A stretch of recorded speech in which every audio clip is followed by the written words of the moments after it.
Ladies and gentlemen, can you hear me?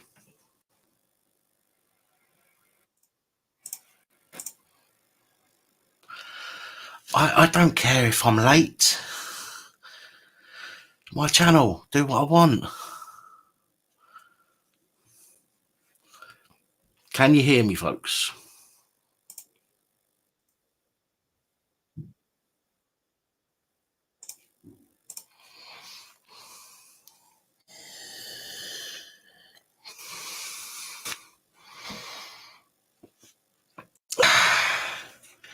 Lovely jubbly. Well, ladies and gentlemen, I thought I would come on for an impromptu live stream. We'll see how many people get notified of the live stream or who decide to come on over. Gives us a bit of an indication as to who's looking out for notifications or not.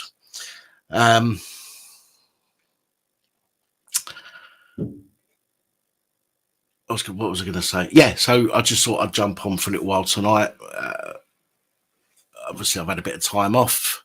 I will be back for a proper live stream on Sunday, however, but tonight is just a bit of an impromptu. Thought I'd jump on, say Happy New Year to everybody and all the rest of that malarkey, and finish off my brandy. DMS84, how you doing? DMS84, did you receive your email earlier with the tracking number?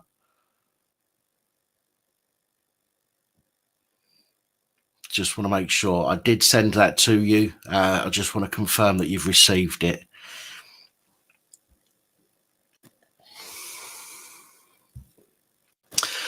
KC, how you doing? Yeah, well, YouTube like to ignore notifying subscribers to this channel for some reason, but such is life.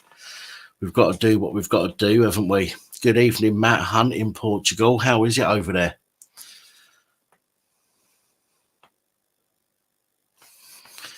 The missus got the alert, but you didn't. Not is Nightbot running? I don't think it is yet. Hang on, let me double check it.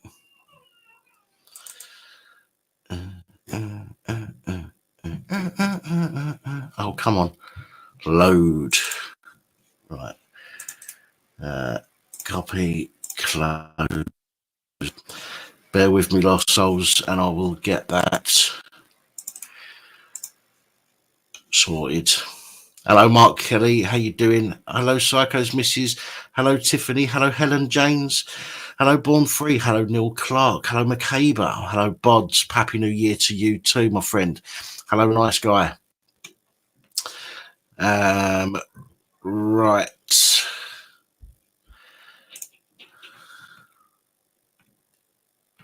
Yes, Lost Souls, it is now working. It is now working. IDAC News, how you doing? Hello, Phil at Comfortably Dumb. Happy New Year to you. Hello, John Rankin. Hello, Lee. Happy New Year to yourself. Emailed you the video. CPS offered no evidence in case dropped. Oh, excellent. Nice.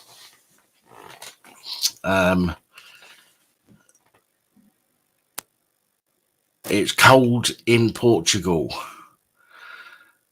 Can't be as cold as it is here. It's probably at least a few degrees higher than it is here. You may be able to hear upstairs the child is making a little bit of noise. I think she's having a tantrum, but yeah. So if you hear anything, it's not somebody in the basement trying to get out. Okay. Well, it shouldn't be. I gave them enough sedatives. Anyway, moving on swiftly. Who's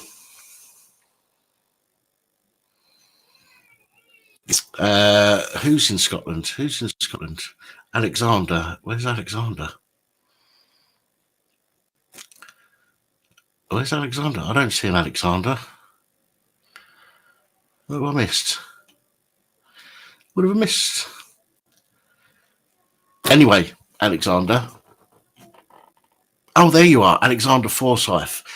Can you please show more news now, Scotland, as the 5-0 are pure knuts up here? Yes, when I come across a Scottish story, I will normally add that as well, the same as I do with Ireland or Northern Ireland and Wales. Although we've got slightly different laws between the three places, generally it's pretty much the same. So we do try and cover those stories as well.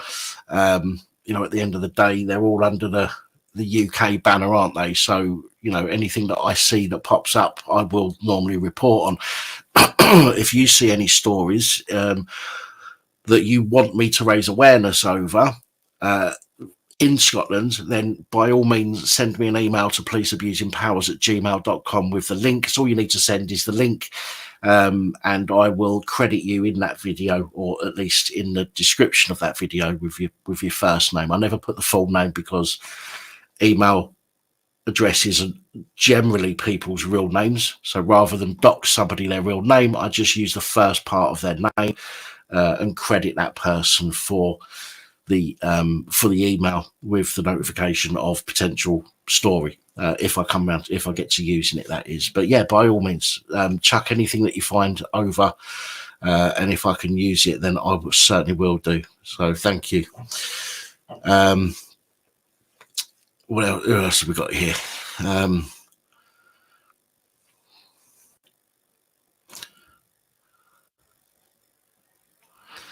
Can you big up YouTube auditor Man in the High Castle? I don't mind it. Listen, if somebody wants to, give somebody a shout out in the comments, by all means, you can do that. Now, unfortunately, only the moderators can post links.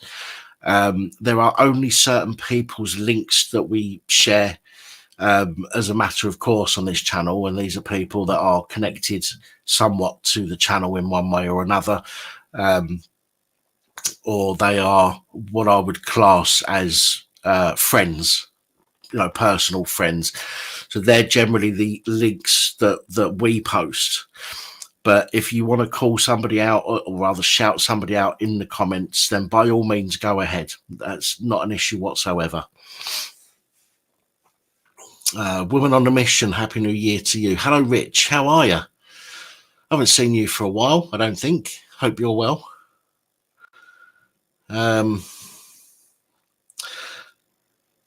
Hi, Kaylee. Nice to see you.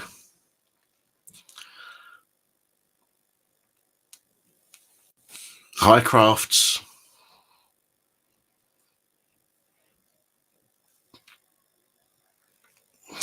Hiya, Brian. How are you, mate? Hello, Lisa. Just to let people know, if you won something before Christmas when we done our giveaways, if you won the camera or the gimbal or anything else for that matter, they went in the post today. This is my first day back from having a break, or my first full day back. I came back yesterday evening. This is my first full day back. Hello, Paul. Hi, local experimentalist. I can never say that fucking word. This is my first full day back. I went to the post office earlier. I posted them. Please check your emails, because if you emailed me with your address, if you won something in before Christmas, you would have had an email now with your tracking number, so you can keep an eye on that. So congratulations to those people that won something before Christmas.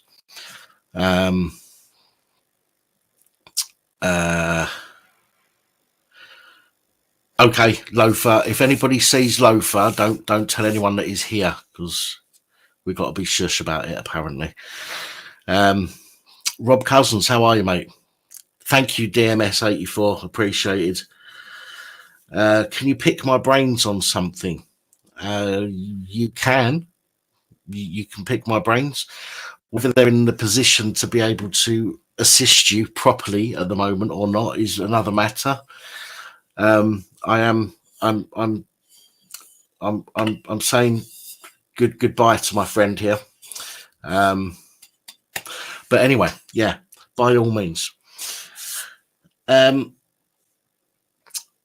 I decided, or what I was going to do on this live stream actually, is I was going to talk about breach of the peace. So what I did, okay, or what I was doing, which is why I was a minute late or a minute and a half late, is I was actually looking for something. I should have done this earlier, but this genuinely was an impromptu live stream. I really wasn't going to do one, but it just so happens that I decided to do one. So what I was going to do is, what I was looking for was a few videos of arrests of breach of the peace, where people have been nicked for or threatened with breach of the peace, because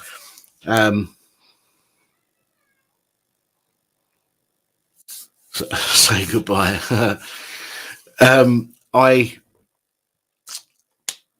Oh shit, now what was I saying? Yeah, because I think a lot of people don't understand what a breach of the peace actually is. A lot of people think they know.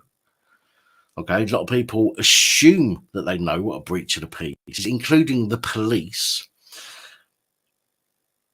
But in fact, they've got very, very little idea what a breach of the peace actually is. So what I'm going to do, okay, is I'm going to open. I'm not going to do a phone in tonight, but I will open a panel in a minute.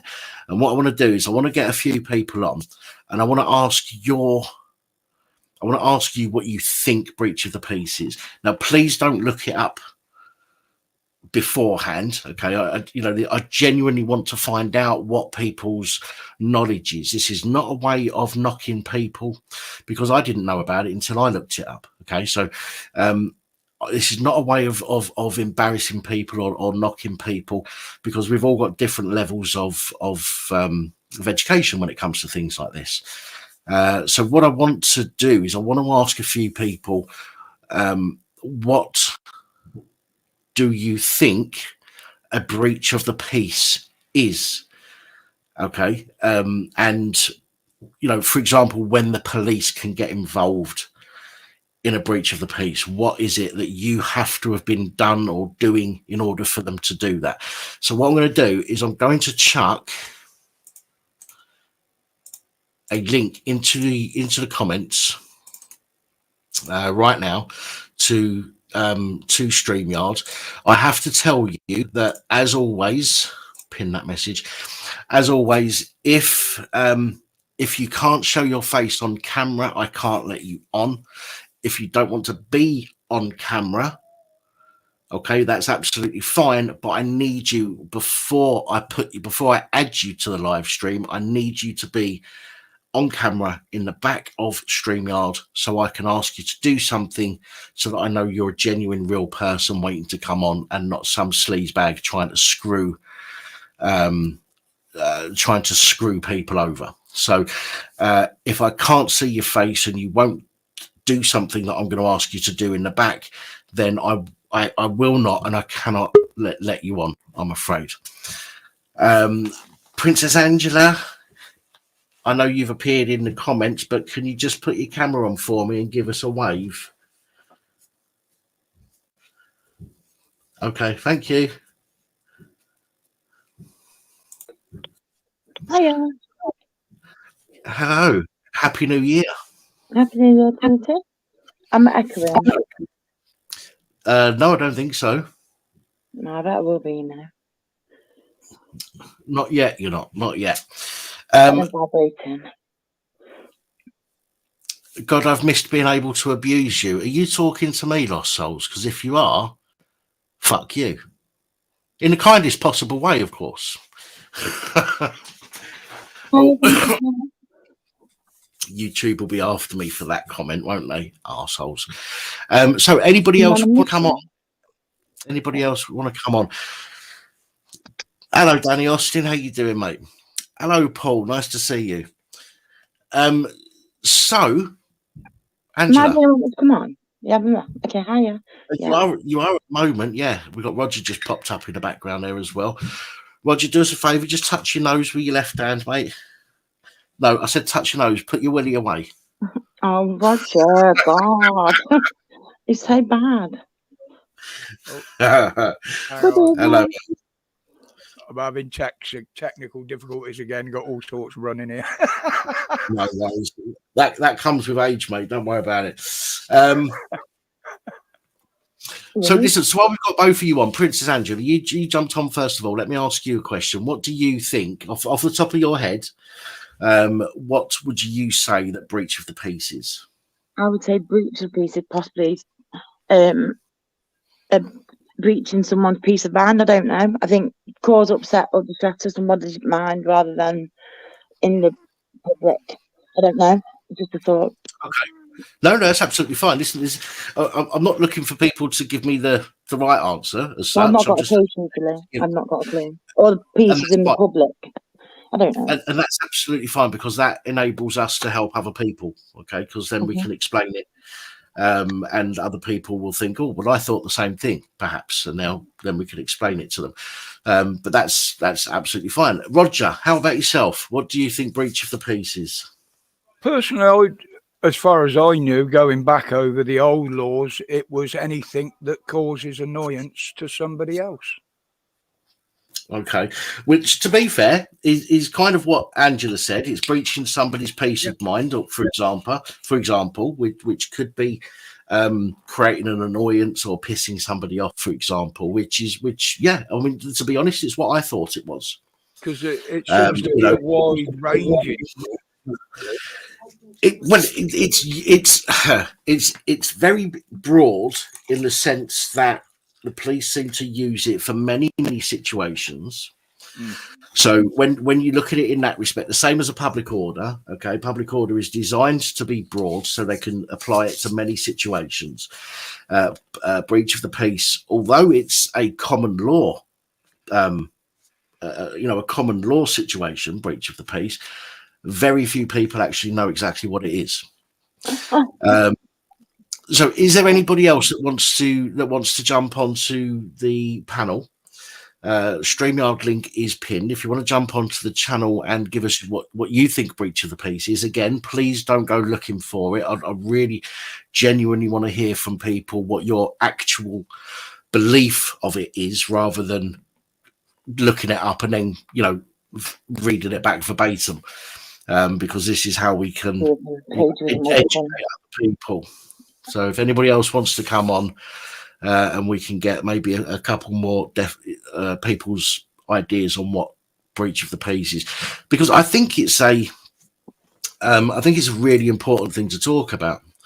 But isn't it causing alarm or distress to another member of the public? Well, sort of, Matt. Sort of. Alarm and distress could also come under Section 5, or could also come under the Public Order Act, which is something else we'll touch on shortly. But yes, it is kind of causing distress to somebody else in a way. War kind of thing, like a no, I just mute myself and shut the peace and war. Mike, do me a favour, just give us a little wave.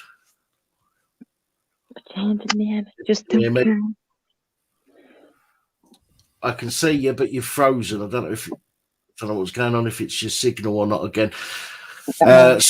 Sideshow Bob, do us a favour, touch your notes.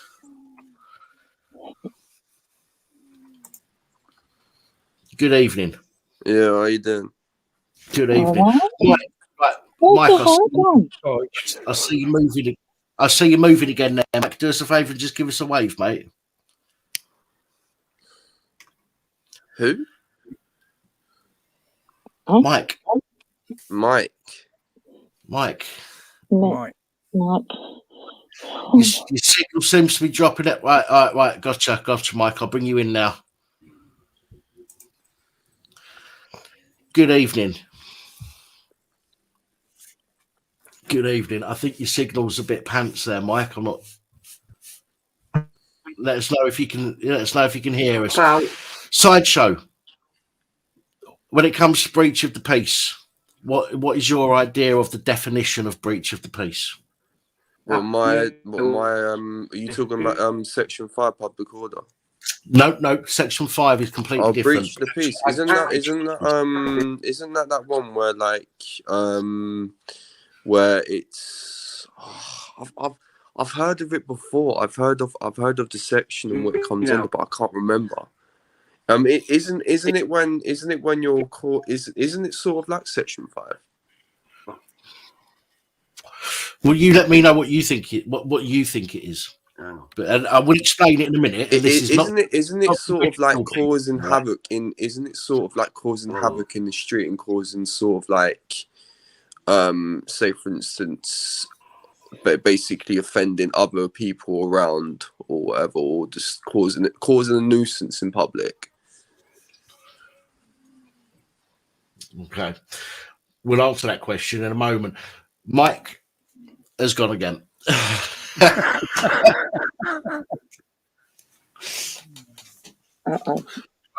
I know a few people are writing stuff in the comments about breach of the peace. Thank you, by the way, guys. Bear with me.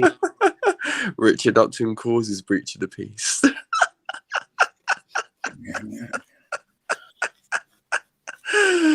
Oh my god.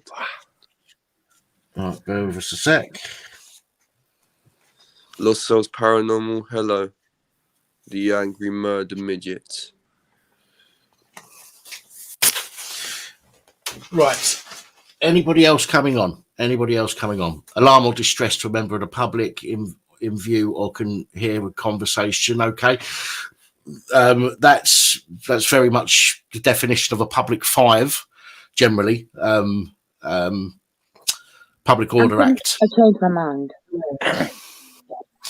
Well, I haven't really. Pap, you're talking about breach of the peace when they come for a civil matter. Either breach of the peace is the breach of the peace. There isn't a breach of the peace when dealing with a criminal, and breach of the peace when dealing with a civil matter. There's only breach of the peace. So it doesn't matter whether the police have come, what reason the police have turned up for. Sorry, Angela, go ahead. Can I go with my second answer? I was thinking that, like, my phone's really stressing me. But anyway, that's not what I'm answering. But do you know, like peace and war? I know this is going to sound really silly, but you know how can I hear myself? How can I but why? Okay, sorry. I'm sorry. I'll just talk and I'm just going to get off, yeah? Because I'm making a twat of myself again. But anyway. Angela, you're absolutely fine, darling. Oh, do you know what? I feel like a complete dickhead. Listen, I've not asked this question for people to feel embarrassed if they don't know no, it. I don't feel embarrassed for that. I just feel embarrassed because I'm a twat. That's simply just it. I do think, like, so I'm just thinking of like War and Peace and what else was I getting with that?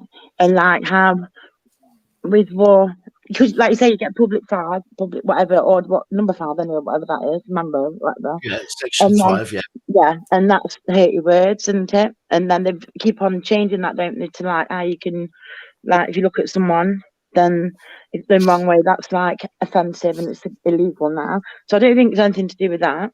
And then I'm thinking again, that was a war and peace thing. And then, so I'm wondering if it's something to do with violence, which probably isn't nothing to do with violence, but I kept thinking back to like the wars and the trenches in my brain. So sorry about that, and I will shut up. Okay, no, that's absolutely fine. That's absolutely fine.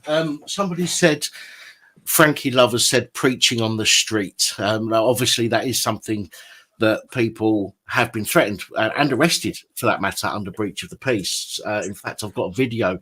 I was looking. This is why I was a couple of minutes late onto the live stream, because I was just last minute trying to grab a couple of videos that showed people being threatened or arrested for breach of the peace. I think most of you have probably seen somebody on a video be arrested or threatened with breach of the peace, and you can probably remember that video. But I will, if I can show you a video in a moment, I will do that. Is preaching really breach of the peace, though? I mean, all it really is somebody expressing their beliefs. I mean, if someone's about to prove me wrong, then that's fine. But I don't believe that is breach. Right. Let me put it this way. Right. Breach of the peace. Okay. Based on what the police are taught. Okay. And I can say this with confidence. Based on what the police are taught, preaching in itself is not breach of the peace. Okay. If anything, preaching would have to come under a public order offence because of the words. Oh, I've frozen. Can you still hear me? Yeah. Can hear you, yeah, but your picture's frozen. You Yeah. look like yeah. I'll sort that out. I'll sort that out in a minute. You know what you look like right there, Dan. Hold on. This is a serious discussion tonight. So, oh fuck me, what was I saying? Yeah, so preaching would have to come under generally a public order offence if they're going to use anything, because the words that are being used potentially might upset somebody. Okay, now bearing in mind, I don't agree with this pansiness that people show at the moment when they go, oh, they said that the Bible, frowns upon being gay, and that's upset me. I mean, bollocks to all that shit. Do you know what I mean? That's neither here nor there. That shouldn't even come into it. But if a piece of legislation was to be used on a preacher, then in my opinion, it should be a public order offence. Well, if you look up that case of the preacher in Banbury that got arrested, I think he got it thrown out because it wasn't a public order offence. Yeah. You've heard a call. 100% sure on that. Not 100% sure on that. Yeah, I'm not 100% sure. I know he got it thrown out because they quoted the wrong law on it or something. Right. Plus, they dragged him off the back of a pickup truck, which didn't help.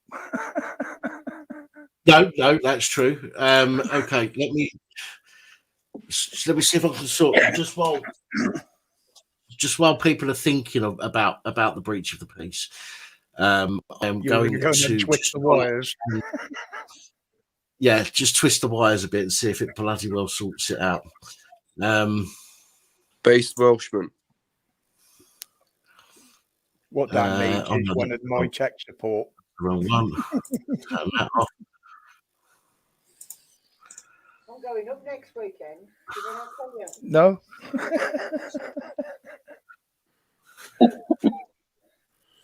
How are you doing, Roger's missus? Yeah, not too bad here, mate. She's only on the chat here. But the mic will pick her up behind. Can you still hear me? No. Yeah. Okay.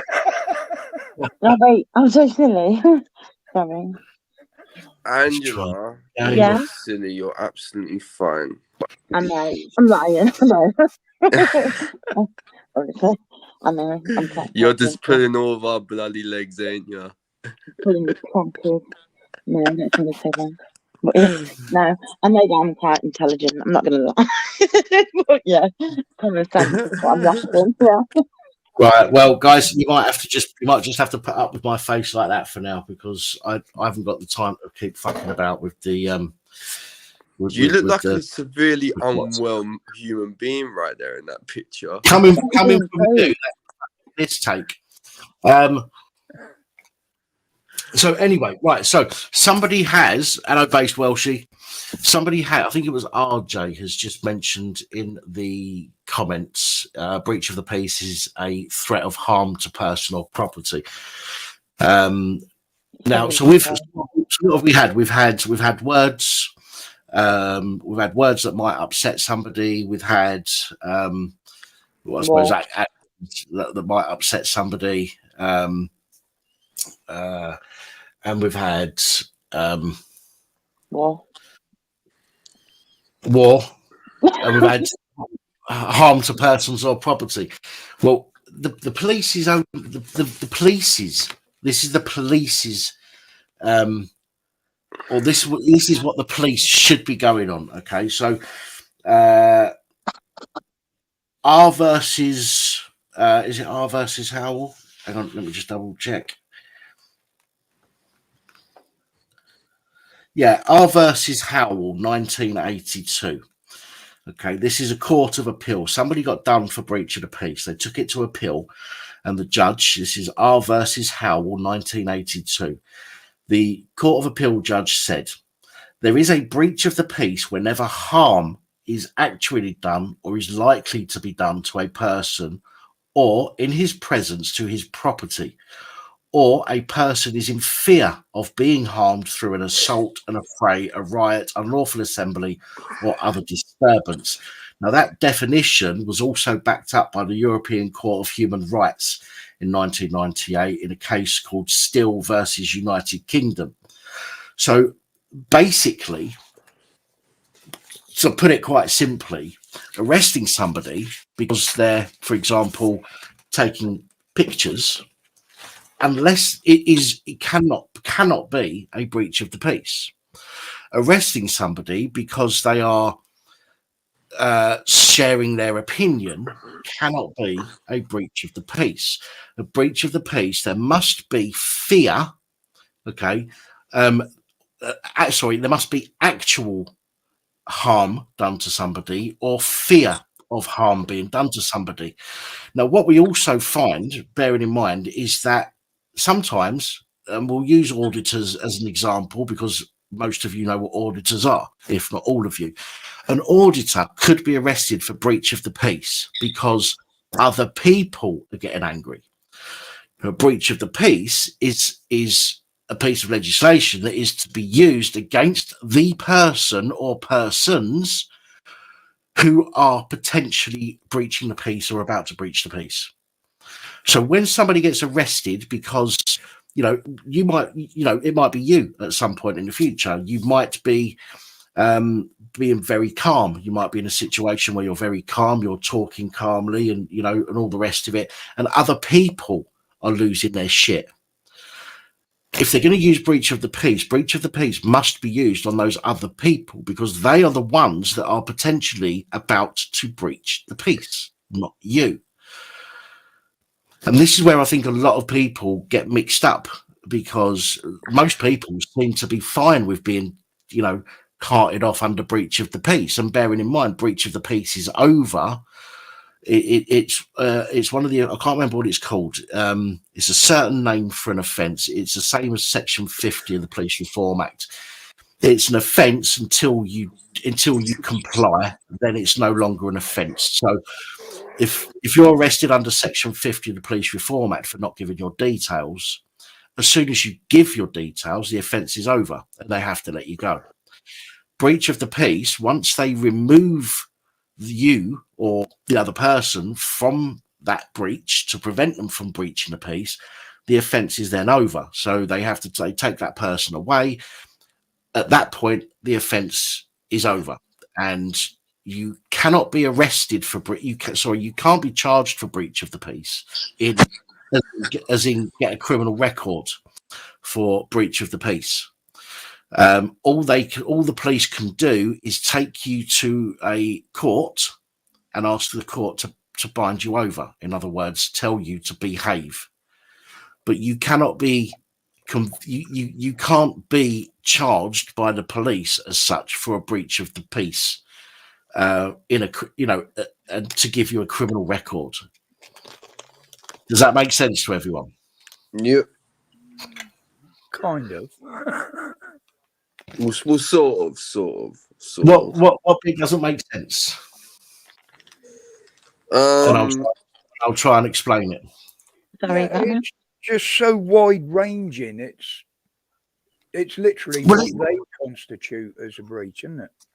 Well, this is the same with the police in all aspects. It's whatever they decide it to be at the time. But when it comes, and that and that, although that's not the law, that is what happens, and we have to unfortunately we have to suck that up. But it's not actually when it in black and white on paper when it comes to the law, it's very clear. It is a case of has to be actual harm or fear of harm, and it's the person who is causing the actual harm or causing the fear of harm who is guilty of breach of the peace. But yet we see the police twist this around to their advantage to get rid of people that they don't like, to get rid of people that they don't want in the area, blaming them for the breach of the peace when other people are the ones that are potentially breaching the peace. And in a lot of cases, it's the police that are breaching the police themselves. They initiate the breach of the peace.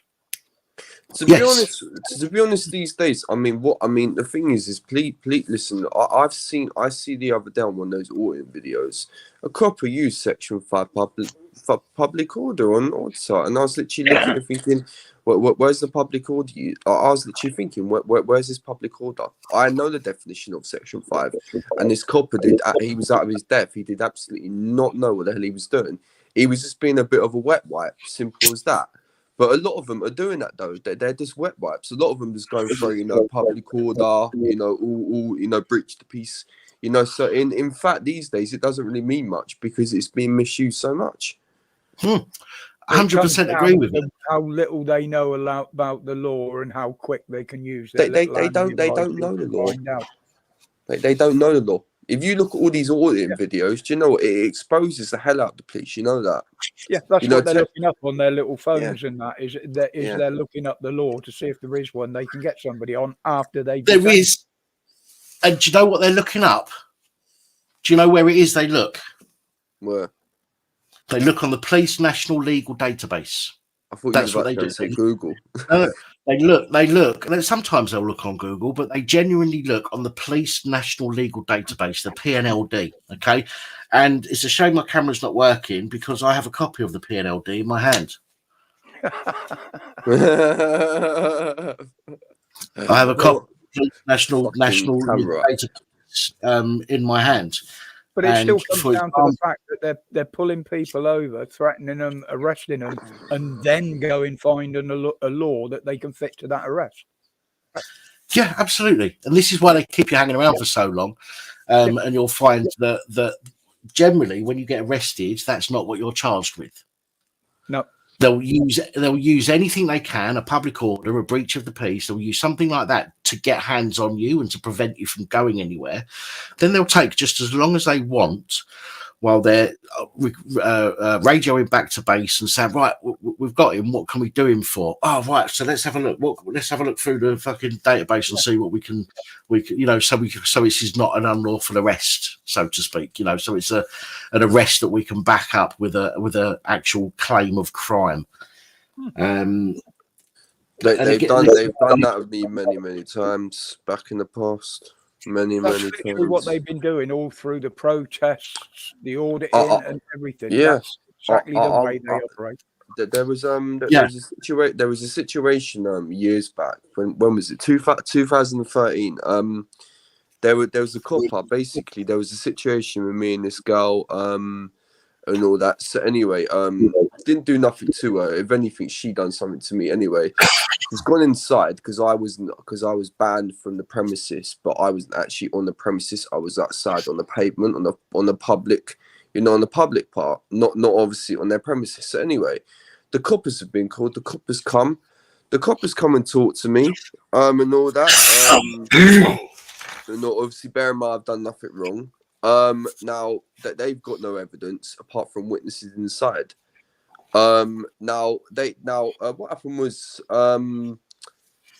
he come to a point where his ego come out and he was basically saying, well, do you know what, like are you wanted I'm sure we will be finishing this. I said, well look, she started it, and he's like, well, I'll be finishing it. And then I said, will you really? And he's like, yeah, I will be finishing it. I was like, will you really be finishing it? And he's like, yeah, I will be finishing it. And then he goes and says, I'm sure I can find something on you. Literally, man, these coppers are stupid. Didn't find nothing on me. But bear in mind, I was actually wanted for ABH. But yeah. That to do with something else, but it didn't obviously pop up because they didn't want me at that point. Right, I just want to answer Plain Steve there. He said you never get charged with breach of the peace. Breach of the peace, as I say, breach of the peace isn't a how can I put it? The police only have powers to really prevent a breach of the peace or to stop it from continuing. And again, this has to be actual or threatened violence to people or property. So so they can arrest you and they can charge you, but it's generally they can't charge you for breach of the peace. So what basically they've got three options. They can either release you once the breach is over, or they can arrest the person, okay, for a substantive offence.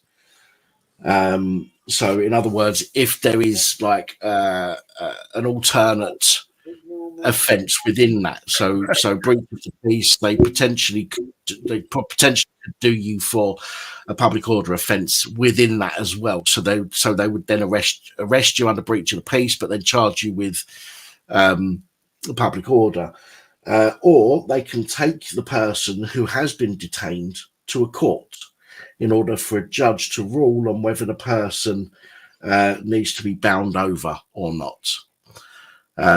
But from my understanding of the police national legal database and under the public order offence, they can't actually arrest, charge, and convict you per se for breach of the peace. Crinkle, I've told you before, you're not coming on. See you later. Can I just say something? Sorry, can I just say, can I just say this one thing? It might be more than one. Okay, so isn't breach of peace though? When you just said that, because you've got like assault, don't you? Where the threat of violence from another person is classed as like an assault, can't it?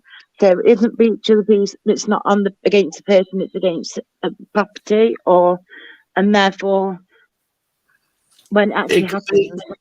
It's actual violence against a person or property, or the threat of actual violence against people or property. So this is where the law is really tricky, because the threat of actual violence against somebody or their property is also an assault. So it's covered under that, under the breach of the peace, but that's also the definition under an assault, the threat of violence, which is why you can do a cop-out for threatening to arrest you. So basically, breach of the peace basically is pretty much threatening to assault someone.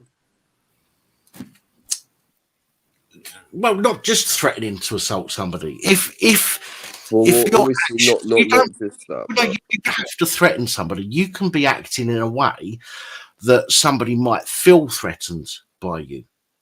Okay, so you could be in somebody's face, waving your arms about, being quite irate, and what's the word where you move around, animated. That could make somebody fear that they might be assaulted. But again, this is covered not just under the breach of the peace, but this is also covered under assault as well, and the threat of immediate violence. So unfortunately, when it comes to the law, this is why there's so many different bits of legislation that cover individual types of offences. This is why the police can use breach of the peace. If they don't like you and they hate you that much, they could potentially use public order, making somebody feel alarmed or distressed. That could be somebody thinks that you're getting too close to them and being too animated. It could also be used under assault, offences against the person act. There's so many things that they could use, and this is why the police will generally arrest you for one thing but charge you with something else.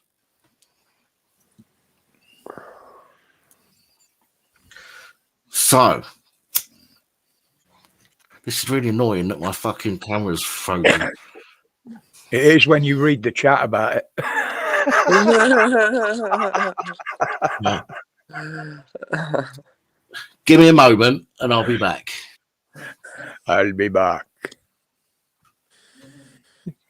How you doing anyway, Roger? Yeah, not bad, mate. I'm just laughing my tits off because I was having tech difficulties Sunday as well on the live. Was you live? When was it last night? Sunday night. You was live on he's Sunday back. night. He's back. Can we hear you? How's everything going, by the way, Rog? Yeah, not too bad, mate. Not too bad.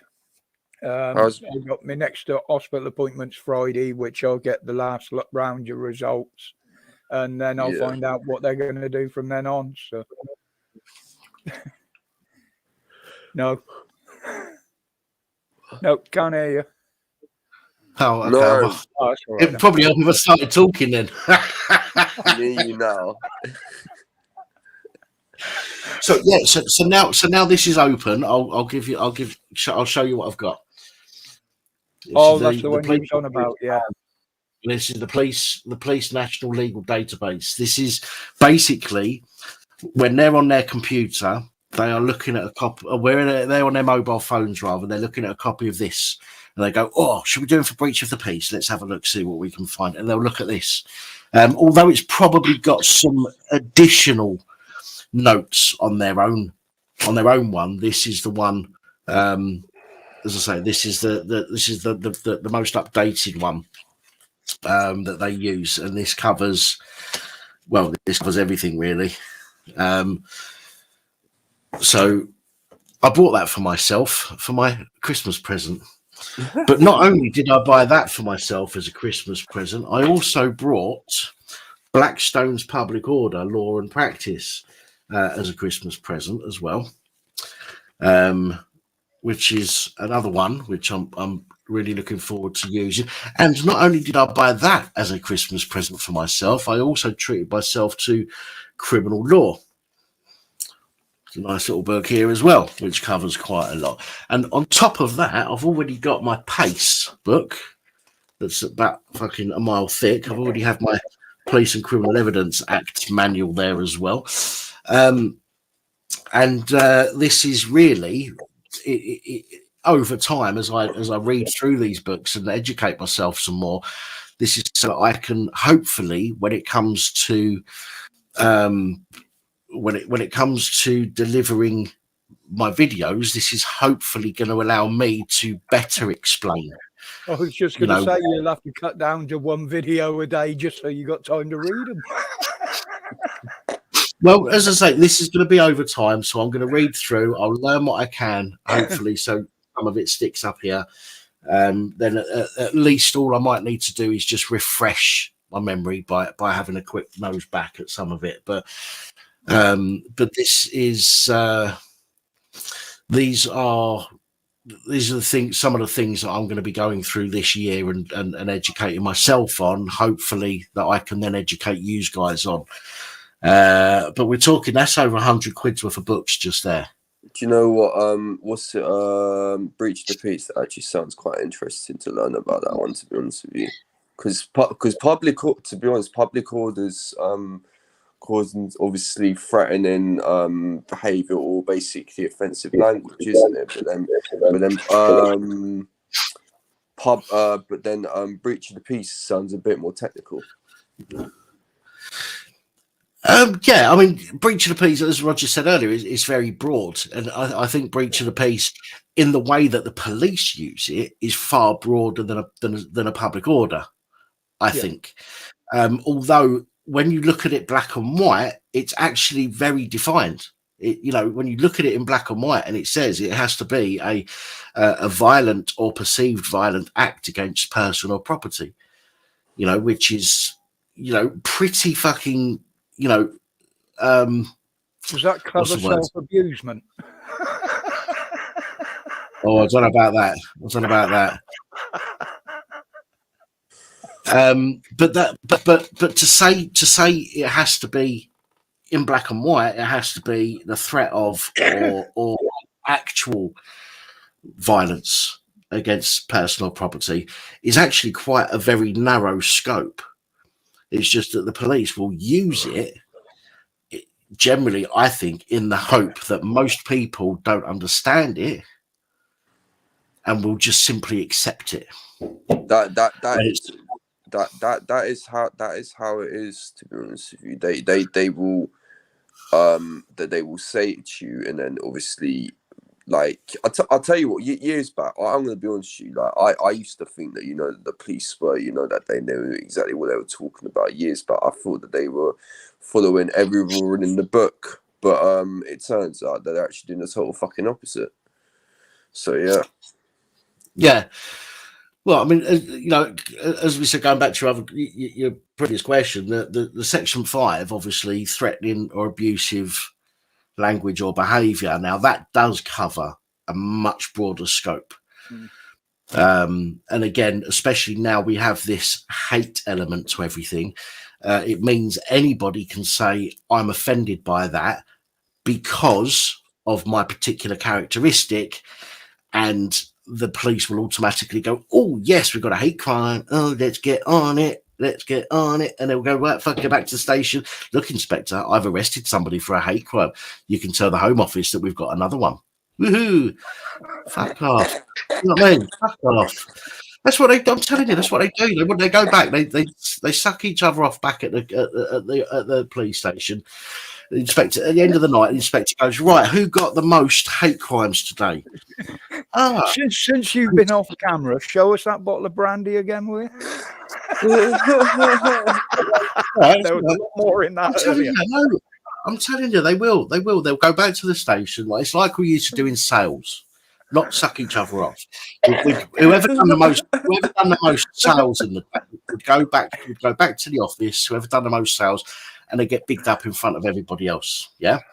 And it's the same with the police, right? The police go back at the end of their shift, right? And they go in and they go, look, Sergeant, look, Inspector, I've nicked 3 people for hate crime. Yeah.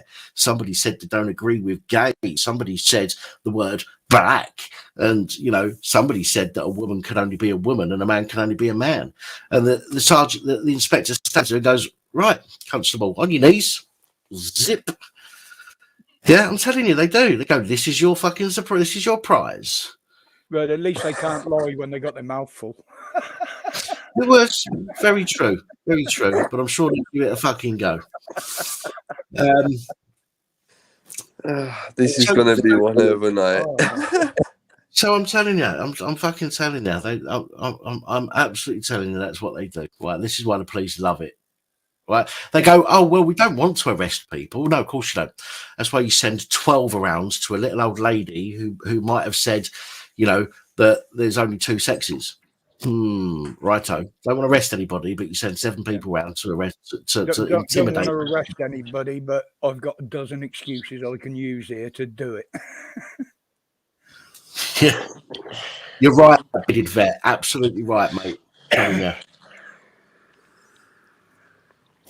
So, yeah. So as I say, I mean, I'm hoping that over this year, I'm gonna educate myself some more, because at the end of the day, you know, we're always learning, aren't we? And I can't for a moment say that I know more than the police do.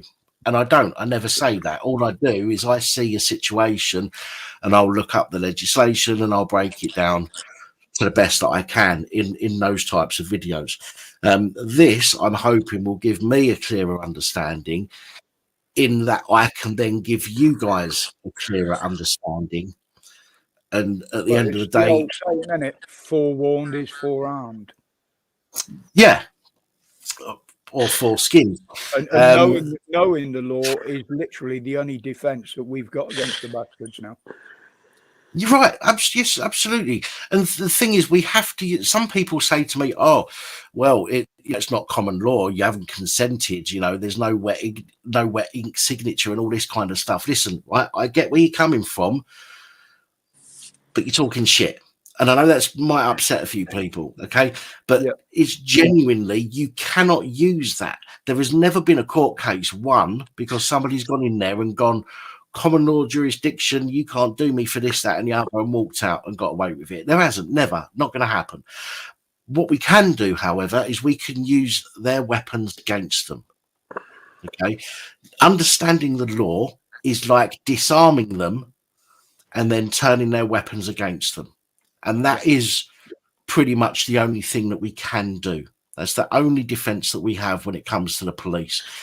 And we've got to we've got to try and embrace that fact and use that fact to the best of our abilities. You know, when I first started this channel, the thing that I was doing is I was breaking down other people's videos, and I was explaining where I thought that the police had gone wrong, or where the person in the video might have gone wrong. I knew far less back then than I know now, and I still don't know even a fraction of what I'd like to know. The videos that I do now, being the reports, I would love to be in a situation where I could work with somebody. I've got somebody to do some reports during the week, at which point I can then go through and look at some of the recent videos, break them down, and explain things on the you know, on the legislation side, like I used to do. I'd love to be in that situation again. Unfortunately, I work on my own. Apart from the people that send me links and things like that, everything else I do, you know, on my own, on my jacks, and that takes up an awful lot of time. But I'm hoping this will help, and hopefully this year, you know, once we breach that 50,000 subscriber barrier, I'm hopeful that I'll, providing YouTube keep, you know, monetizing my videos, I'm hopeful that I'll have enough to pay somebody maybe to do you know, a couple of hours a week, maybe chucking some, even writing the stories for me. You know, although I would much prefer somebody to be able to co-host the channel with me. You know, we'll have to see. We'll have to see how it goes. Simon, what did Daddy Dragon use common law over? Because obviously, don't get me wrong, there are some elements of law which are common law. For example, breach of the peace is a common law. It's a common law offence. So there are some situations where common law will prevail, because that is the absolute basis and everything surrounding a particular offence. But there are other offences where people will claim common law jurisdiction when it's not even a common law situation or offence. This is what legislation is. Legislation has been created to take people away from this whole common law concept and create more offences which are nothing to do with common law, but we have to obey by them. Okay, just because we haven't signed a document with our own hand saying yes, we agree to this law, you have to remember that's not how democracy works these days. Democracy works by us electing somebody to speak on our behalf. Fingers crossed that they will do the right thing for us. Okay, and then when they go to the Houses of Parliament or go and discuss a new piece of legislation, for example, the MPs that we have elected will speak on our behalf. But remember, they don't speak for everybody. They're speaking on what they believe to be the majority consensus. So we may not have signed something ourselves. We may not agree with something ourselves. But unfortunately, because of the way that democracy has played out over the years and to the state that it's in now, it makes no difference. We have to abide by the acts and legislation that get put in place. And the only way we can deal with those acts and legislations is by fighting back using the same acts and legislations. Dan, that's not knocking you at all. Hang on, sorry, 1 sec. That's not knocking you at all, by the way, Simon. So please don't think that's me being a dick towards you. Okay, I totally understand what you're saying. I'm just trying to explain that although there are some concepts in law still that are solely common law concepts, there are many more that are nothing to do with common law anymore, but they are legislation, and we do have to unfortunately follow that. So please don't take that as an attack on you in any way, shape or form. Go on, Sideshow. You're going to see me back in a bit. I've got to quickly go and call my housing association, find out where this bloody plumber is to do the problems I've got with my sink and all that. And then you'll see me after I've done everything. You'll see me back. So peace out for now, peoples. All right. Take it easy. You too. Laters. Larry Meatgood. Who you calling transphobic, you fucking penis. Look, who on earth is, who's that? That looks like, do you know what that looks like there? That looks like one woman vigilante and a big black penis. I'm telling you, that's what it is. I'm going to get that off the screen because that is genuinely one woman vigilante's face and a massive black penis. That's got to be Crinkle. I mean, say it what the fuck is that all about? Anyway,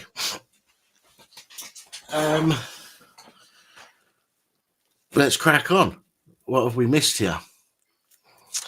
Although I would like to know what was said that was transphobic, because I don't think I've even mentioned he, she's, she-males, trannies, ladyboys, chicks with dicks. I don't think I've mentioned any of that. That sounds like one of them menu lists outside the bar in Thailand.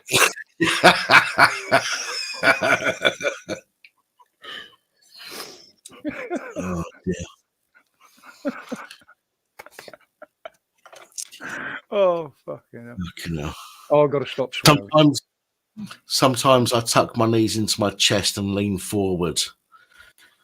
Do you ever get like a baggy jumper and then tuck your knees up to your chest and put the jumper over to your ankles, so it looks like you've got big tits? No, me neither. I haven't got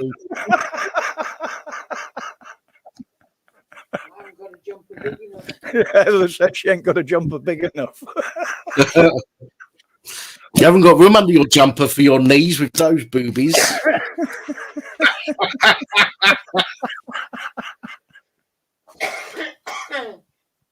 It's when she turns over in bed, you hear thump, thump.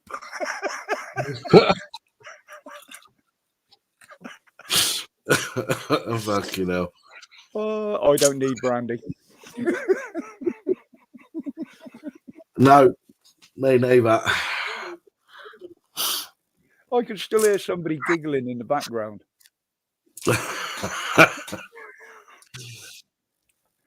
Oh dear. Right, what else should we talk? Actually, what should we talk about? Let's have a look at. No, actually, we won't, because I haven't prepared myself enough for it, so we won't do that. Instead, let's put it out to the community. 95 people watching. Thank you, all 95 of you. Much appreciated. Happy New Year, and I hope you had a wonderful Christmas. But let's put it out to you guys. Is there any part or anything that you've seen or heard the police use that you're not entirely sure of? Because if you give me something, I can look it up in the Police National Legal Database, and I can give you what police are told about that particular thing. And that way, if you feel that you have been wronged in some way, this could, as a bit of a question and answer thing, this could give you some insight into where somebody has gone wrong. So if there's anything you want to ask. I know where I went wrong. They put the wrong chemicals in the bloody test tube to start with. Well, there's some people out there that need fucking bleach put in the fucking test tube. That's why I'm glad they're taking blood out of me and not putting it back in at the moment, because you don't know what's in it. That's very true. That is very true. Oh dear. So if there's anybody out there, as I say, there's 93 people watching now. 2 people have got bored already. So if there's anything out there that you want to ask, 98 earlier. anything that you want to ask that relates to law, something the police have done to you, for example, then let me know. What have we got there? Law. Transitive obsolete, to force someone to do something by seizing their property, so the police seize property, don't they? They do. They do seize property. Yeah. They love seizing property. In fact, in 9 days' time, the police will have had my mobile phone for an entire fucking year. This is the Metropolitan Police. Wankers. Should have paid them a visit while you were down there to see if they've got it. I should have done, but I was enjoying myself and I didn't want to ruin it by having to speak to them filthy bastards. Yeah, I can understand. Can a person detain you for a breach of the peace? And when it comes to breach of the peace, everybody, you, me, Roger, even Crinkle, has an obligation to prevent breach of the peace. Okay, so we can try and we can't restrain somebody unless there is an absolute necessity to, and it's very difficult to get away with restraining somebody for something like a breach of the peace. It can only really be in a case of if they are imminently going to assault somebody, then you can grab hold of them, pin them down, or if they're going to run away whilst you're waiting for a police constable to come take charge of them. But a breach of the peace, easier to restrain them if they were unconscious. Well, that's true. Yeah. I mean, if they slip over and hit their jaw, then it's not your fault, is it? Of course not. But a person can and has an obligation to, in fact, under common law, to be responsible to prevent a breach of the peace if you see one happening. That doesn't mean going in and weighing somebody out, because they're being a mouthy twat. If you think that they're going to cause physical harm to somebody or property, you can intervene and you can try and prevent that from happening. And then obviously that would then transpire into other incidents. For example, they may then try and attack you, which then becomes an assault, which gives you the right to chin them. Obviously a preventative right rather than a gratuitous one. And then obviously you can then pin them down until a copper arrives, providing you don't use more force than is reasonably necessary. So, but everybody, a person, Roger, me, Tina, Paul, everybody here has the obligation to keep the peace. So I hope that answered your question. That's how the police deem themselves to be that one step higher, is because they actually get paid for doing what we should do. What can you do when you're faced with a breach of the peace? It depends if the breach of the peace is against you, I would say, or if it is against somebody else. So again, if I'm out and I see Psycho's missus there, giving Roger a hard time, I wouldn't get involved because she'd kick the fuck out of me.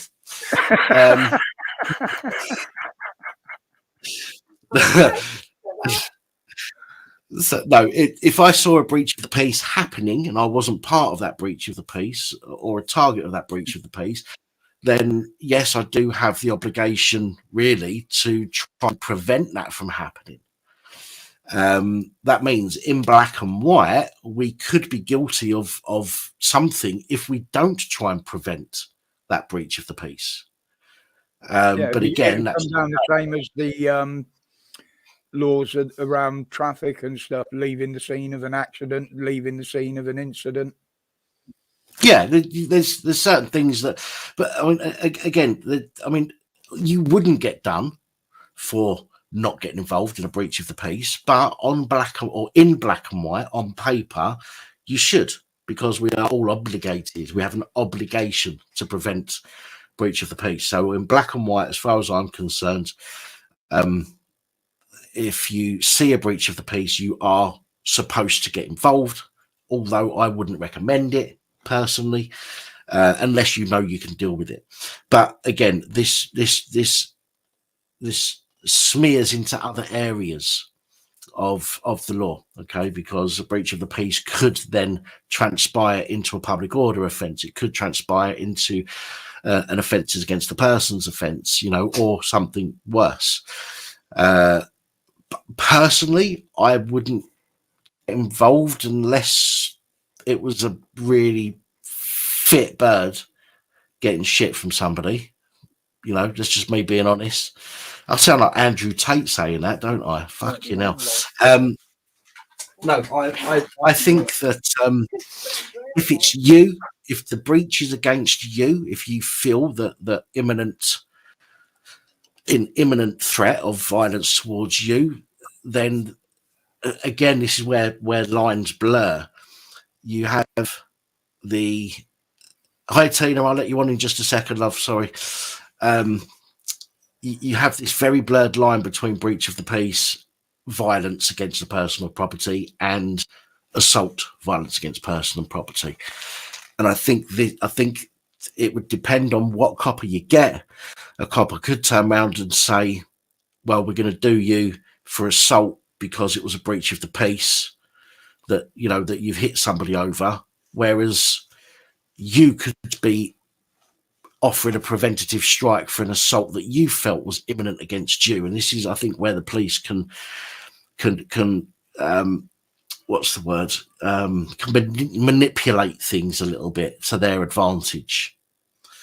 But I personally, I wouldn't get involved in a breach of the peace unless it was a completely unfair advantage to somebody. So if you had a woman, for example, and I'm not saying all women are weak or anything like that, but if you had a very petite woman and a big fucking steadhead prick giving her loads of shit in the street, and you felt that she was an imminent threat of violence against her, then it's something to potentially think about trying to stop. And you don't have to go in, all guns blazing. It's a case of, look, come on, try and talk them down. But generally, I would suggest not getting involved in a breach of the peace. If anything, if you feel that the person who's being victimized, shall we say, if you feel that they are in danger, then I would just suggest calling the police and then carrying on, getting on with your day. Because you could very well put yourself in the shit for trying to help somebody else. You look how many times they've prosecuted people and accused them of that where they've been actually trying to help. Yeah. So we've seen plenty of it. It's a difficult place. It's a difficult situation to be in. The laws are not like that. Again, you used to have common law. We used to have cause no harm, loss or damage to people or property, which again comes under breach of the peace. You've got commit no fraud, but now everything has spun off into so many different things that it can be manipulated to be used against people, and it makes it very difficult for the everyday person to understand. So I'm going to bring Tina on. Roger. Yeah. Hello. Hiya, Jane. Right, Dan, got back safe, okay? I did, thank you. How are you? Did you have a good time? Thank you for joining in Sunday night. Oh, you're welcome, Roger. Anytime. Just give me a shout when you're on. Yeah, send me a message. I did, thank you. I did, thank you. Plain Steve, is that you in the back of StreamYard? Because I did say at the beginning, I don't know whether you missed it or not, but I do say it on every live stream. Unless I can see somebody's face to know that they are genuinely a person, they are not a recording, they are, genuinely ready to come on and interact. It's very difficult to just let people on if I can't do that, because I've had the channel attacked by people in the past. This is nothing against you personally. There are other people that have not been able to get onto the live stream for exactly the same reason. Even Roger, if Roger couldn't show himself on camera, or he couldn't text me, because Roger's got my number, if he couldn't text me to say, Dan, it is me in the background, then I wouldn't be able to let him on. It's because it says it's Roger. I wouldn't be able to do that. So unfortunately, and again, it's nothing to do with you personally. It's a system that I've had to put in place to try and limit the people trying to destroy not just my channel but other channels. So my apologies, Steve. Sorry, Tina. Yeah, you were the breach of the peace is interesting because you were saying, and I agree with you, Dan, 100%. If it doesn't involve you, don't get involved. If you're concerned, call 999. Tell them what's going on. In housing, when the supermarkets started to make beer cheaper about 10, 15 years ago, and a lot of probationers couldn't go to a pub because they want a license and a tag. So if they entered a pub, they'd get rearrested. So they'd drink from home. And of course, you've got a lot of antisocial behaviour, kicking off when they've had a few too many beers. So we go out to sort it out. This is during the day. This is not at night. This is like midday. They've had a few tinnies in the morning for breakfast instead of the Weetabix. So we get called out as housing officers. Police would turn up because somebody's called them, and they'd get heavy-handed. And we'd be stood in front of the police saying, go the hell away. This is nothing to do with you. We're sorting this out. We are the landlords. Don't even attempt to pull your sticks out of your bloody side pocket or whatever else you're going to go for. It's just an argument between two families. And 9 times out of 10 they go, but on the one occasion they wouldn't. And it would be the innocent party that got arrested for protecting his family and ended up doing 4 years in jail when the person that got away with it. You know what I mean? Yeah.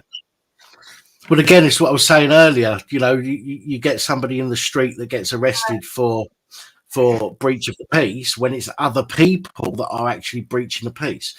Don't get me wrong. Somebody's presence there may be upsetting other people. That's not a criminal offence. But somebody's presence somewhere may be upsetting other people. But if the other people are the ones that are actually breaching the peace, that's what it says. Breaching the peace, to prevent a breach of the peace. If you being isn't actually breaching the peace, somebody else's behaviour is breaching the peace, then that person who's exhibiting that behaviour should be the one who is then taken away. Steve, just hold your left hand up in the air, mate. Basically, the one that got jailed was protecting his house. Okay, right. I'll bring you on then. Sorry, Tina, I just want to bring Steve on now. He's been Steve, my apologies, mate. Forgive me for having to go through all of that. It's just a precaution that I have to take with everybody, I'm afraid. Yeah, no worries, Dan.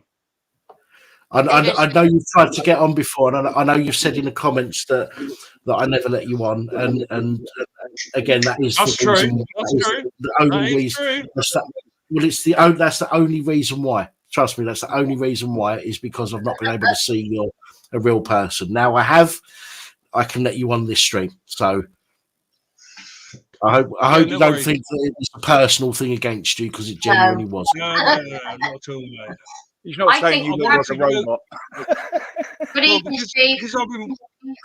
Hi, Tina, the bitch. Yep. Yeah, Dan, Sorry, Steve. Personally, for me, Dan, I think the police cause more problems and a breach of the peace by their attendance than they do if they let it go. They cause more harm. They do. We'll pick up on that in just a second, Tina. Steve, go ahead, mate. You was going to say something.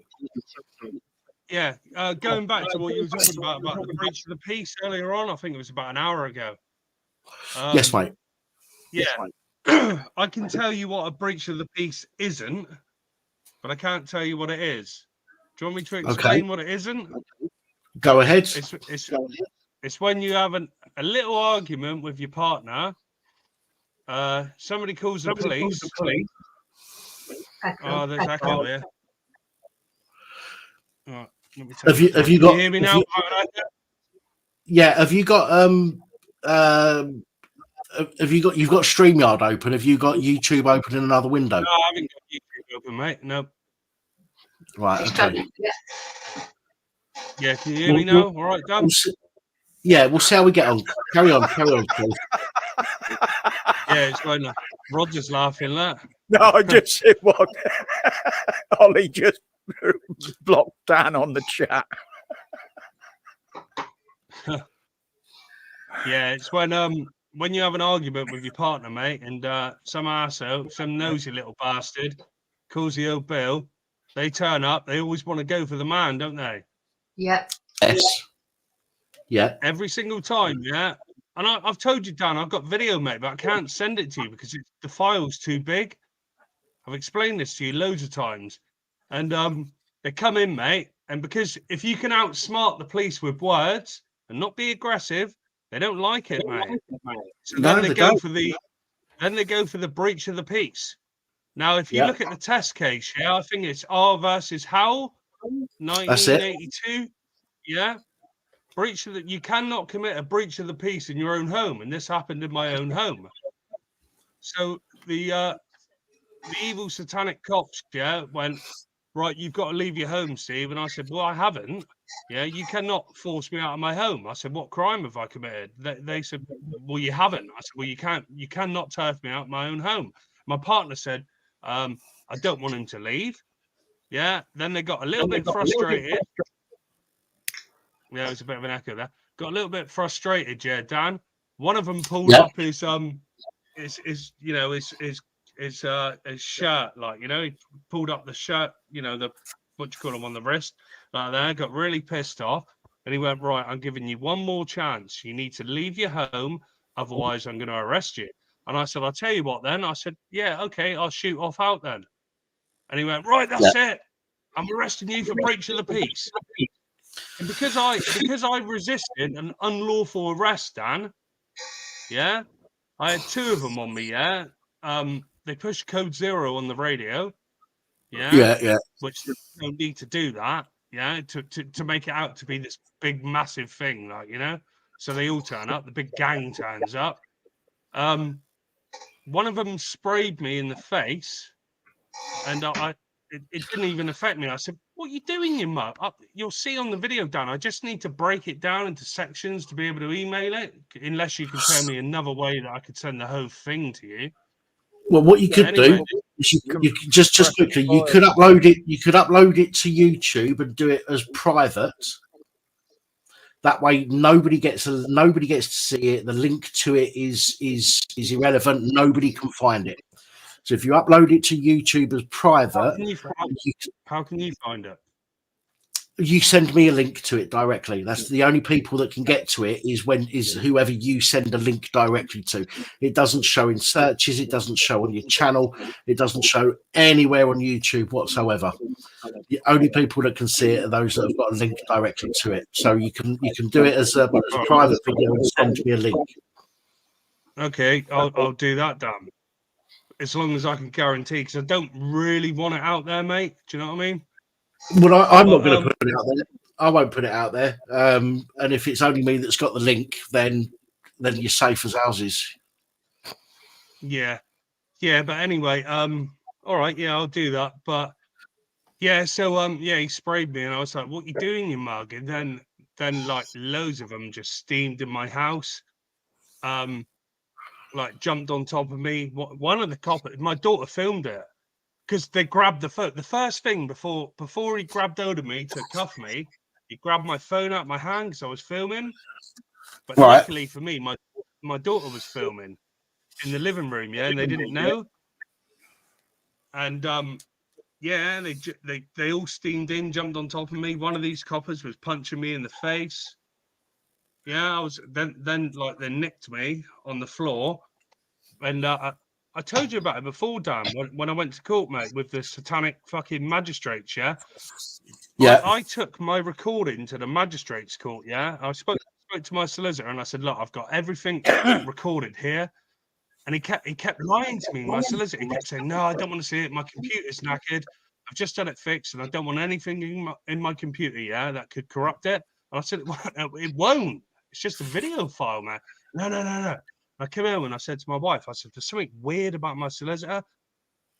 And so anyway, went to court.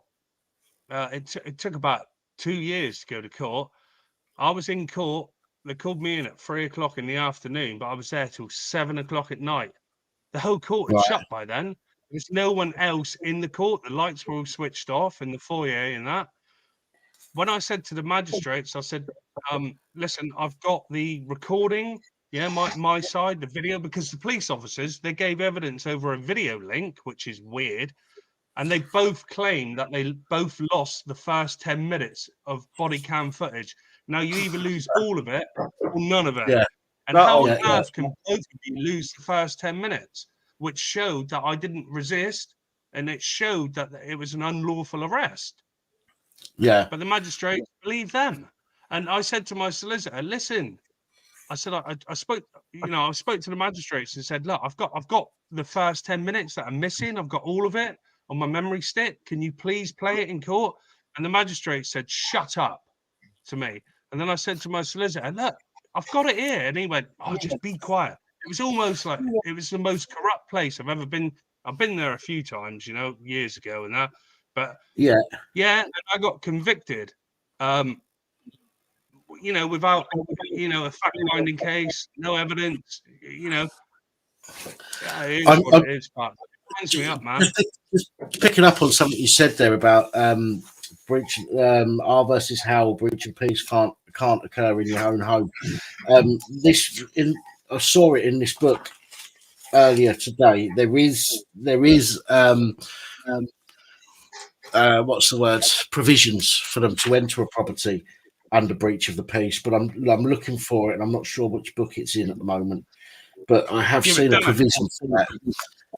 But I think it needs to be, because remember, it's imminent harm against people or property. I think that in order for them to do that, there has to be an unwavering, an unwavering belief that imminent destruction of property or violence to somebody has to be happening. For example, if you pull your arm back, that's an indication of an imminent threat to somebody. At which point, I believe they can enter the house, but they can't, I believe, enter the property to arrest you if they're dealing with a prior breach of the peace or a potential breach of the peace. It has to be for one that's occurring at the time. Yeah, I see what you're saying, Dan. But a bad sound coming out of your mic, Dan. I think it's yours. Say again. It sounded like your sound was breaking up. An echo. Oh, it might have been. I don't know. I can't hear it from my end. Yeah, I can hear it there. There is. Sorry, Steve. We are getting an echo coming from you at the moment. Are you sure your other window tab is closed? Right, that's I've turned down my soundbar that's connected to my laptop. Okay. Right, if you're on your laptop at the bottom, Steve, go to settings at the bottom of the page. Go to audio. Yep. There should be echo cancellation. Is that ticked or unticked? It's ticked. Right, try unticking it. Okay. Is that any better? We'll see how they. Has he got StreamYard and YouTube running at the same time and not muted YouTube? No, I haven't. Is that any Still better? getting an echo there. No, we're still hearing the echo. Tick it again. Right. Very strange. Yeah. All right. Oh well, we'll carry on anyway. Yeah, is that okay, Dan? Yeah, I think that's better now. Yeah. Okay. Yeah. What was I saying? But under the test case of breach of the peace, in order to breach the peace in your own home, your windows and doors need to be open for somebody, a member of the public, to discover that breach of the peace, and that wasn't the case.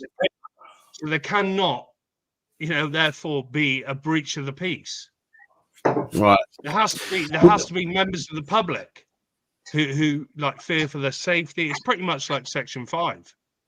Well, this is something we was discussing earlier. How the police will have this broad understanding rather than looking at the black and white of it, which is, law is black and white ultimately, or at least it should be.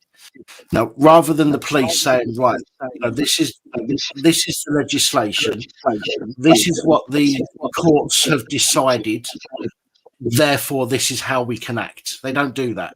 They just say, fuck it, breach of the peace. We'll use that as a way of just shutting people up and getting out of this situation.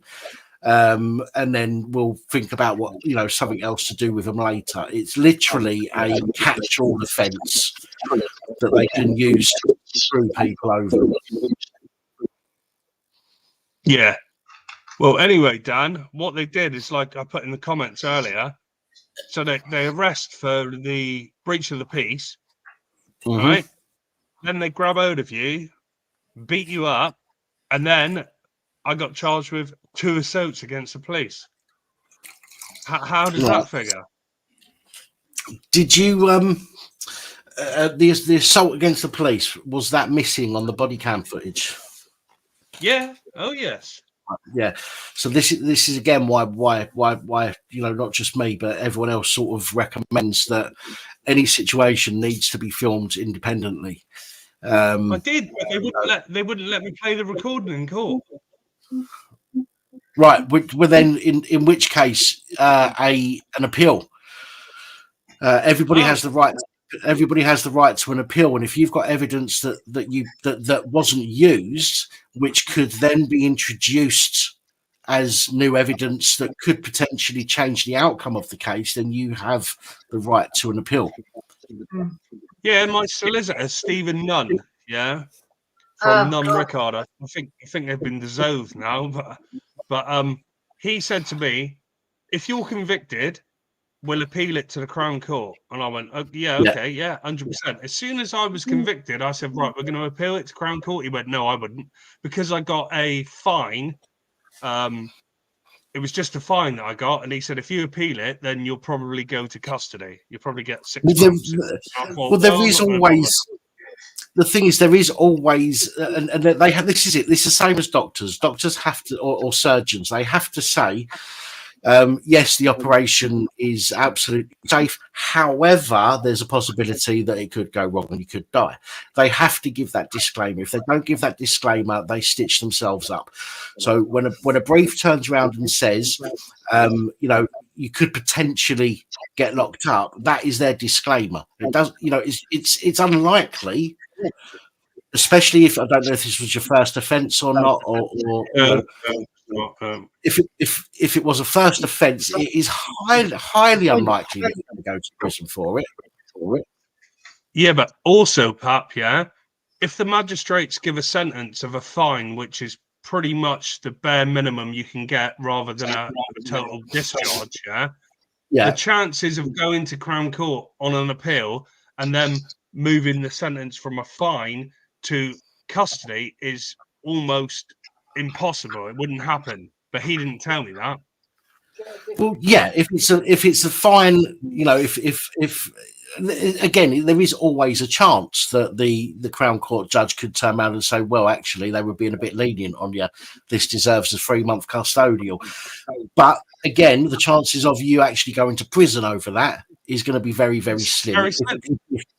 If it did go to a custodial, it's going to be a suspended at the very most, and of course, nobody wants to be classed as being convicted of an offence. But if you've got proof and you've got true conviction that you are innocent of the crime that you have been accused of and found guilty of in a kangaroo court, because that's exactly what a magistrate is. Oh yeah, I think that people need to fight that. I think people need to turn around and say, no, fuck you, and they've got, for their own, if for nothing else, for their own peace of mind, that they haven't just bent over, lubed up, and let the system screw them. Yeah. Also, Pat, what they don't tell you, the law comes in, because then they can't screw you over interviewing you. What they don't tell you, Pap, is when you appeal your conviction to a Crown Court, the majority of people believe you're appealing to a judge, but you're not.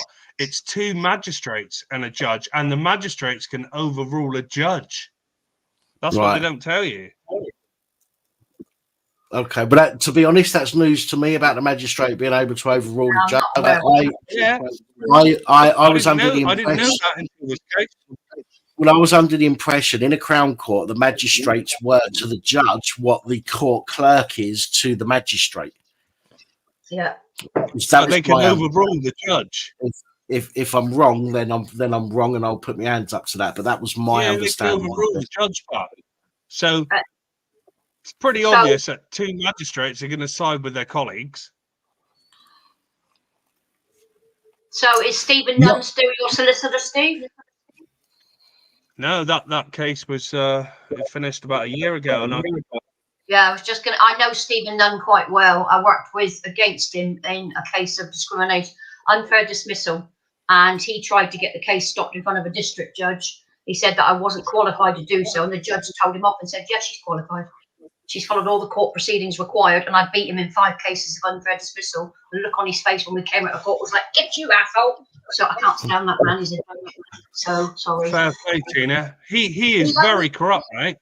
He is. He only took on cases of business people in the higher up range. He started his work working with young offenders, but he would tell the young offenders to plead guilty, whether they were guilty or not. He'd say, "I'll just plead guilty. It'll be easier." That was his trap. Yeah. He started taking on big business, and the unfair dismissal cases was a big businessman that sacked 5 people. I was one of them, and I represented the other 4 in the district court, and I beat Stephen Nunn and kicked his ass. He kept saying, "Which solicitor's firm do you work for?" And I turned and said, "None, I'm a housewife." You should listen to the look on his face. So I raised my kids. I'm just a housewife. Yeah, I'm glad, Tina, that you can vouch for me that he's very corrupt. He is, but most of them are.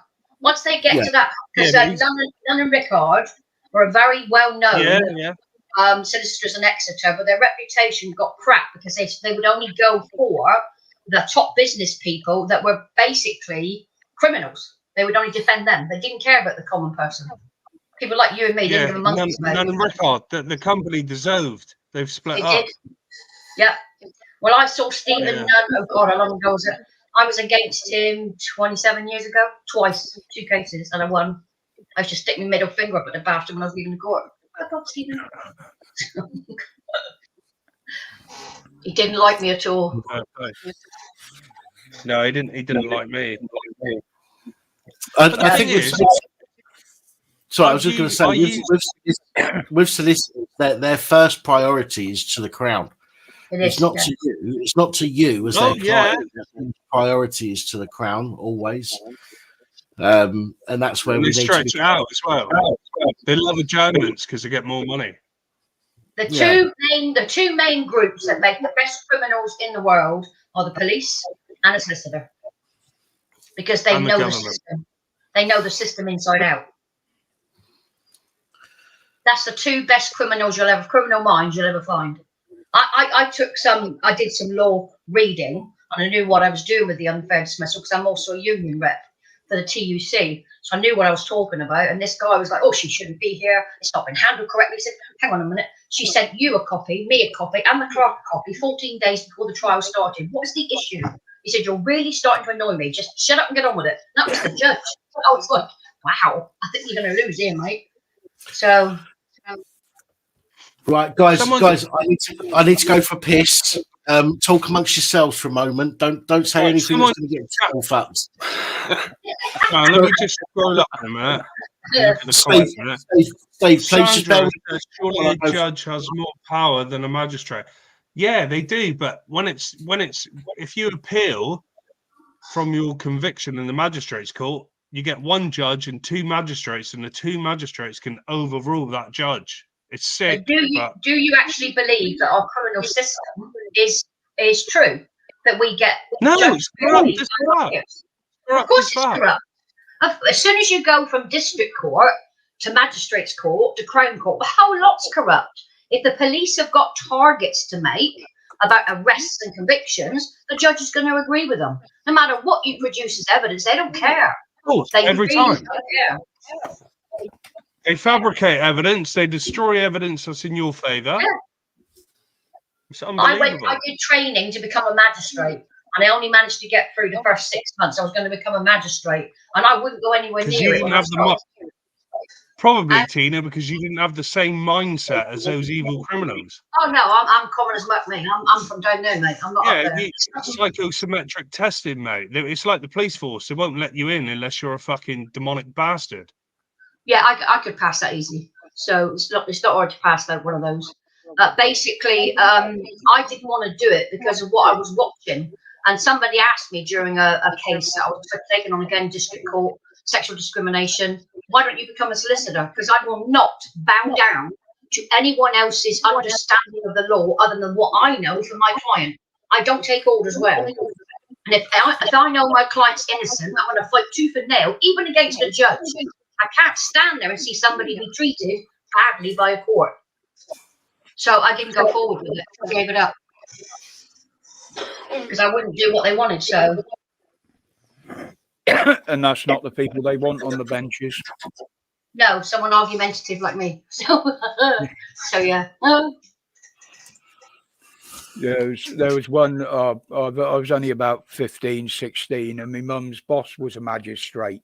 Her and her husband were the masters at a private school. And I stood up in front of her for terracing through the town on a dirt bike. And she just looked at the others. She said, I've got to leave, she said, because I know this young man. She said, and I believe him to be of good character, but his mother tells me otherwise. And she turned around and walked off. Yeah, but that's why I couldn't become a magistrate. The rules were so bad. Even though you were bringing the case as a magistrate, you were listening to the information. There was backhanded corruption saying, we want this shit put away. You know, and the other magistrates, if you're on a panel of 2 or 3, if you disagreed with them, you got followed for that, you know?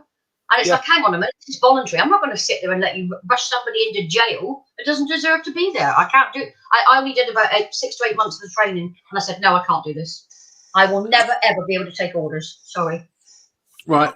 I've got somebody in the back here at the moment. Silas, can you just do me a favour? Just touch the top of your head with your right hand. Lovely job. Thank you very much, sir. I'm going to bring you on now, so if you want to go off camera, you can do. But if you're okay to come on camera, then I'll bring you on. But okay, sounds. So I'll bring you on now. Hi. Yeah. Hello, Silas. How are you doing? You got me?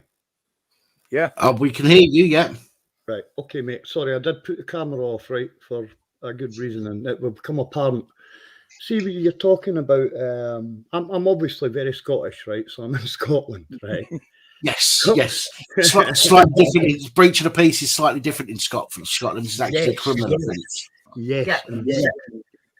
So I was basically false arrested, put in a cell, blah, blah, blah, usual crap. I was given a fine by the Procurator Fiscal. Now, I actually asked after this, I wanted all of the evidence, right? Because there was no phone calls. What had happened was I was having a dispute with the DVLA, okay? Right. And I was basically driving a vehicle to and from my work at the time. And the DVLA had on the database, I had no license, right? I was driving under what they call Section 88 of the Road Traffic Act, right? On medical grounds, right? But they hadn't returned my license. And they basically had on the database, like, so my worry was, if I get stopped or if I have an accident, you know, or do I kill somebody, you know what I mean? Anyway, the police didn't like my line of question, and I was a pain in the arse, okay, I phoned them up repeatedly. I was a pain in the arse. Because it was worrying me, you know what I mean? And anyway, I got thrown in a cell, and I actually thought I'd lost it when I was a kid, right? And no shame at all, but I am highly claustrophobic, right? So I freaked, and the ambulance called everything, right? So anyway, they buried everything. Another incidental fact about this, right? You know, we have in Scotland, you maybe know about this, Dan. In Scotland, we have what they call the Act of Addendum. Now, see, see, with the DVLA, if I want to appeal against the decision they've made in Scotland, I have 21 days, right, to get a sheriff, a solicitor, a sheriff, and then actually get the sheriff to appeal on my case for me, right? In England, you get 6 months. In Wales, you get 6 months. So that's what they call the Act of Addendum, and this covers absolutely hundreds of things. I tried to read it. And I shit you not, mate, I think it would take me about 2 days. It's huge. Anyway, incidental little story there, my friend. But there you go, it happens everywhere, eh? And it's getting worse and worse and worse. Unfortunately, it is, mate. Unfortunately, it is. And that's why, you know, I think so, you know, channels like the Auditors are so popular because people get to see in action. Although let's be honest, those particular channels don't try and explain anything as such. They just show what shit show the police are. Yeah. But there is a growing number of channels that are speaking up on police policies and procedures, and I think it's a great thing. I think people need to understand the law as it confers to them, and they need to understand what their rights are. And this is why I brought these additional books. If you saw earlier, I brought some additional books this Christmas as Christmas gifts for myself, which will teach me. One of them is although it's not the Scottish one, it's the Police National Legal Database, which is what the police, when they get on their mobile phones to check up the legislations, it's what the police fall back on.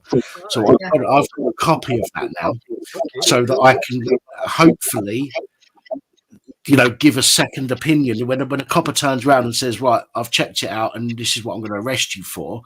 Then I can show people what it actually says, and we can work out whether the copper has over exaggerated, completely bullshitted, or done the right thing. And hopefully that will help people understand, and educate them a little bit more on their particular rights, which ultimately is the goal, isn't it? We want people to be safe. Look, I'm sorry, I can't show my face right now. It's simply because I do still have something going on, mate. Okay, it's no that the sole fact you showed me your face and done what I asked you to do in the back of the office. Absolutely brilliant. Thank you. I appreciate that. As I've said before, it's very difficult for me to let people on without doing that. I know. Because I have to protect the channel, and with YouTube's potential recent changes, I have to be more stringent on that, I'm afraid. But I appreciate and thank you for doing that in the back and office. The fact that we've been stung before by it. Well, I do actually have a YouTube channel myself, but it's my writing kind of thing, right? And I just recite some writing, okay, in a different character. But there's a lot of swearing in some of it, so I don't know if I'm going to get my arse kicked off. So, sorry. Ass. I could say ass, can't I? That's a donkey. Listen, I don't give two fucks, mate. Listen, YouTube can suck my fat one, right? I don't care. Listen, I talk the way I talk, right? And I say fuck, shit, bollocks in every other sentence. I'm Scottish after all, you know what I mean? We have a problem controlling our fucking tongue. Hey, look, I'm going to love you guys. Have a good one. Take care. And cheers, buddy. Thanks for jumping on, mate. I need to figure out how to actually get off. All right, I'll just do that. Bye for now, folks. Ta-da, mate. Ta-da. Dan. Oh, it's nice to hear from somebody new. Yes, Steve. Go on, mate. Go on. Yeah. I used to watch a lot of The Auditors, years ago. And I thought, it's great what you're doing. But then I also thought to myself, years later, I thought, hang on a minute. With them sort of sticking a camera in the police's face, pissing the police off, maybe, Parliament will pass a new law that states you cannot film an emergency worker.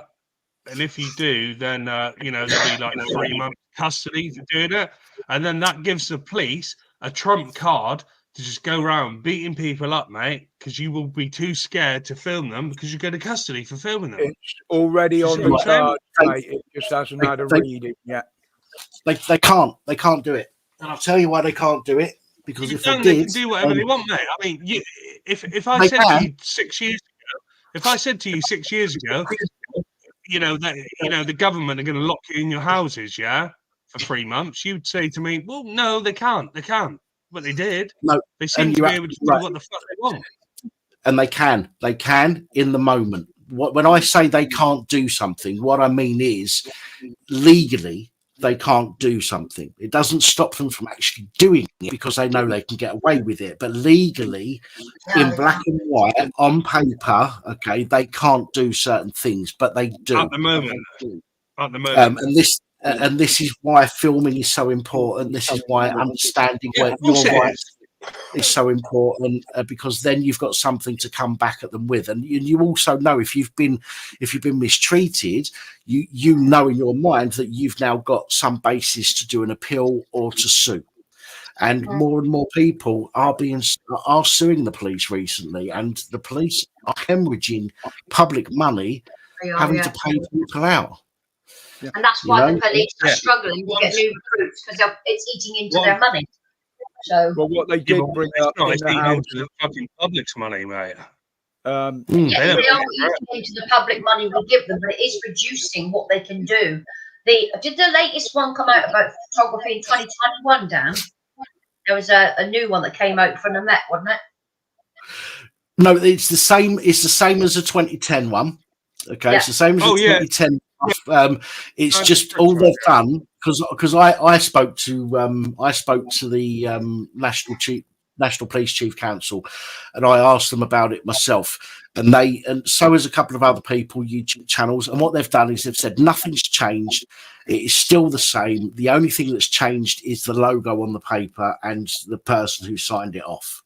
Yes. But sorry, Steve. The actual information within that photography memo is identical from then to now. Yeah. And the other thing I can say to anybody listening, if the police do enter your home, do yourself a favour, buy some small hidden cameras and put them inside your house, living room, top of the stairs, dining room if you've got one, kitchen. Just put the cameras in. I've got a sign that says I've got audio visual recording inside and outside this property. If you do not want to be seen on camera, leave my property now. So yeah, you kind of remind me. You kind of remind me of me, Tina, because when I've had to phone up 101 and they answer, I say, can I just let you know that all calls are recorded for legal and training purposes? Oh yeah, I do the same. They don't like it. The ones that don't like using their word magic. The ones that don't like it the most are DWP. They will tell you cannot record them. That's bullcrap. So whenever I speak to the DWP, it's on a recorder. Every phone call. DWP? Department for Working Pensions.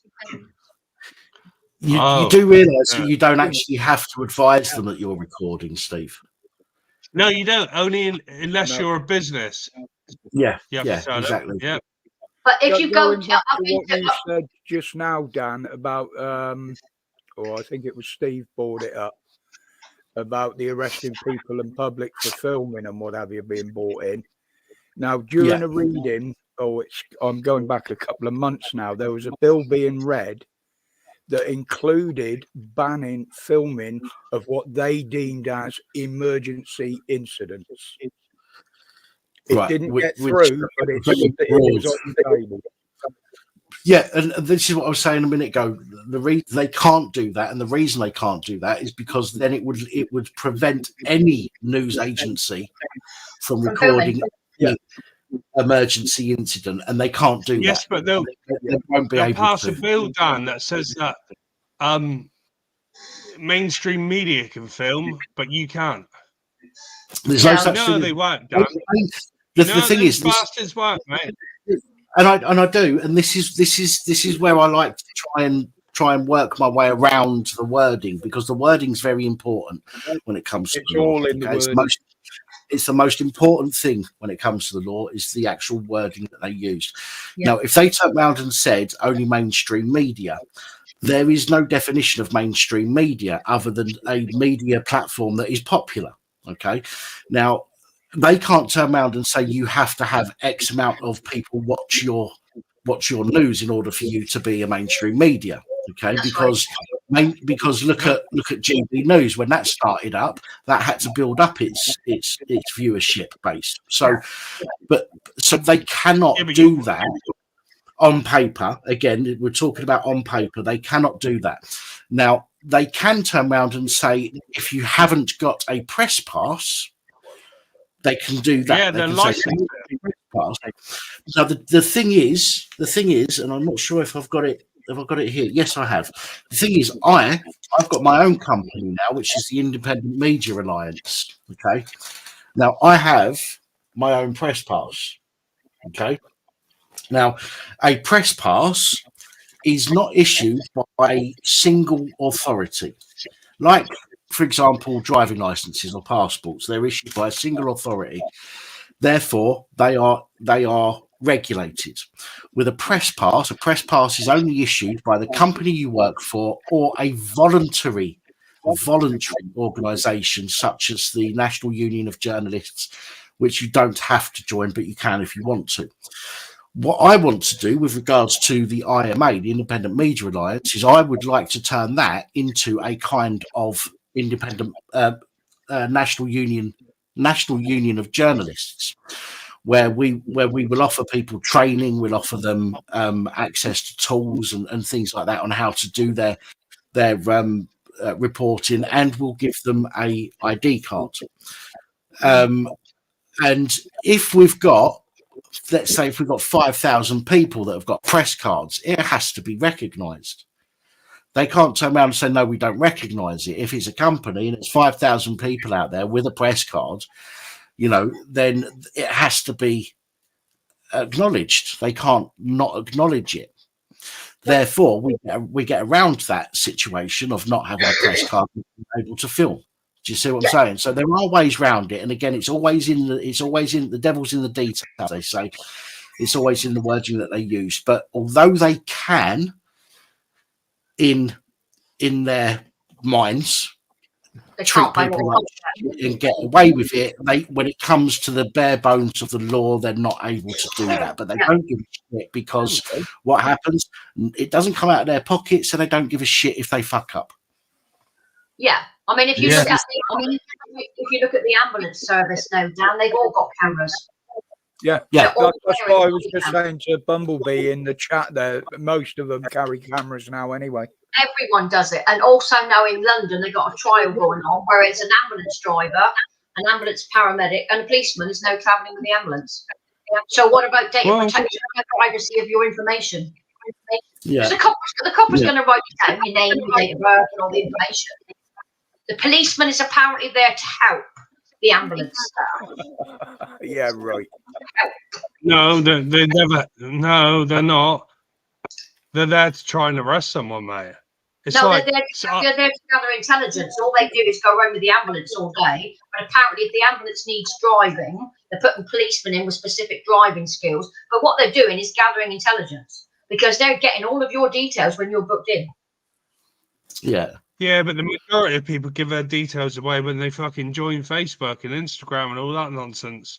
Yeah, but if you're sick, you've got medical evidence is very different. When you're sick and it's to do with medical needs, you're talking about data protection regarding your illnesses, what's wrong with you, and all this medical records, Tina. Huh? They sell your medical information, mate. That doesn't mean the police officer is entitled to get it just because he sat in an ambulance, does it? No, it doesn't. But they can access it. All they have to do is say, we're safeguarding your child the or something. exemption that was out in 2021, they can't. That's right. There is an exemption. Yeah. Can I just respond to? Sorry. Can I just respond to this comment from Boarded Up? With a press card, you are under GDPR. So basically, could an auditor with a press card be sued or prosecuted under GDPR? Now, listen, taking somebody's image, alone is, you can't be sued under GDPR for having somebody's image and then sharing it. Okay. Now, if somebody is the focus of your video, if you're reporting, so there's a difference between reporting and sharing their information. There is a difference. Reporting on something, this is how the BBC and the ITV and Channel 4 and all the rest of it, this is how they can get away with sharing pictures of people, because they're reporting on a story, which is completely different to breaching their rights of privacy. If you're not giving out their telephone number and their address and what car they drive and all of these things that can then be put together to identify a person, it's completely different. So but this is something that with regards to the IMA, the Independent Media Alliance, this is something that I want to do. I want to get on board some solicitors who understand all of this better, and who will work on a no-win, no-fee basis. So if any of our members find themselves in a situation, they can then refer to us and say, look, I've got this situation. We will then put them in touch with a brief that deals with that specific situation, and on a no-win, no-fee basis, ideally help them.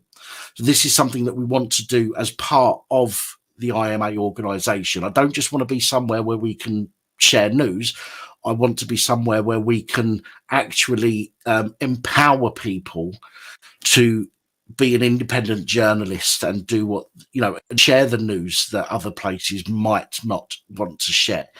So I want to get people on board in the legal, in the legal sphere, solicitors, barristers, whatever, get them on board so that they can also help people if they find themselves in a situation. But we would obviously have our own terms of service, which would say, for example, if you're filming the police, don't get involved, as in don't impede on their ability to do their job. You must stand from a distance and film. Give the person who you're filming a business card that lets them know where they can get a copy of the footage. There's got to be certain things in place to protect us.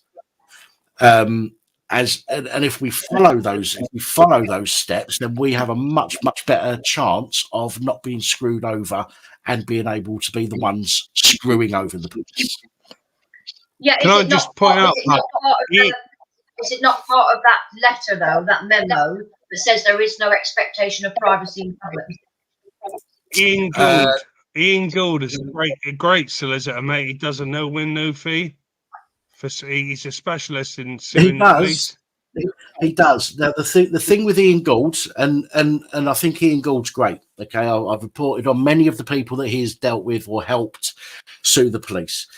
The thing with Ian Gould is he works for a company where I think they have either 3 or 5 partners. Okay, and in order for them to take on a no-win, no-fee case, the majority of the partners have to agree there's something like a 75% chance of winning. Okay, which means that some cases won't get taken on a no-win, no-fee basis because, two partners might be completely up for it and say 100% we're going to win this. 2 partners might be not entirely sure. Yeah, not going to win. And you might have one partner that's right on the fence. And that one partner on the fence could be the difference between that getting that support or not. And I'm not knocking Ian, by the way, because Ian's a great solicitor, absolutely. But there are other solicitors out there that will take on cases that DPP law won't take on. So although I do, and I would suggest Ian Gould as a potential when somebody is in the shit, there are others that I would also suggest as well at the same time in case one doesn't want to take it. So I need to make that clear, because although Ian is great, he won't take on every case. Yeah, it is difficult with partners, yes. Especially like medical cases and things, all the partners have to agree there's a high percentage of winning. Are you watching the chat, Dan? Craft. Yeah, what's happening, Crafts, if you can talk, what's going on? It's probably got the security. Police at the door again by the sounds of it.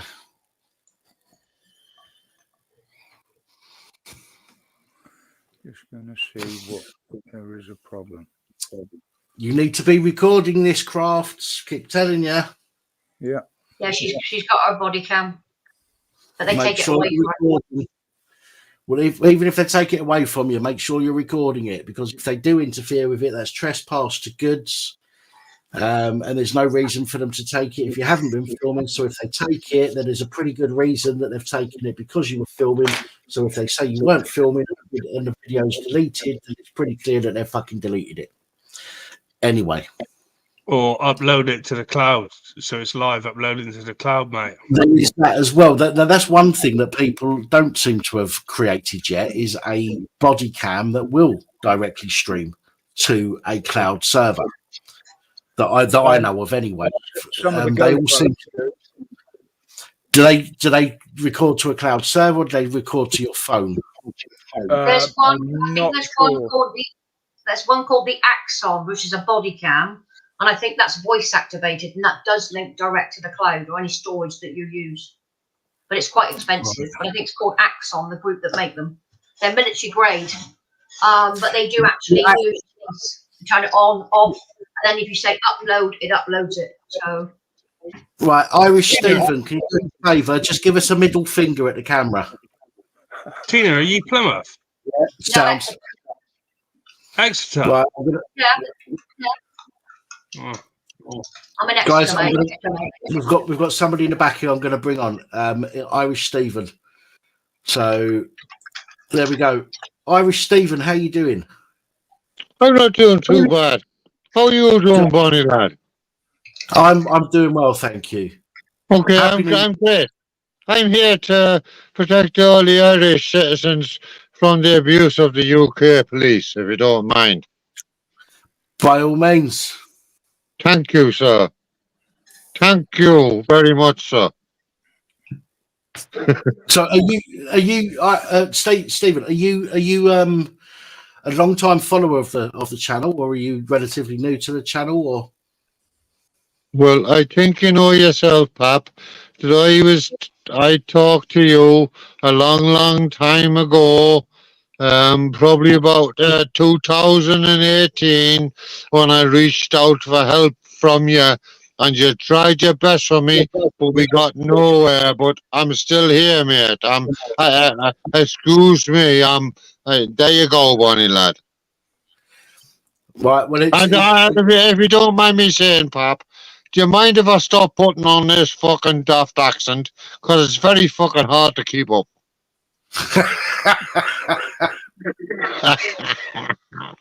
God bless you, Pap, Bonnie lad. Yeah. No, you talk how you need to talk, my friends. There's no issues there.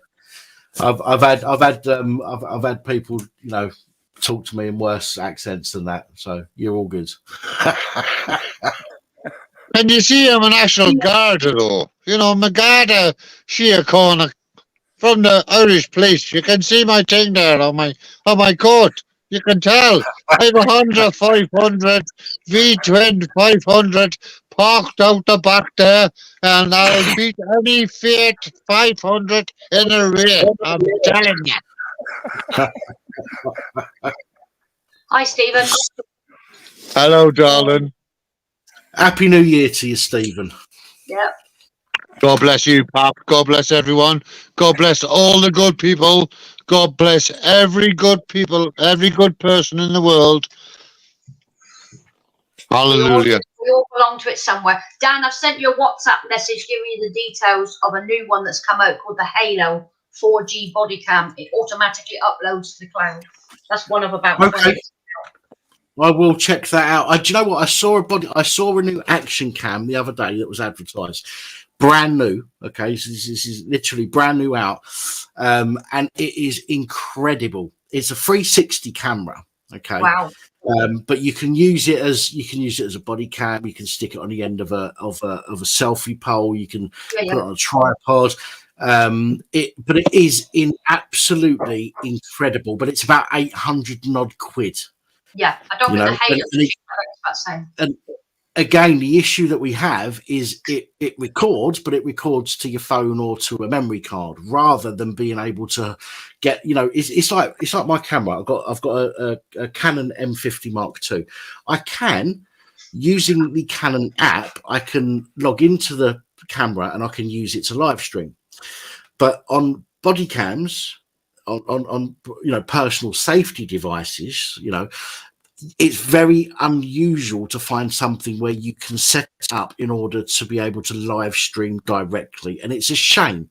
If somebody could do that with a reasonable price point, I think that they would absolutely smash it. And I think many people would get that. If you set it up initially, for example, I set up my OBS. I can come on, with a click of a button and it automatically logs in and live streams for me if I need it to. Now, if they could do that with a camera where you turn it on, you press the button live stream and it automatically logs in and starts streaming, I think that company that produces that would absolutely crush the market. Mm-hmm. I'm pretty sure that exists, Pop. It does. There's several out there. They've got D5 body camera with live streaming. That's another one. A D5 body camera has live streaming ability, mobile hotspot. You've got the Eagle Eye Network. They deliver direct to cloud live streaming. The Halo. There's lots out there now, but they're not cheap, Dan. They're quite pricey. Some of the phones, if you're recording a video, you can put it straight up to the cloud from the phone. You can. Well, I mean, my phone, for example, I've got it connected to my Google account. Okay, so when I record something, I'll take a picture of something. Sorry, let me just bring in PS and I abusing their powers. Paul, do us a favour, give us a wave. Sweet. Hold on, hold on, Pop. What happened to give us a middle finger? Well, he gave middle finger wave. You know, There you go. Everybody the middle finger. So what was I saying? Yeah, so if somebody could come up with a price, I mean, there's no reason for the price to be as expensive as some of these places are. If somebody could come up with a price point, because it's only software, let's face it, there's no hardware that's needed in order to do that, really. Software, yeah. You know, if you can connect a body cam to your phone, which 99.9% of them now do, then you can live stream it. All it takes is some extra software. Okay, and once you've written that software, there's no issues. You know, it's not like you need to update the hardware every now and again. You don't.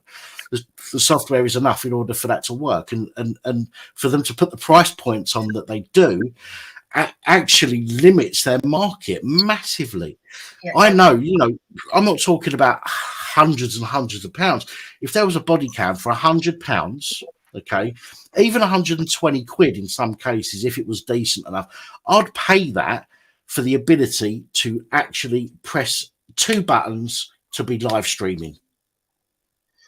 Yeah, you know, I would pay that money for that, and I think a lot of people would.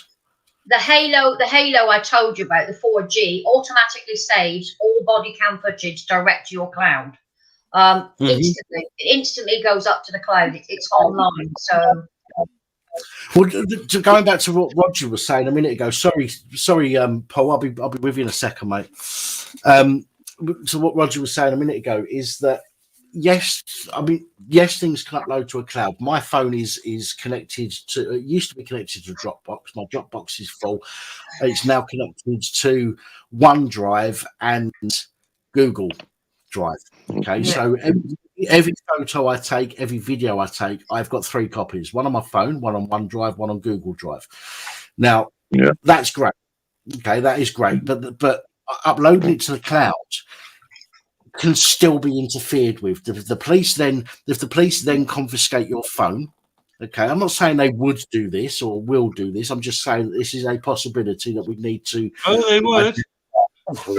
If I know they would. I'm just being careful what I say. That's all. They could get access to your phone. They could then have a look and say, fuck me, this is going to look really bad for us. Let's just fucking pretend that this is corrupted, delete. You know, there is always that slight possibility that that's going to happen. So we need something. Pap. Go on. What they do, if they can get access to your phone, right, which is very, very difficult. I don't care who they are, right? I don't care who the fucking are, Apple experts or Samsung experts or anything like that. Right? But anybody who uploads anything to the cloud, that is free for anybody to look at. So if you upload crap to the cloud, there's no point in having a secure phone, because what the fuck are you doing? You don't save nothing in the cloud. You save everything to your memory cards and nothing on the cloud. And you put it up, it's your own private shit. When you put it in the cloud, it's called the worldwide cloud or some fucking shit. Then any cunt can get hold of it. But you do need to give people permission. You do need to give people permission to access that as well in most cases. You've got to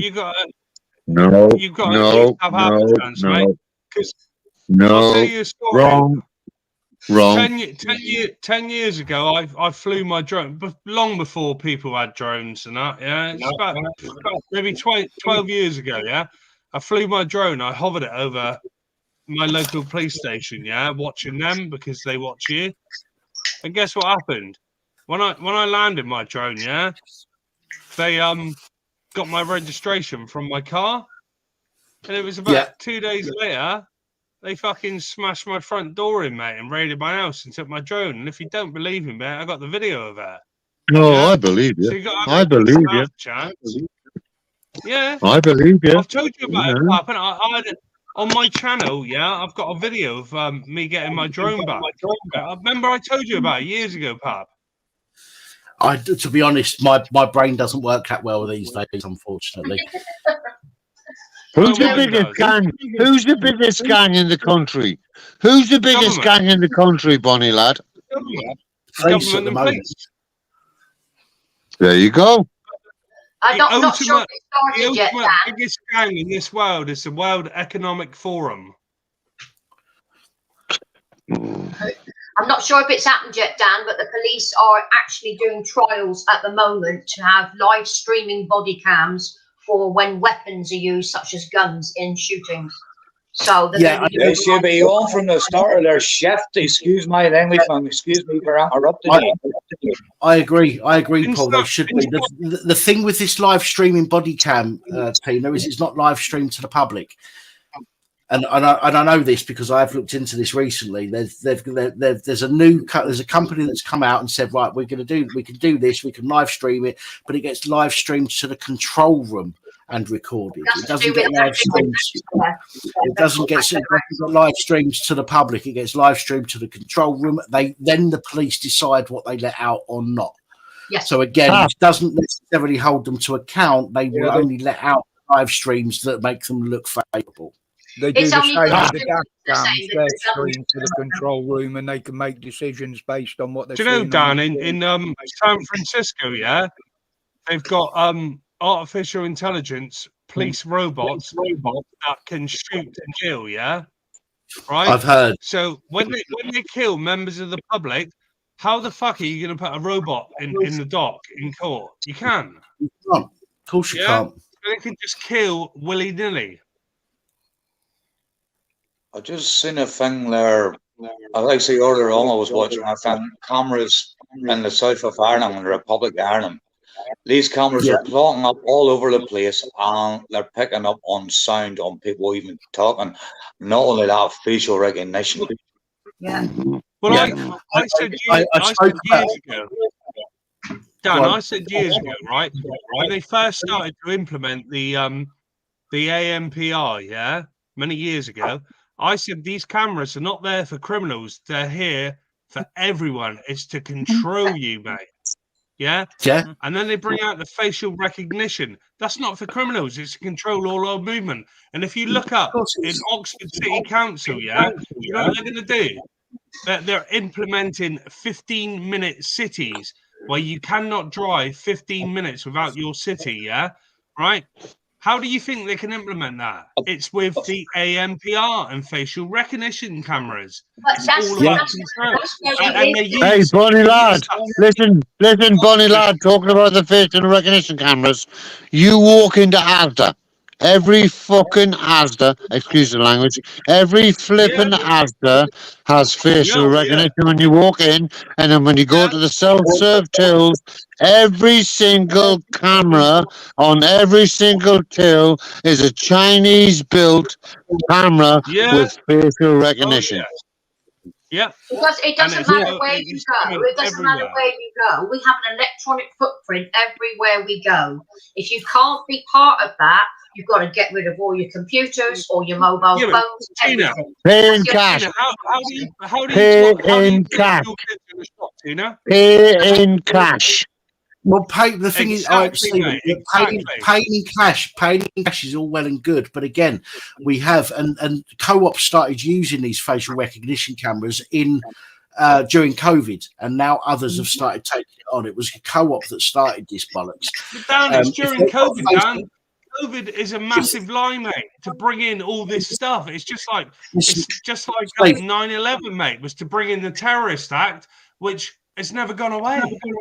Steve, if you've watched my channel for any period of time, you'll know what my stance is on COVID. Dan, Dan, I'm not being rude here, mate, but during the first when COVID first came around, mate, I was on your channel saying it was bullshit, yeah? And a lot of your viewers and you yourself, yeah, thought I was mental. And then you started to agree with me after a year. No, I've always agreed. No, it's fine. Listen, I've always agreed that there's something sus about it. Now, I do believe, and I still believe, that COVID is a thing. It's the flu. It's a different variation of the flu. It's a massive lie, mate. And that's absolutely fine. And I appreciate your opinion. From my perspective, COVID, the flu does change, which is why when you have the flu jab, you have multiple variants of previous flu jabbed into you. Okay, and it's the same with COVID, in my opinion. COVID is a different variation of the flu. Yes. I'm not going to go into I don't want to go into the politics about it on this live stream, because I want to be careful that YouTube. Yeah, you got to be careful what you say. Yeah. But I believe that COVID is a thing. There is a virus. It's nowhere near as bad as they were saying, in my opinion. But it was used to bring in all sorts of or to trial Orwellian stuff, new things. Yeah, and that I totally agree with, and I have from the beginning. Okay, 100%, Pop. 100%, Pop. Just for me, I can't say that it was completely made up. From my perspective, I have to say that it does exist. That's been blown out of proportion. That's from my own perspective and my own research in it. I'm not knocking yours, by the way. So your opinion is absolutely valid. I'm not knocking that. You may have seen things that I haven't, and you've generated your opinion based on that. So, opinions are great. This is what causes debate, and this is what causes people to learn, is by having difference of opinions. Okay, so I'm not knocking anybody on their stance on COVID, but for me personally, I did say that, Dan. I did say it's a load of bullshit. Right? If COVID was real, how come the only people who died were people who the mainstream media made up? Every single person that I know and all my friends know, they're all still alive. No one's died. Yeah, and I don't know anybody that has either. No one does. Hello, Pop. Can I interrupt? Hey, Pop. Can I interrupt? I don't know who this sausage is. God bless you. You're a lovely sounding sausage, right? I don't know. You sound Welsh. Are you Welsh, mate? Are you Welsh? Are you addressing? I'm addressing the guy. I'm addressing the guy who was talking to Pop in the last 30 seconds. That's Steve. That's Steve. Yeah. Yeah, that's me. Hello, Steve. Are you a Welshman? No, I'm not. Oh, you sound Welsh. Apologies for that if you don't like the Welsh, but there's no wrong with the Welsh. You know what, mate? We all know that the countries that started all this, 40 to 50 countries met just as a pandemic hit. They all agreed the same shutdown. It's now come to light it was all fake. Yeah. Right? Even the ministers and their scientists that stood on the podium with Boris Johnson every single day have now had to admit they lied. They actually lied. The targets they were You're talking about Event 201. They were guessing, basically. Yeah, you're talking about Event 201. People they said died. Only 20,000 died of actual COVID. I've got the statistics with me. More people have died from the vaccine. Excuse me. That's what I'm getting to. Excuse me. America's just produced a report which is saying that more people have died in America after having the vaccines than those who didn't. Hello, darling. Let's not forget. Stephen, I'd like to just finish what I was saying at the start, right? Go on. Anybody who dies, and listen, nobody is denying that there's a flu around. Nobody's denying there's COVID around. Nobody's denying there's COVID-19 and all. Hold on, mate. I'm speaking, Bonnie lad. There's no one denying that there's. Can you please finish, mate? And I'll shut up when you want to talk, all right? Now, there's no one denying there's any COVID or any flu or any kind of crap like that about, right? But there are different variants of flu. Hold on. Can I fucking finish, you cockhead? There's different variants of flu.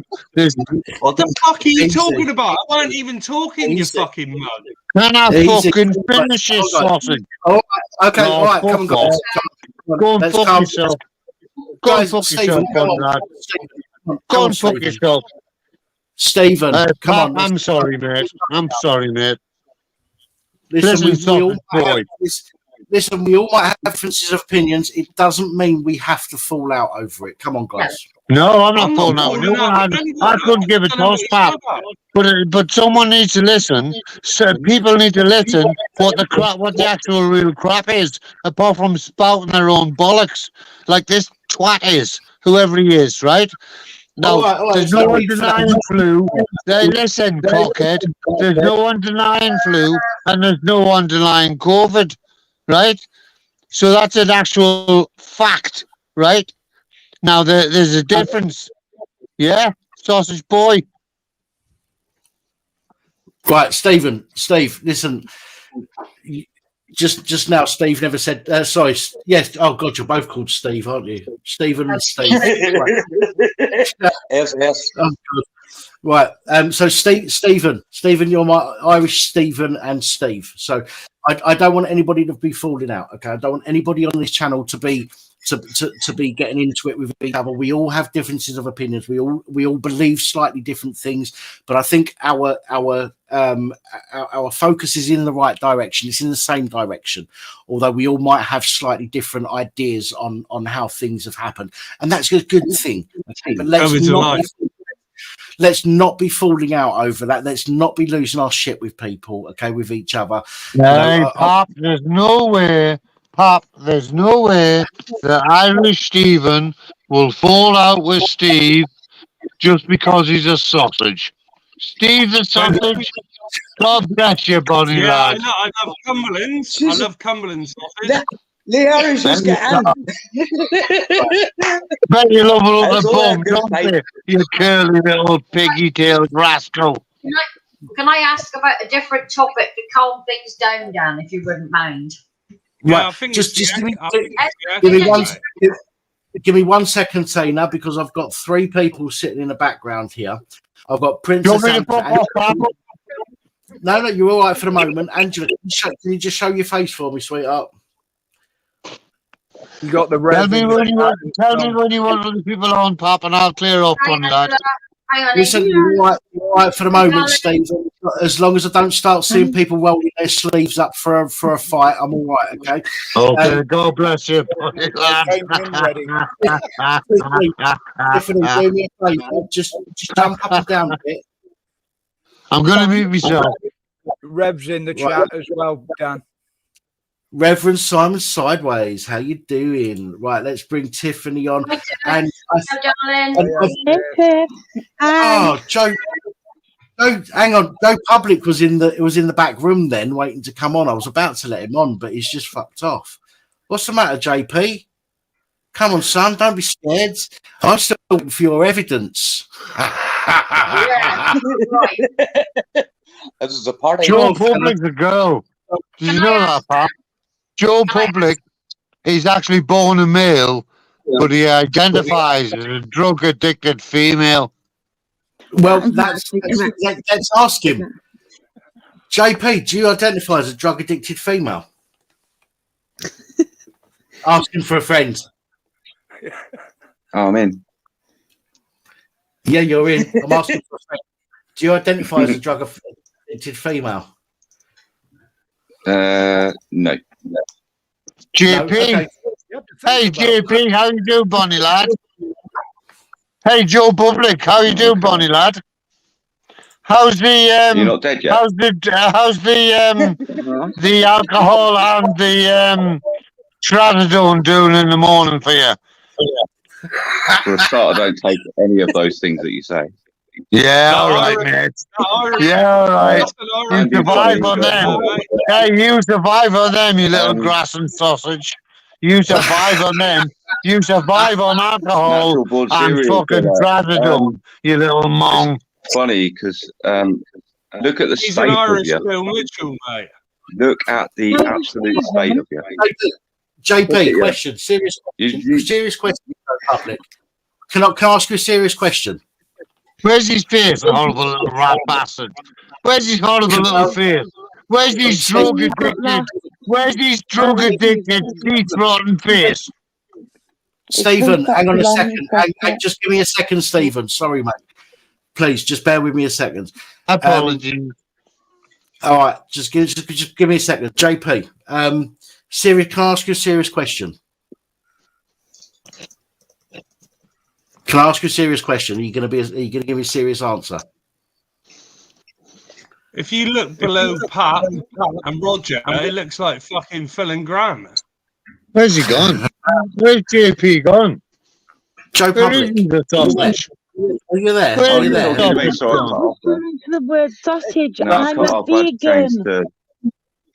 I'm vegan. Right, the word sausage is making me feel sick. Please don't do it anymore. Joe Public. If I ask you a serious question, you give me a serious answer. Right. Yeah. Yes or no? Is that a yes or no? Yeah, I just said yeah. Right. Okay. Do you love tramadol?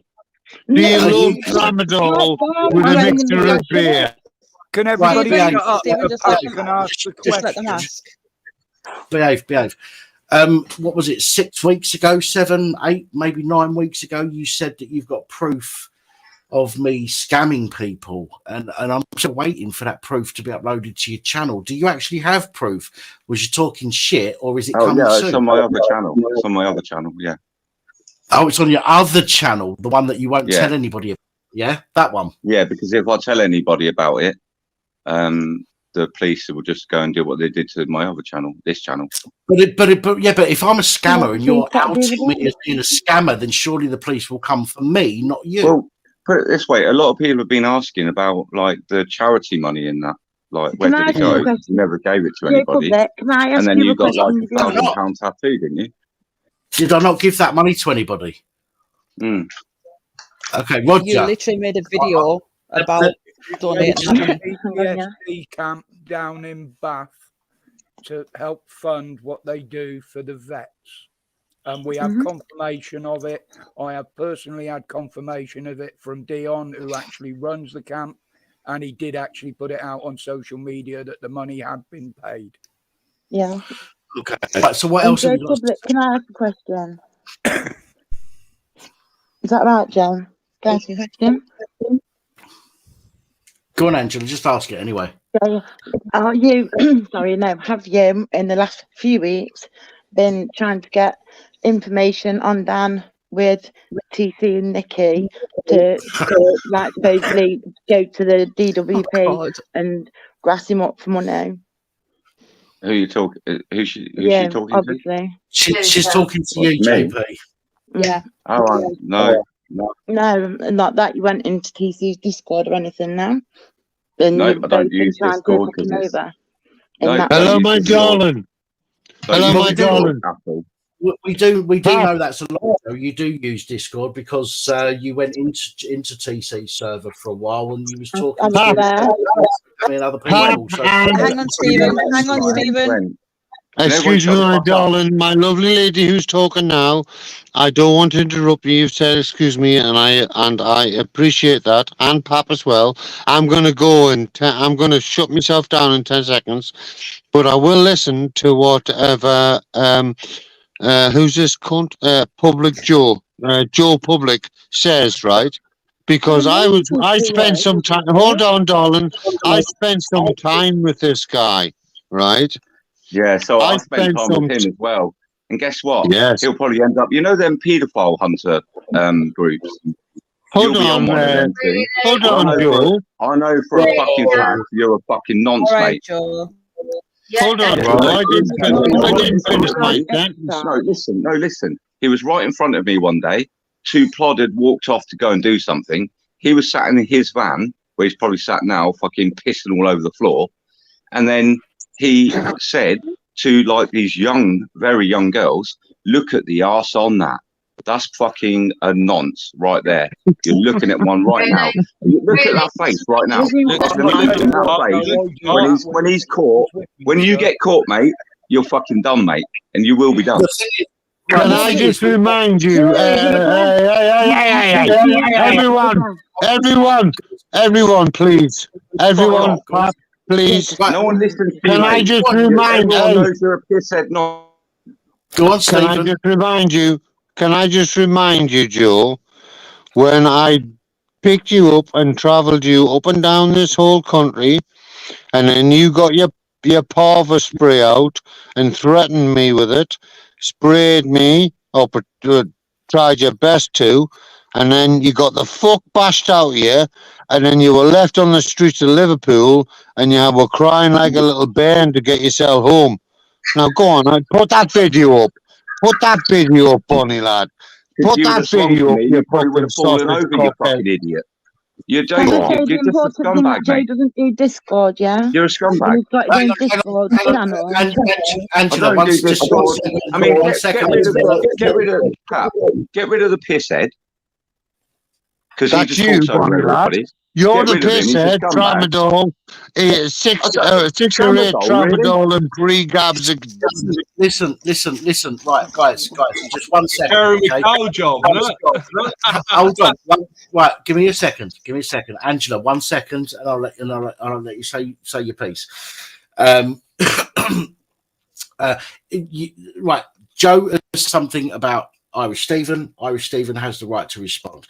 When Irish Stevens said something about Joe, Joe has the right to respond. I have to be fair in that respect and give people the right to respond. But what I won't do is I won't let you talk for ages, talking shit and making accusations without any evidence. On this channel, we deal with things that where the law has gone wrong. Okay, therefore we need to see evidence. The same as I keep asking you, JP, for evidence of your claims about me. As yet, you've been unable to provide any at all. Okay, so if you've wait 1 second, please, Stephen, please. So you've failed to provide absolutely any fucking evidence whatsoever about your claims against me, which I'm still waiting for. Okay, now if you're going to make claims against Irish Stephen, okay, such as you, then we need to see some fucking evidence. Your word means shit at the moment, okay? Because you talk shit. If you can provide some evidence to back up what you're saying, then fine, we'll listen. But if you I'm all right, then. All you've got, all right, then. Yeah, of course you are. Because we're trying to have a conversation here, right? Instead of talking over each other, it's gone quiet. You're going on about this Discord thing. Where's the evidence that I'm on Discord? Yeah, hang on. Because I don't go on Discord. You've got your own Discord channel for that, yeah? Princess Angela, you've got that Can there, she explain it? Excuse me for jumping on a rough there, but listen to all this here, and let's go back to the very start where it started about Danny meant to be a scammer. Sorry. Yeah, but we don't get here, but I'm sitting here, I'm keeping my mouth stumped here. Listen to a pile of crap going on there for an hour or two. To me, any scumbags, as I can see, dressed in a fucking uniform as police. Now, back to the start here, Joe Public. What's the correct here about this other YouTube channel or whatever you going on about Danny being a scammer? I'm interested in hearing the finish of this. And if you haven't got evidence, which Danny has shown, and he's got evidence there proving that money was donated, why have you not apologised? And then we can move on to someone else. Because you're a fucking knobhead, that's why. Listen, excuse me, everyone else. Excuse me, everyone else. Hello, excuse me, Irish fella, beautiful accent. Pop, thanks for letting us on. all the rest of yous. I apologise if I interrupted all of yous, but I'm fucking off now. I'm going to watch All right, it in the chat, Go and but look I'm at, go and fucking look off. at 'cause it's hard to 12-year-olds hear and go and loads of piss in your crap. van. You dirty God Bye bless. non. Joe Bye. Public. Bye Joe non. Public. Bye non. Go and fuck Bye yourself. non. Pop. God bless you, Bye buddy, non. lad. Go and Take care, piss in your van. Go and look at Steve, 12-year-olds. Joe AP, unless you've got proof, then I think you should not be Yeah, 100% not. honest. Right. Is that dickhead gone? Yeah, he has. Right. Maybe everyone could get a word in.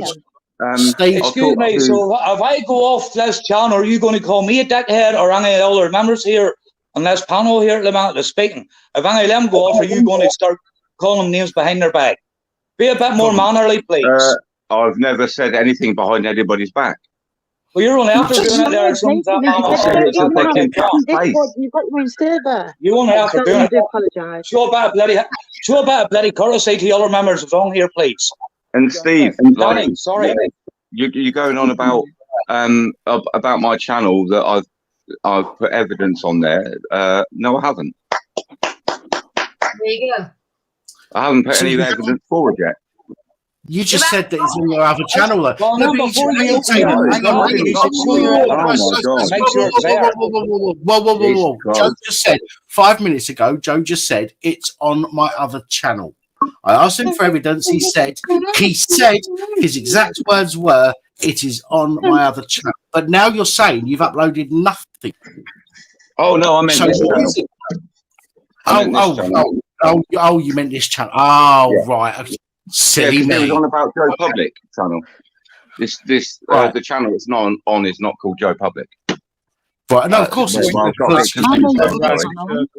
Obviously, you want to out me as being a scammer, but you upload it to a channel that you don't tell people about, so that people that may stumble across it will know that I'm a scammer. Fuck off, Joe. Sort it out, mate. It'd be a fucking. Doesn't want to just that, Dan. It's out there if you want to search for for it. To the DWP with TC and Nikki. Yeah, and but try and say that you're scamming and you're like. Right. You got proof there that he's got his own server, which he's just lied about as well. Well, if you remember, Dan, I gave you proof as well. Angela. Hey, Joe Paggets. Joe Paggets. Answer the first question. I want to get into this Discord thing. Like, well, do you need to go on to my name is Joe Public. I'm sure I won't even call him Joe Public. I just call him Joe Paggett because of a name Joe Paggets we made up a lot of years ago, and the police chief tasked after Joe Paggets for 3 years. This guy, any job that was wrong, anybody got to blame off it is Joe Paggett's got to blame off it. It actually meant fuck off. Yes, Chris. Yes, Chris, you can indeed, mate, if you want to. So your other channel. So before hang on, I'm going to let Angela. Because Angela's been trying to say something. I'm going to let Angela talk just she was after saying about Discord, and she was showing it when you said nonsense. Shut up a minute. I'm talking. After I say this, I'm fucking talking, cunt. So, well, it's my fucking channel. So, hang on a sec. Where is it? Oh, hang on a minute. Fucking hell. Now I'm fucking lost. Your other channel shut up a fucking minute. So your other channel is called Essex Police Shit Show. Or do you have another channel? No, we have another channel as well. Chats and stuff. And so come on. All sorts of shit. Right. Okay. So, but what you're actually saying, but let me just clarify this before I give the floor to Angela. Let me just clarify. Put in the chat that the police van's turned up for. Yeah, she's full of shit as well. Well, he's beautiful. Is it a girl or a boy? He's getting big. Oh, wow. He's getting big. Lovely looking thing. Love. Sideshow, I'll let you on in just a second. Give me a minute. So hang on. One second. This is a shit show. Everyone's talking over each other. It's stupid.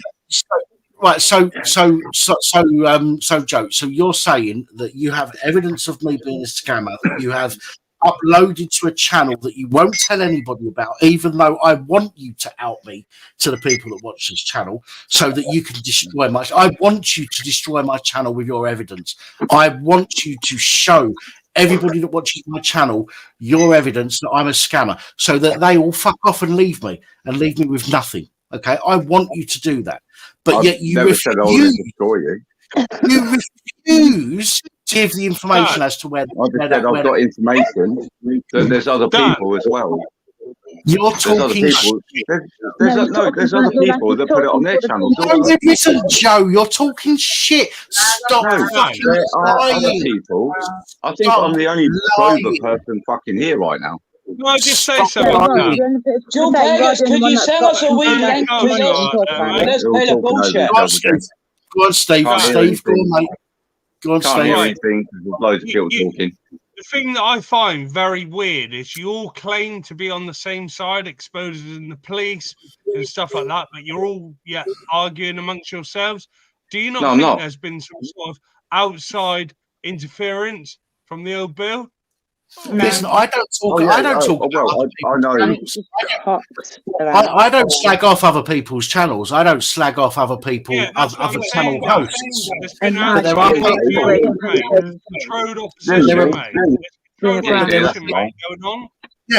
are people. There are people that will come at me with these false accusations, at which point I will turn around and call them out and say, don't be a fucking liar.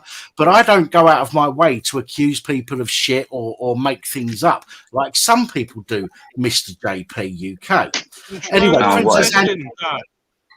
Princess Angela has been wanting to say something for about 10 minutes. Let me just say what she needs to say. She was trying to...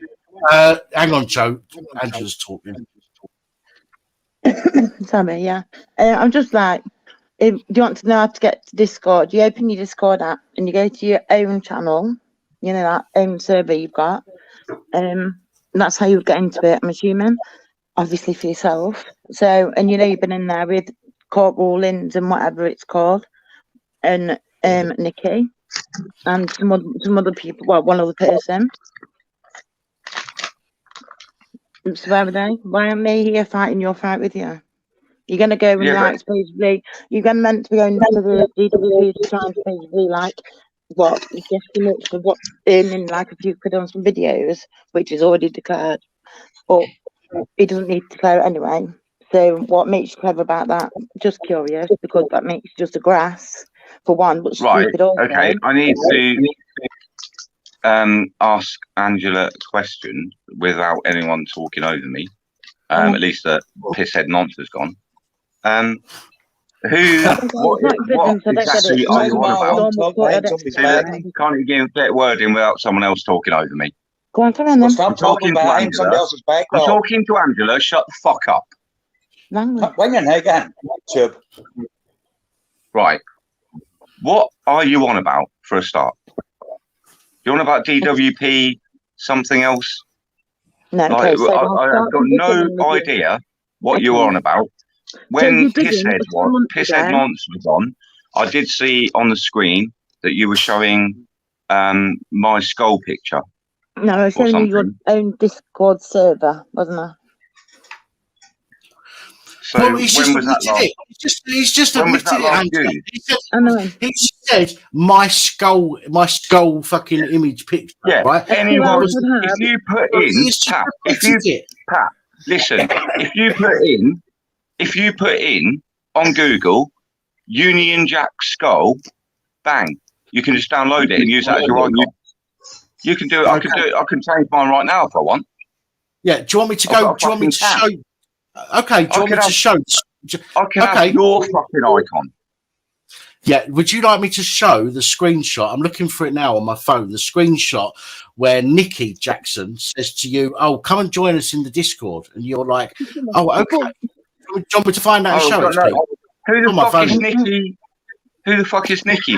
Whoever you just said. Who Nikki is? Nikki is Nikki who? No, Nikki Jackson. No idea who that is. No, of course you haven't. Of course you haven't. Of course not. No, I haven't. No, Mickey of course not. Jackson. No, I haven't. How long ago was this? What, yesterday? In the last few weeks. No, months, definitely probably. not me. Because I So don't know was on calling. Discord. I was on Discord probably you've been about on, hold on a minute. You've been a year and a on half their ago. Discord. Also, no, he has been on Discord. Yeah, I did use it and I didn't like But it. he's saying that he hasn't been on it. Yeah, but he was also Pat knows I was on on there. Discord. No, I was on Discord. I was on Pat's Pat, one. Pap, are you No, aware that but people then can set further, up piss Discord off. by using somebody else's name? Sorry? But you're saying I was on there like a Are you couple of weeks aware ago, that someone Angela. can set up a Discord, yeah? Or join a I can Discord, do yeah? that. Using somebody else's name? Yeah, Yeah, of course you fucking can. the thing is, Steve, right? When somebody when somebody who's attacking me and my channel turns around and says to somebody else who attacks me and my channel, "Oh, let's talk in Discord," and that person says okay, and then suddenly they appear on that other person's Discord server, it's a bit too much, circumstantial evidence for it to be circumstantial, if you know what I'm saying. Yeah, but I understand what you mean. I'm not siding with Joe Public here, but I know, I get it. Someone wants to sort of destroy a channel, yeah? They can sort of clone that channel and pretend to be that person and destroy that channel. I could literally clone Police Abuse and Powers channel. I think I could literally set up a Facebook account and use thumbnails of Dan. That's his name, isn't it? And put his icon, everything. I could set up all that up if I wanted to, but I wouldn't do that. So, and Angela was saying that I was on Discord. When was I last online? Did you say, Angela? You said a couple of weeks ago. Well, You wouldn't, I've got to arrange because you'd rather lie thinking that you can get away with it legally and make up claims. You'd rather the reason you wouldn't set up a Discord channel is because, or another channel, like look to make I it did look have like one. I'm not denying that. It's because impersonation of somebody is far worse than actually making claims. Oh my God. Dan, So, if you listen, I've not denied being on Discord. Why isn't he confident enough to post it on his main channel? This is actually like quite curious now, because I was on Discord a long time ago when you and me used to talk. We used to get on. I decided I don't like you very much, to be honest, and that you're apparently fine with that, aren't you? You say come on your channel. A lot of us I mean, aren't Pat fond of does you say either. come on his channel and call him names, and when you call him names, you don't like it. But I don't this is a long time. This is probably about over a year and a half ago. Whoa. Hang on, shut up a minute. There's a big difference between calling somebody names and making false accusations against them. A massive fucking difference. So when I get the ump, it's because people are talking shit. You can call me a cunt all you like, and I'll laugh in your face. Okay, I could not give. Okay, but if you're making false allegations about me, making false claims that of criminal behaviour, okay, then yes, I will have something to say about that. Pat, I think we've gone well off topic, mate. Can we talk about sort of police abusing powers rather than? Can I just thank you, Diver Dan? Yes, rather than talking fucking shite. Last half a fucking hour. Listen to Joe Peggotts. Can I ask the panel a question, Dan? You can ask, absolutely. Okay, so I'm not sure how many are aware on the panel that they started to bring in zone areas in Kent, Oxford, and a few other places. Yeah, 15-minute zones. Yeah, exactly. Right. Tina, 1 sec. I need to go. Right, Diver Dan Corfu, you're an absolute fucking superstar. Wow. Thank you so much. That is really generous. I just want to say I've got to go for another piss. So while I'm going for piss, because I don't want Joe Public to try and destroy my channel, I'm going to send him to the back room. I'm actually really intrigued. Okay, let me finish. Because I like everyone to shut the fuck up, and then I'll talk to you. Shut up a minute and let me talk. Well, I need to go for piss, so I'm going to put Joe Public. You're going to go to the back room in a few minutes while I go for piss. No, I'm going to go because. Bye. See you later then. Yeah, bye. Yeah. Move you made on that. You go for a pee, Dan. Basically, the channel to open up a conversation. Now, yeah, what were you saying, Tiny Tina Thumbelina? Right, just listen a minute, okay? Then we can get through it. Be patient. So basically, Kent and Oxford are starting a scheme. There are zones being put up in every areas in their area. The council are bringing in permits. So if you want to travel outside that 15 minutes of your area in a petrol or diesel car, the price they're looking at is for a permit around £100 a year. £100 a year they want, right? The other place they're doing it. So the other thing they're putting up is you've got the cameras that take your number plate. They're putting up AI cameras to capture your face. So if you go outside of that area and you don't have a permit, you get a £160 fine in the post. My question is, how the hell can this be fucking legal when we have a right to travel? Well, it's not legal, is it? It comes from the World Economic Forum, mate. And basically, Tina, it's to force the cars off the road, put you into smart cities, mate, to control you. Yeah, 15 minutes away from your house, mate. It's as far as you can travel, while the beast system travel around in their massive 4-litre Range Rovers. You should know this, Tina. I do know this. Concern. They're only banning petrol and diesel cars. All right, they don't want those to travel outside the zone. If you've got an electric vehicle, electric scooter, you've got one of those newfangled 2 feet square scooters, not a mobility scooter, and they want companies to go to electric vehicles. Now, we know that is a massive drain on the grid of electricity in this country. It's not about us as the consumers. There are millions of vehicles out there now draining our electricity because of what they're using in their vehicles. They're a great idea to save the planet. I'm not against that. What I am against is taking away our rights for the freedom of movement. What about people who live in a village who's only got a little petrol or diesel car and he's got to commute an hour and a half to get to work? Does that person have to give up their job? It's just ridiculous. I don't understand what the government's planning. Anybody thoughts? There is some amount of wind turbines. I've had the boat there from Birkenhead come on back over towards Belfast, and you see all the way on up there by Fleetwood and Heysham Hall, and the amount of windmills there is actually out in that Irish Channel. And that's just the Irish Channel up that end of it is unreal. And the amount of wind turbines there is there as well on land, let alone offshore. What are they getting at? That there's not enough electric. Yeah.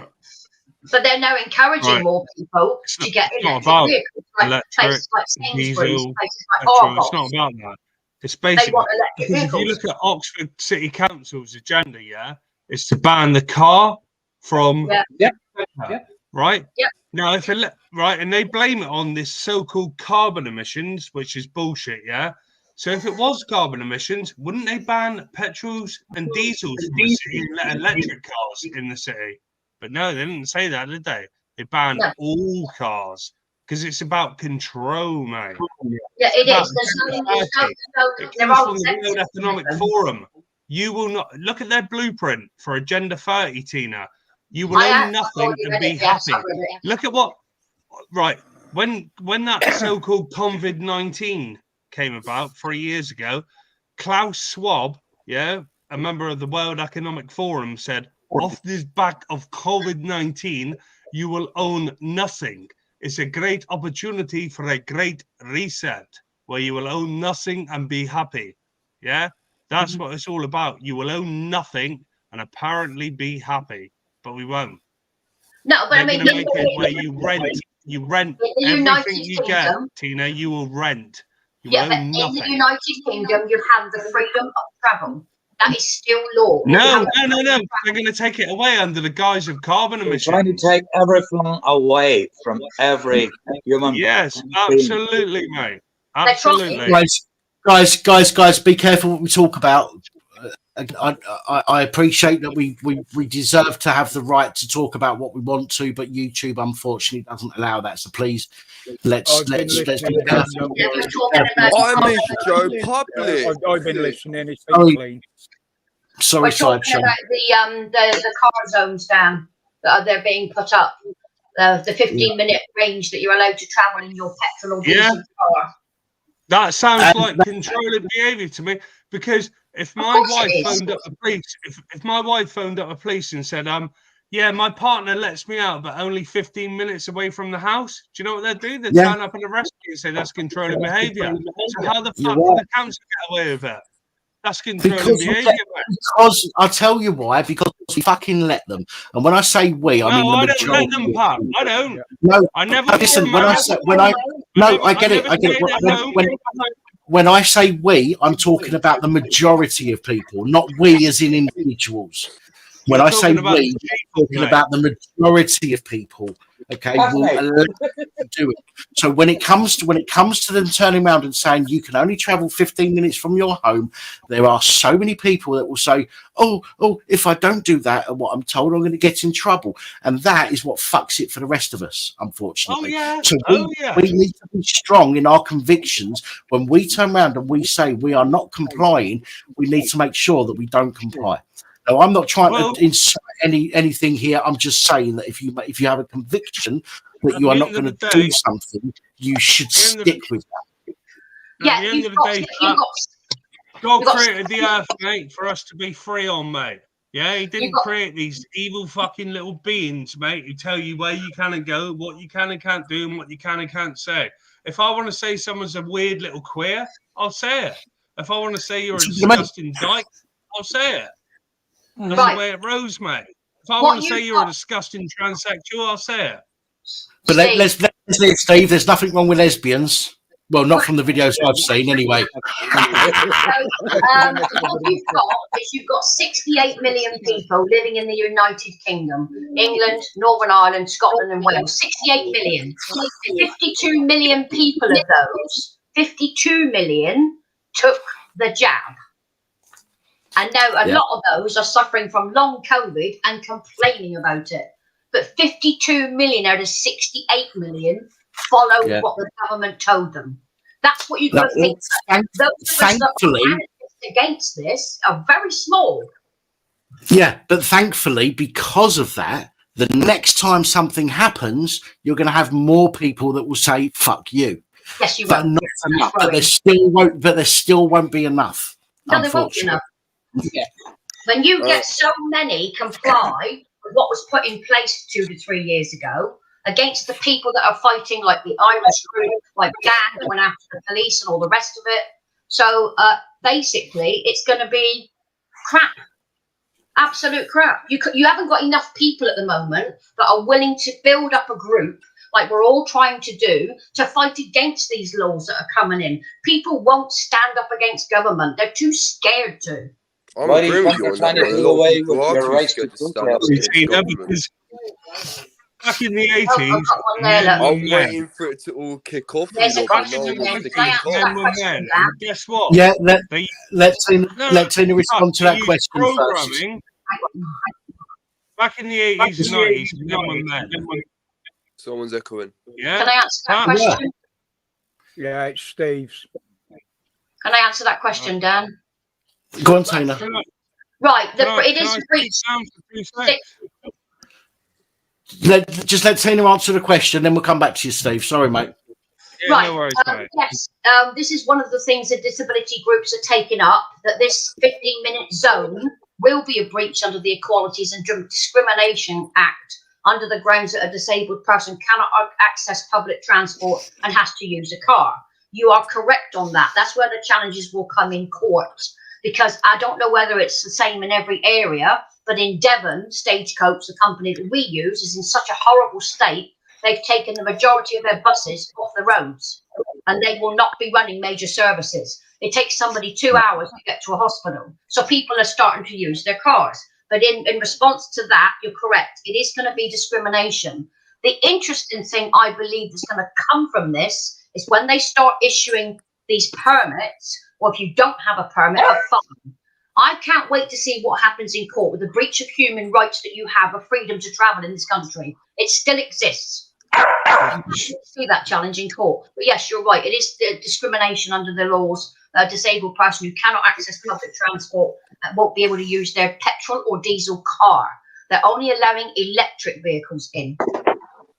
Well, the way All it's right. going, they won't have them for much longer because boroughs in London are actually stopping building projects because the infrastructure isn't there for the electricity that all these new homes are going to draw. That's another So point. what chance are they going to get a charge in electric cars? No one. But did you also hear on the 1st of January, every electric car now that wants to charge has to pay commercial rates now and tax? Yeah, because some people get an electric car and it's tax free. And they're They are going to pay literally road outpricing. Do you know why, Tina? Why people don't stand up? Do you know why people don't stand up, mate? Because back in the 80s and 90s, men were men. Now they've used that fake diversity and using the BPA in plastic to turn men gay, mate. And we Wait, what are you talking about? What are you chatting about right now? Well, I'm not gay. I'm certainly not gay, and I can prove it. Because there's somebody. I'm confused what he's talking about right now, to be honest. Yeah, I can do that voice as well, bruv, innit? I can do that voice as well, bruv, innit? That's what the zones. The zones I can do the same voice as you, bruv, innit? What you chatting about, innit? Right, the zones are not taking about the piss cars. right now? They're about separating. Well, hang on. Are you taking? No. Let's hang on. Are you taking the piss out of my voice, bruv? Wait. Who's taking the piss out of you? Who's taking the piss out of you, bruv? Who's taking the piss out of you? Who's taking the piss out of you, bruv? I thought you were taking the piss out of me. Right, nobody's taking the piss out of anybody. Listen. Nobody's taking the piss out of anybody. Let's keep on topic. Nobody. Okay. Hey, listen, bruv. Yeah, we're safe. Yeah, nobody's taking the piss out of nobody. Yeah. All right. Cool. You get me? Yeah. You get me? Yeah, bruv. You getting blood clot? Yeah, let's not talk about blood clots. It's something me and Roger know far too much about. Yeah. Happy New Year to you all. Got more blood clot than the original blood clot, man. Can I finish, Dan, and ask your opinion on these zones? I do not believe this is about transport. I believe Mick is safe, yeah? Mick, you're safe, Rob, yeah? I think this is about segregation of groups of people. Okay? I think they're separating areas in the country and they're separating groups of people to keep them away from each other. That's what I believe. Movement. Right. Yes. You want my opinion? More gangland areas. Do you want my opinion on that, Tina? Yep. Well, tough. You're not getting it. No, I'm only joking. My opinion on that is that the government have, and I've said this so many times, the government have been trying to break us down into smaller and smaller subsections of society for a long, long time. Even when it comes to LGBT, which was a subsection, even that is being broken down further into LGB and then T. Okay, so this is what's happening, right? People, the whole communities, people's communities are being broken down. We've got this whole racism thing. Okay, what will happen next is it will be racism rather than racism as an overall descriptor, shall we say, or discrimination, as I prefer to call it. Rather than discrimination as a descriptor, it will be discrimination against blacks, discrimination against Asians, discrimination against browns, discrimination against A, B, C, whatever. Okay, this is then breaking down so that then what they can say is black people discriminate against Asians, Asians discriminate against whites, whites discriminate against everybody. And what this does is it enables the government to get us infighting more and more and more, so that our attention is on each other rather than where it needs to be. Okay, because human beings, right? We're very sensitive. Let's be honest. We're very sensitive. Somebody says something, we are quick to jump to that. Oh, you're being horrible about me. I think that's what just happened with me and the guy at the top there. It's an ego thing. Listen, this is what happens. Nothing happened between us, bro. Yeah. No. I know, but this is what I'm saying. Steve. Okay, it's an ego thing. Okay, when somebody says something that we might not like, we jump to the defense of it straight away, okay? Even though it might just be somebody's opinion of us, and somebody's opinion of us, let's face it, means fuck all. Yeah, one person's opinion against somebody might not like me. Somebody might not like me. Listen. Did I bash his mum? No, pop. Yeah? No, Did I bash his no, pop. Yeah, bro. But this is Steve. This is exactly what I'm trying to explain. This is the thing that I'm trying to explain Why is here. he bringing mums into this for? I was having a laugh. Our ego steps in. Okay, when somebody says I might be talking to someone and they mention the word fat cunt. I know I'm a bit chubby. Okay, I'm a fat cunt. So my ego will turn around and go, oh, he's talking about you. So then I might go on the defensive. And that defensive reaction then causes you to go on the defensive. And then you start this fucking interaction, which goes nowhere but into a shitty situation. So what we have to do is we have to say, right, everybody's got an opinion. Everybody's got the right to opinion. Some people might not say something that I like. I'm going to say stuff that they don't like. Who gives a fuck? And that's the important phrase I think we all need to remember. Who gives a fuck? Because when we start worrying about it, we start fighting about it. When we start fighting about it, we start falling out about it. When we start falling out about it, our attention is taken away from where it needs to be into something that we don't even need to worry about. Who gives a fuck if somebody says something you don't like? Who gives a fuck if somebody calls me a fat cunt? Who gives a fuck if somebody you're wrong and I'm right? Who gives a fuck? Nobody gives a fuck. YouTube's going to demonetize my channel with the amount of fucks I'm throwing out this tonight. But who gives a fuck? Seriously. Pup is right, bro. Pup is right, yeah? This is the government breaking us down into smaller and smaller subsections of society to fight against each other. Do you remember? Let me. I can't remember. That's why I call him the Papasaurus, man. That man is right, yeah, bruv. There is a film. Somebody might be able to tell me the film on YouTube, innit? Somebody might be able to tell me the name of the film, but there are films out there where society has been broken down and they're all fighting against each other. It's a bit like Mad Max, I suppose, in a way. Yeah. Who wants to live in a world like Mad Max? I fucking don't. Hunger Games, I think, is the one you're talking about. I think it's Hunger Games. Yeah, Hunger Games. Even Hunger Games is better than the worlds that they're trying to create for us now. Even Hunger Games, you have people in an area that might not have the same opinions, and they are allowed to discuss those opinions. What we're trying to do now is break everybody down into sections where everything is an echo chamber for that person. Okay, Dan, can I ask you a question in a minute? You Absolutely, can do. Yeah.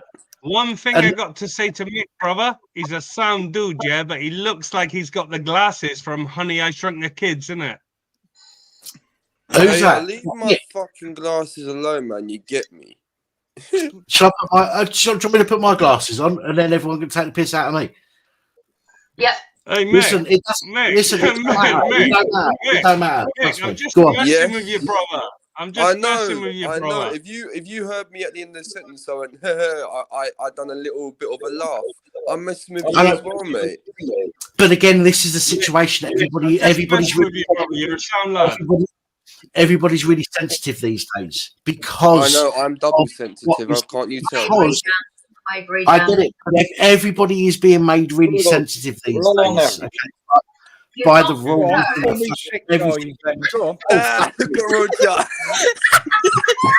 you go. I love fucking educated. Roger, what the fuck? Isn't there a scene? Isn't there a scene in what's it called, Lilo and Stitch? Isn't there a scene where Stitch has got like 3 pairs of eyes? Yes. That's what came to mind when I saw you there. You just reminded me of Leo. You're right in a way, Dan, where it is ego, but it's also about your perception. If somebody calls you, you learn to get hardened to it. I've had people say you've got a fat ass. Thanks, I've worked really hard to get that. Appreciate the compliment. Somebody calls me a cunt. Cunts are useful. It's not an excuse when it's a male, Danny Austin, give me a wave. Give me a wave, Danny Austin. Danny Austin. Sweet as. Hello, mate. Yeah. Hi, Danny. How you doing? Sorry, I've just noticed. I just noticed you was in the background. I wanted to get you on quickly because I'm not sure how long you've been waiting there. So It's about perception, Dan. That's what it's about. We don't fit in boxes. Nobody's going to tell me how to think about what I call myself. No one's in going to tell me boxes, what and I there's believe. us sat on the panel. Yeah, I was like going to say, boxes in the Muppets. the only box I'm going to sit in is my fucking coffin when I'm dead. Other than that, they can go fuck themselves. Yeah, because they don't have to dig a bigger hole if they lay him on. Can I say something yet? Go on, Paul. Go on, mate. Here, what was it? New Year's Eve, or was it the day before New Year's Eve? We got a wee bit of mix up here in Belfast, or here with a police chief superintendent caught driving the smash of the car in Lisburn. And also a police car did something in Liverpool. Yes, no, you're right. Yeah, I saw that. I saw your post on that as well. I think I saw it today, actually, your post. And you actually said in your post that had she not been caught, she would have got away with it. How many police have got away with it? Yeah, so I saw that post. Like we all fucking know, right? Like, over here in Northern Ireland, they call out. It actually came from one of their top inspectors. An inspector giving an order out to do drink driving stops, checkpoints in Northern Ireland again. Now, that basically is just harassment. So it is. They're trying to say out of 4,000 stops, they got 195 drink drivers. I'm just wondering how many cops flashed their fucking warrant cards. Well, there are. Let's not be. There are some coppers out there that will turn around and say, "Fuck you, I've got to take you in anyway." There are some out there. There are some. Okay. Very far in between, Dan. You're right. As I'm going to say, on the flip side of that, there are many out there that will say, "Oh, you're one of us. You're a dickhead. Don't do it again. Off you go." Yeah. Mm-hmm. So yeah, maybe years ago. And that's obvious. Whatever happens in this hand, that always the opposite happens in that hand. So if there are people that are being caught and prosecuted for it, there are people that are being let go for it. That has to be. Yeah. You're a liar, Pat. What happens in your right hand, mate, stays in the right hand, and I know that. That's gospel. Well, I'm ambidextrous, so you know. Dan, let me ask you that question quickly. Dan, what did I think the ones that get away with it, Dan, are the more senior police officers, the ones that got the higher rank. Because if you're picked up by a PC and you're stopped by somebody lower rank, you're not going to go against your boss, are you? Which is true, but you'll also find. Sorry, Mick. I'll let you say what you got to say after this. Right. You'll also find people that are well liked, that are on the same level as the people that stop them, but they're well liked, and it's a case of, oh, you dickhead, I shouldn't really let you go, but go on, hurry up, get the fuck home. We'll pretend we haven't spoken to you, and and this is going to happen. Unfortunately, it shouldn't, but it is going to happen regardless. So go on. Sorry, Paul. Let Mick say what you wanted to say a second ago. What did dickhead who I walked into want? Who? Dickhead. What did he want? Public. What, Joe Public? Public. To be honest, I don't know. He popped up in the back office here, and I thought, fuck it, let's let him on because I want to ask him where my fucking evidence. Why did you not let me on when he was on? Oh my god! Oh. Because you, Mick, can't control yourself. What? It was hectic enough without you being in here as well. I knew it. I was like, he's not going to let me on because Joe Public's on it, because he knows full well that I'm going to end up going on the fucking run. Well, the thing is, Mick, I wanted to ask him some specific questions, okay? As in, where the fuck is my evidence? Where the fuck is the proof? Because I knew he's got none. If he had some, because he doesn't like me, why would he say he doesn't like me but doesn't want to destroy my channel? That doesn't make sense. No. Okay, Crinkle doesn't like me. He wants to destroy my channel by porn bombing and shit. Right? When somebody doesn't like you, they will do what they can to fuck up no one likes him. What you're doing. Okay, so for him to say, "Oh, uploaded it onto a channel that nobody knows about, nobody can find, nobody will see because you're a scammer. That does not make any fucking sense in any fucking reality. That does not make any sense. Okay, this is why I always say to people, and I always say this, and I'm never afraid to say this, because if somebody's got evidence, I will put my hands up and I will say, do you know what? You're right, I'm wrong. Okay, because I would rather do that than be called a fucking liar. Okay, so, but Joe Public, let's look at the other one, the one that turned around and said to me a few months ago, "Oh, you told me you'd only look at a video if you if I paid you." I remember Pete. Okay. Oh yeah.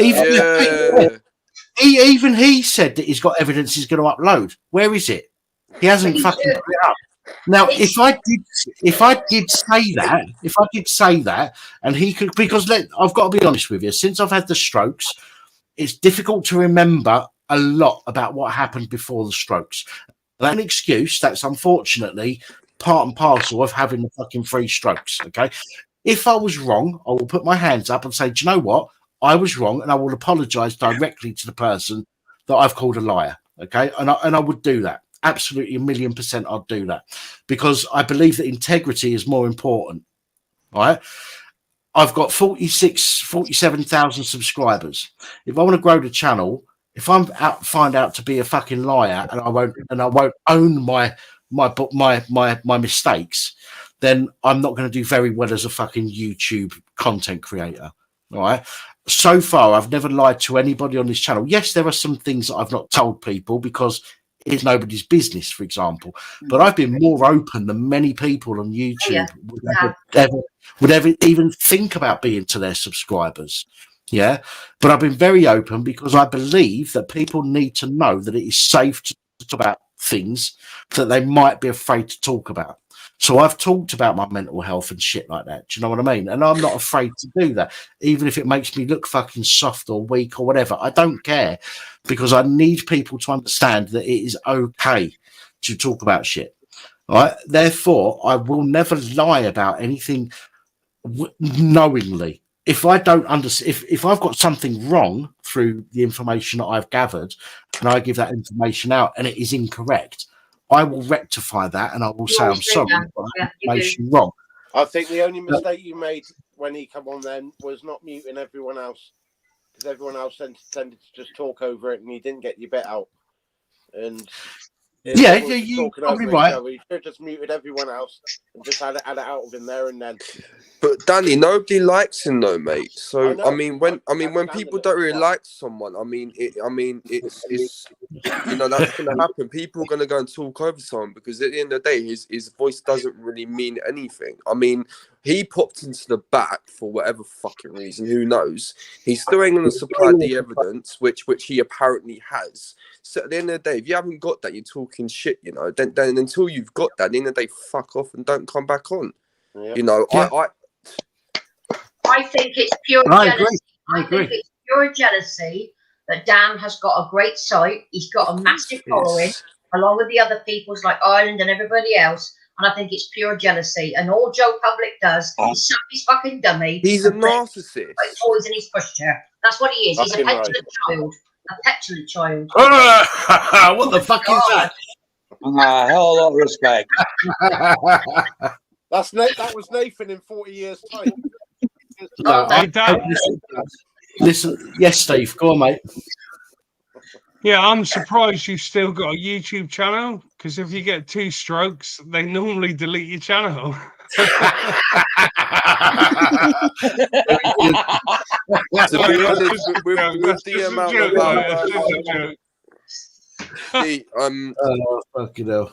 Steve, with the amount of outbursts I've had, I'm surprised Dan hasn't got any strikes.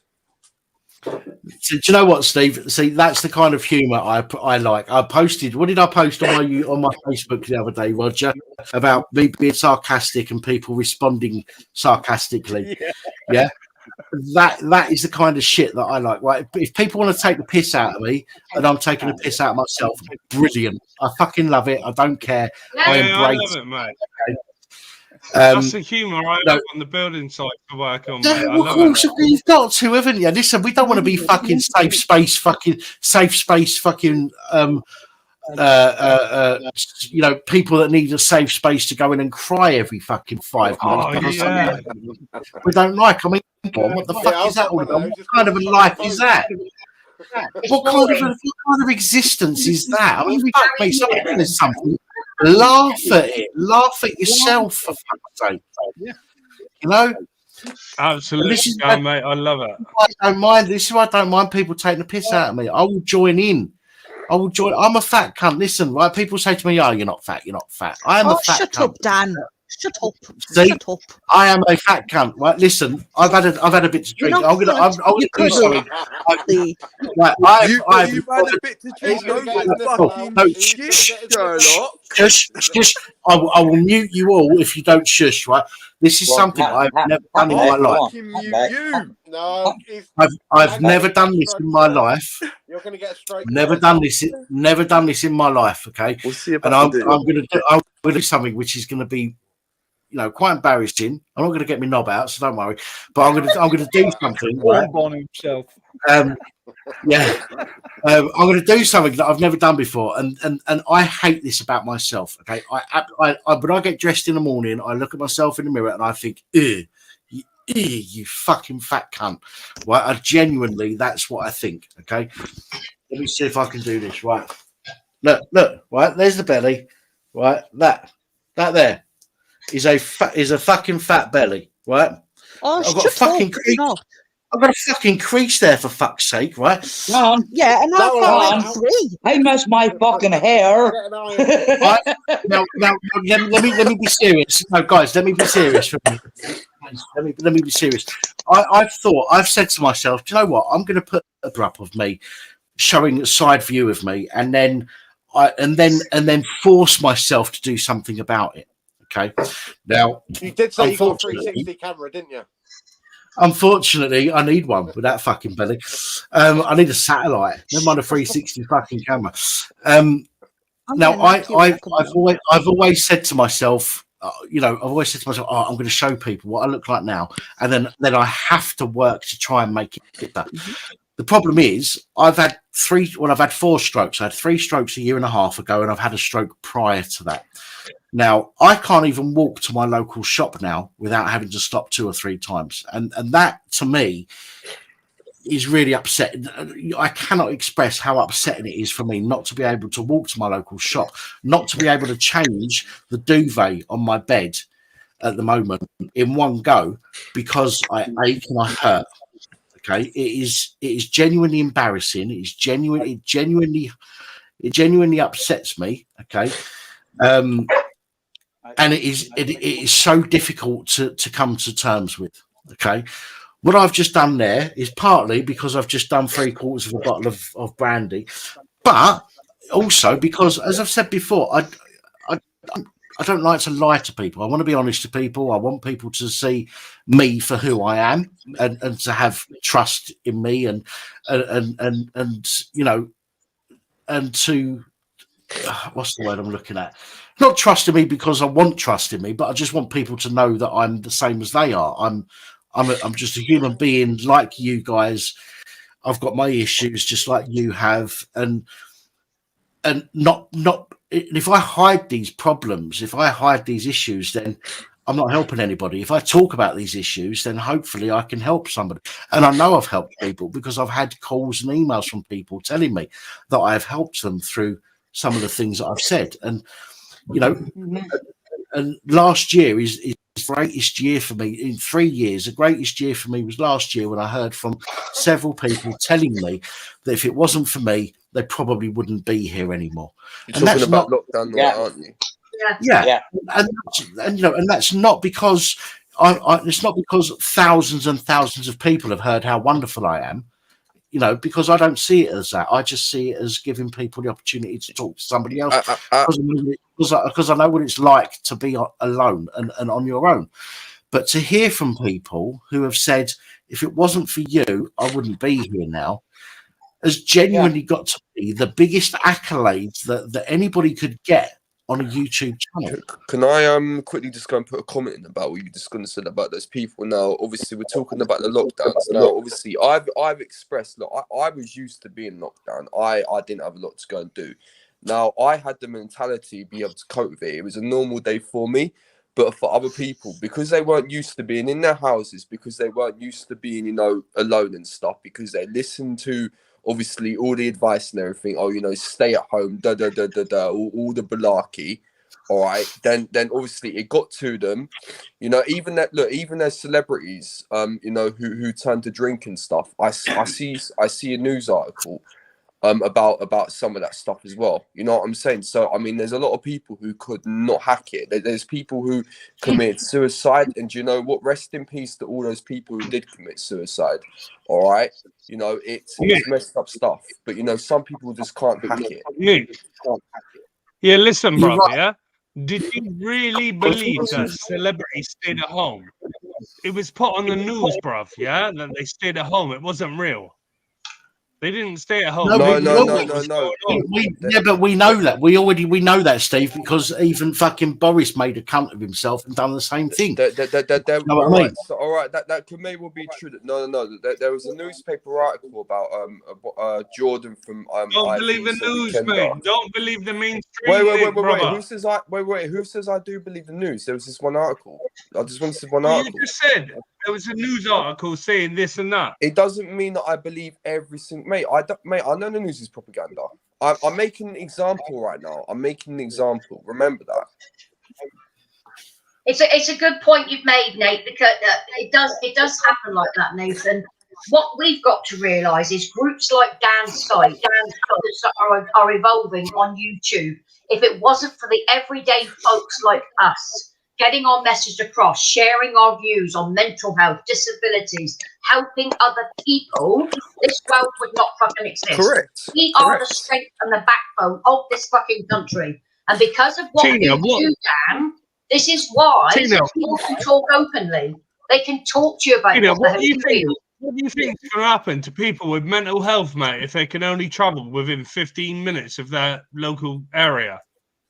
There are so many, Steve, there are so many problems that before you think about that, doctors are refusing to see patients. They are sending mental health patients to A&E. A&E is full up because of doctors. So until they get the doctors to do their job, people can't access mental health. They want to destroy the NHS, mate, so they can privatise that. Well, what do you think the strikes have been all about? Look. The ambulance workers. Look, they told every single strike that you see. Every single strike that you see on TV is done by design, mate, to destroy the Western world. That, Steve. Listen, I know a lot more than you may well think, mate. Trust me. I've done my research. I know exactly what's going on in this world right now. All right. How many different unions is there in the UK? There are about, the main one is the TUC. I'm a TUC trained rep, level 2. Then you've got things, I think there's about 8 or 9. The biggest one that's causing the problems at the moment is the RMT. They work with the nurses, the ambulance drivers, taxi drivers, train services, etc. They are holding this country to ransom. Do you know what the nurses do? You know Do you know what the country as well? Can you let Tina finish, please, mate? Hang on. Whoa. Let Tina talk. Listen. Steve, hang on. Hang on. I'll tell you what I'm going to do. Tina, I'll tell you what I'm going to do. When somebody's talking, I'm going to do this. Yeah. And then when I take it off, other people can have their say. Close up. When nurses started to complain about their rate of pay, they're asking for a 19.5% pay rise. You cannot go above inflation. So somebody who's on £9.40 is less worthy than somebody who's on 13, 16 or £25 an hour. It's ridiculous what they're asking for. They will bankrupt this country doing what they're doing. The nurses need to understand they are asking for money this country does not have. Because of what happened 2 to 3 years ago and all the support they gave to people with furloughs and everything else, they're going to make us bankrupt. This is not about a genuine pay rise. A nurse saying they can't survive on £16 an hour? That's ridiculous.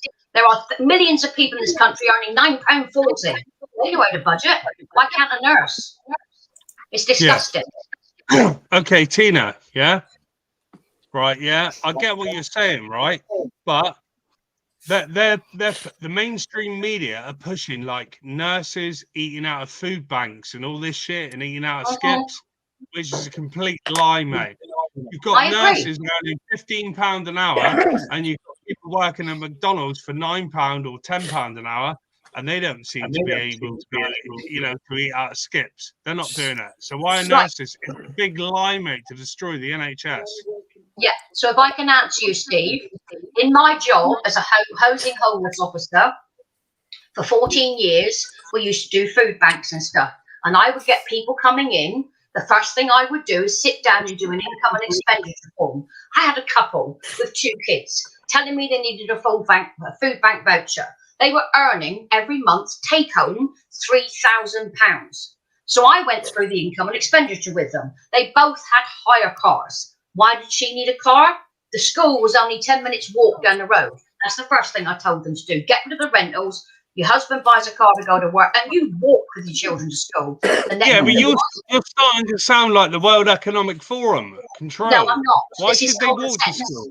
If you listen, this is Why common should they sense. walk to school, though, if Steve, they can afford a car? Steve, be quiet.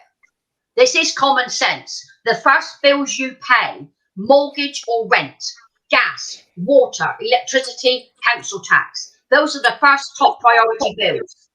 If you want to go out to a cinema every month and spend £150, or you've got the best iPhone on a contract, I managed to save that family £1,000 crap that they could change their lives to. What you're saying is, right, Tina, the people who control this world, mate, are multi-billionaires, yeah, and they can do everything they want.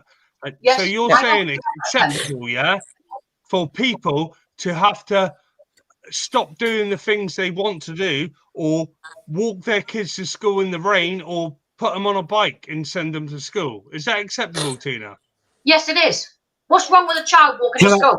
Why? Can I just say, when I was growing up, hang on, hold on. Getting taken to school in a car in the rain or a storm. What's wrong with that? In fact, what's wrong with a child being taken to school, mate? When it's sunny. What's wrong with that? No, you're right. You're right. Now, my mum and dad worked their asses. Tina. My mum worked their asses off. Okay, they had a cafe. Okay, there was in the food industry, shall we say? They had a cafe. Okay, and they worked their asses off. You know, they worked like 6 days a week. Okay, for fuck knows how many years, in order to give me 2 brothers and 3 sisters. You know, we was the first person in our street to have a coloured television. We was the first person in our street to have a games console. But you know what? Hang on. I know. But this is what I'm getting at. We walked to school, even though we had the opportunity to go after school. We walked to school so that my parents could save money on petrol, if you like, okay, and they could get to work a little bit longer, so that they could earn a little bit of money, so that they could have and give us, the life that they gave us. They could have gone into work an hour and a half later. They could have gone into work an hour and a half later, okay, and taken us to school in the car, okay. But rather than that, they work because money's always been tight for everybody, unless you're a millionaire. Let's face it, okay? Money's always been tight for everybody, all right?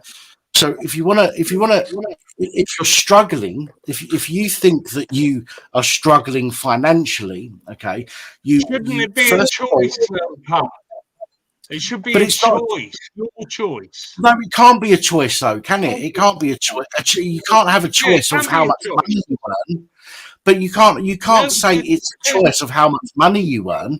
You do what you have to do. the system of restricting the amount of money you have by hiking the gas prices, the electric, the fuel, the food. Yeah, They're doing it. yeah. They're not giving you a choice, Pap.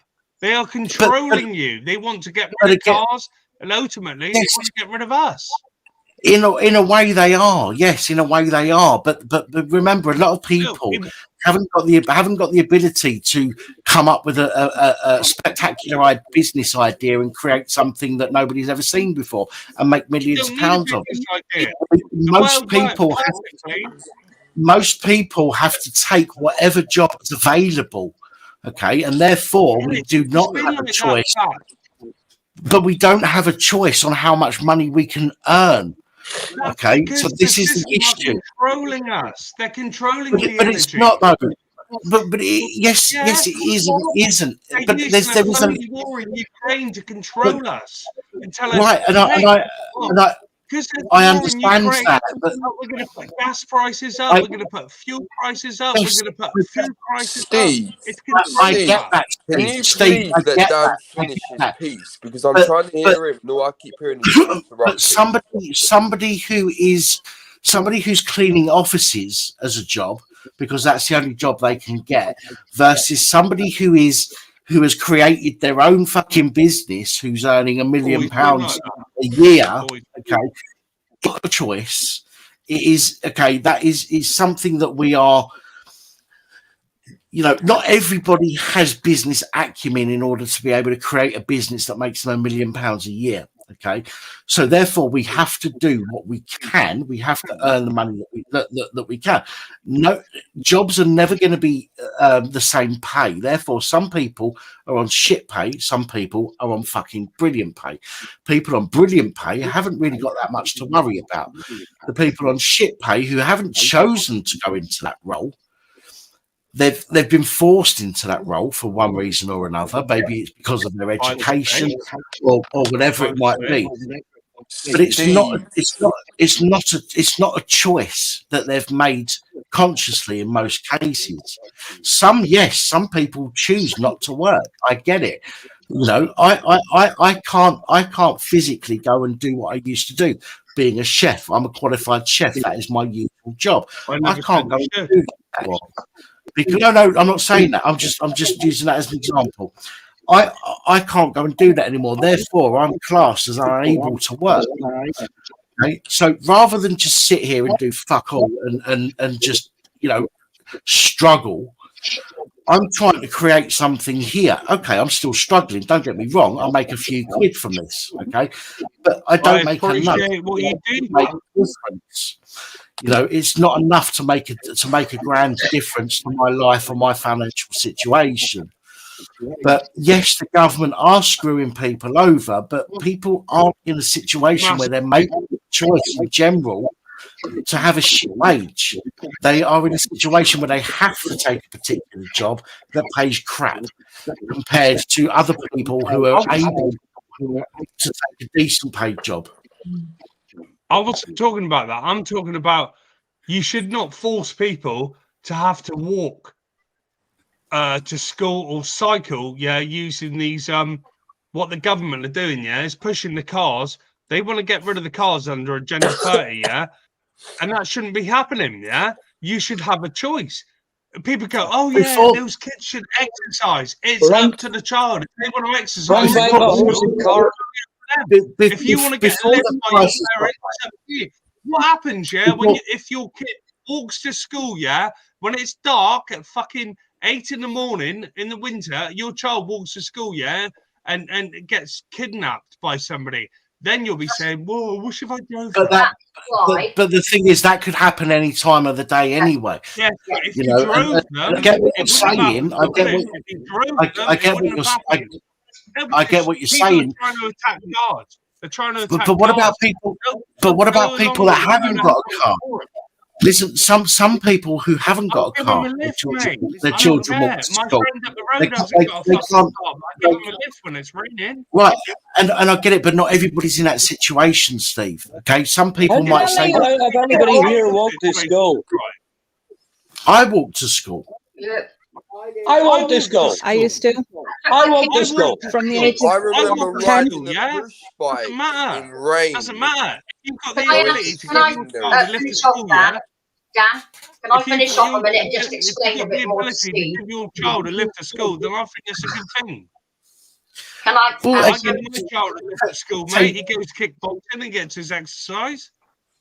Right, Steve, can I just Tina, say something, mate? say that.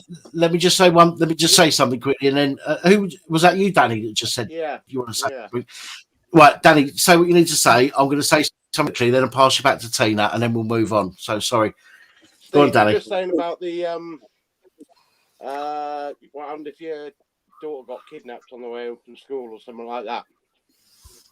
Now, when I was 15, I lost my girlfriend to a drunk driver driving down to school, outside the school, in snowy weather. And he was Sorry, a drunk man. driver. Sorry, mate. Now, do I go around blaming all the fucking mothers around, all the other people that don't drive their kids to school? Or do I blame that fucking drunk driver for doing it? Yeah, sorry to hear that, Danny. Yeah, no, my condolences. Yeah, man. Yeah, sorry. Right. No, I I answer was that? just going to I'm answer going to Steve. go in a second, guys, but I'd like to put it across correctly. The job that I did doing income and expenditure forms to give the right people who needed the food from the food bank was very difficult choices to make. But when you've got a middle class couple, or even the top of the end of the lower class, on 3,000 to 4,000 a year, and you've got somebody coming to me on £1,000 a month, I'm going to give it to the person at the end of that. When you've got people who are purchasing things they do not need, they put their homes at risk, they don't pay their mortgage, they'd rather be evicted from a council house rather than pay the rent, they don't put food on the table for their kids, they can go out to the cinema, they can go on expensive holidays. You have to get your priorities right before funding. That's what it's about. So, Tina, what about the immigrants that are being brought over to this country? Yeah? I'm not going to talk about yeah, it. They're being housed in hotels, yeah. Oh, the Englishman, We don't even talk about that. on the street. No, we're way off track. We're way off track. We're way off track. About the Englishman, the people that live in the United Kingdom. Steve, what is that? I am talking about the people in the United Kingdom who are struggling. Income and expenditure forms are a way to learn how to budget. £1,000 a month, yeah, and they go to the cinema. So what? What about the homeless Englishman, yeah, who's being left on the street to fucking die while the immigrants are being housed in hotels across the UK? Right. Okay, and I get you. I get you. Let me just say something. I know Roger wanted to say something, but 1 second, Roger, and I'll let you speak. Sorry. Stand up for the Englishman. No, I get you. I get you, Steve. 100%. I totally get that, and I've said this before. Okay, in previous live streams and whatnot. Now, I just want to clarify that when Tina says that people need to prioritise. Okay, now there are certain things that need to be prioritized. Now, before driving your kids to school, you need to make sure they've got food and a roof over their head. Okay, obviously. And this is, I'm not being sarcastic or detrimental to you in any way, but what I'm saying is, so a family on X amount of money, they're going to say, right, so the priority is to get the rent paid, is to get the gas and electricity paid, is to make sure I've got food in for the kids. Now, if I've only got food there, if I've only got money left to get me to work and back, or take the kids to school, you're going to spend it on getting to work and back and letting the kids walk to school, because you need to be able to make money still. Do you see what I'm saying? So if you've got the money, if you have the money spent, if you can say to yourself, well, this week I'm not going to go to the cinema because I'm going to take the kids to school, then so be it. You've made a decision. You've said that taking your kids to school is more important than going to the cinema once a week. Then fine. That no issues whatsoever. I think that it's just I'm just guessing here. I don't think Tina's. I think she's saying that. What I'm saying is, people need to rise up against the system, mate, because they are destroying the Western world by bringing in all these immigrants, mate. And it's not just happening in this country; it's happening in America as well. They're bringing them in, mate, housing them in hotels, while the English people born and bred in this country, mate, are lying on the streets in sleeping bags. Am I wrong with That's why your government sues you out. Steve, Steve, can I quickly reply to you? Steve, can I quickly just go reply to you? Can I be very honest with you, mate? Do you know what? I've been saying this for a very, very long time, all right? That you know, it's about time, that people, you know, like there's a civil unrest, you know, that we basically, that was enough is enough. I'll tell you what the big problem is, though. There's too many people out there who literally have not got the balls. They have not got the balls to stand up. No. I know. Steve, wait. Let me finish. I'm waiting, right, for everybody else. But listen, listen, like a little tiny little army isn't going to be big enough. We need a big. There's your problem. Freaking army. We need a big freaking army. Mick, that's your problem. You've just said it. I'm waiting for everybody else. That is an issue. That is a big issue. Waiting for other people. Waiting, and I'm not knocking you, Mick. I'm not knocking you because there's many people out there that are in the same situation. I know exactly what you mean. If you're waiting for other people to do the right thing will never happen. I am going to interrupt these here, but you're all present that. Paul, just 1 second, because Roger's been sitting. Roger was wanting to say something. We're way past by the way I wanted to talk about. So. It's not racist to say that an Englishman's home is his castle. It's not racist to say we don't want them over here. That is not racist. Steve, race is against skin. Steve, color. Do you know you've hugged 80% of the chat in here? So shut the hell up and give somebody else a chance, will you? I'm going to say before I go, Dan, I have seen like Steve, shut up. Shut up for a bit. Roger, I've probably got about 50 years left to speak. Can we please mute this guy for a minute? Come on, guys. Let's. Look, I don't want to have to mute people, so let's please people. You know, so can I just say hello? You don't like the truth, mate. Can I finish, Dan, before, and then I'm going to go? Steve, Tina's trying to talk, mate. Now we Steve, need 1 second, way. mate, please. Right. Go on, Tina. I have seen throughout my life, truth, mate, and I speak now. I get that, Steve. I get that. I understand that, and I think there's a slight delay with them. I think there's a slight delay there, Steve, as well. Let's let Tina say what she needs to say, please. Right. Crack on. Are you going to shut up? Basically, I have seen in my working life. You only live 5 miles down the road. Tina, you're so rude. Tina, I think there's a few seconds delay. So when you ask him to be quiet, I think there's a few seconds before he receives that.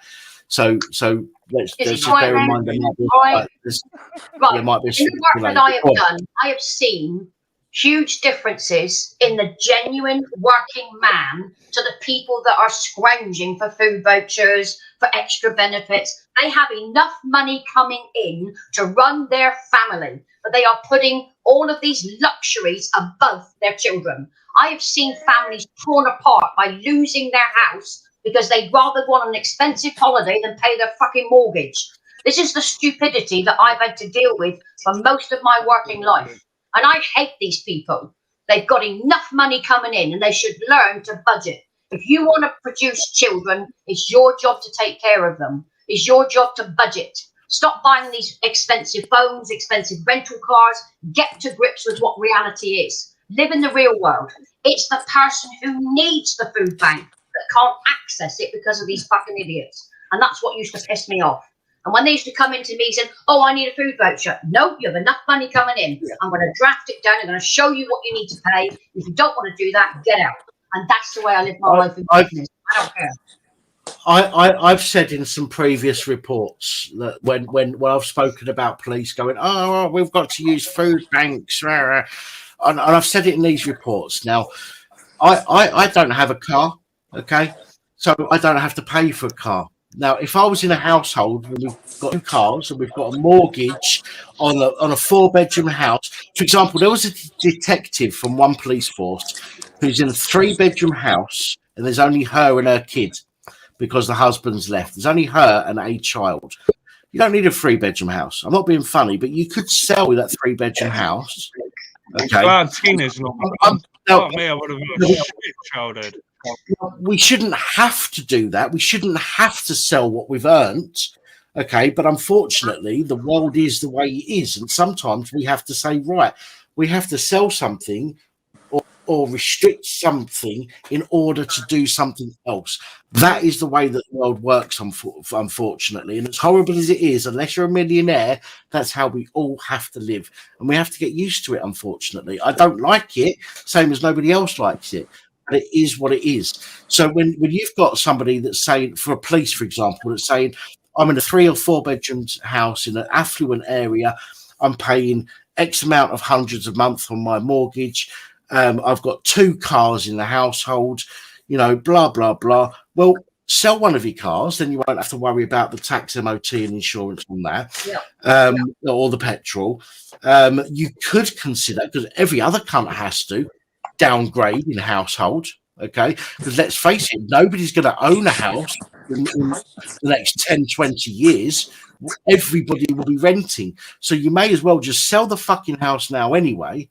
Okay, get yourself out of the situation where you're struggling to feed your kids because you're too busy worrying about your look and that you've got 3-bedroom house rather than worrying about what actually matters. Okay, who gives a fuck if you're in a 6-bedroom house or a 1-bedroom flat? Nobody gives a fuck. As long as you've got a roof over your head or 4 walls to keep the fucking weather out, who gives 2 shits?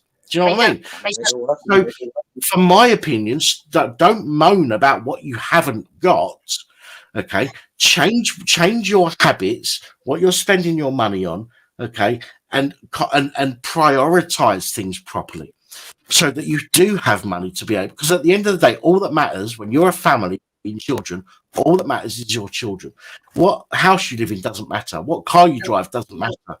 Okay, none of that shit is relevant when it comes to bringing your children up. As long as they've got food in their belly, 4 walls and a roof over their head, and education, that is the only shit that matters. Exactly right. That's At least what the UK I lady did. knows you will own nothing and be happy. Remember, she knows, mate. Klaus Schwab's speech. She knows. Well, that's what I've just said. In 10, 20 years' time, you won't own a house. Every cunt will be renting from the government. No, you won't. Yeah, absolutely, Pat. I can give you an example of that with Wales. Wales have changed their tenancy agreements now to a contract license. It came out a couple of weeks ago, and what they've introduced now is a contract between them and the tenant. So basically, there's a big row going on now. They're trying to remove the rights of secure tenants. So now it's a contract license. They're changing the rules and they're trying to change the law, which I think is wrong, and it will be debated.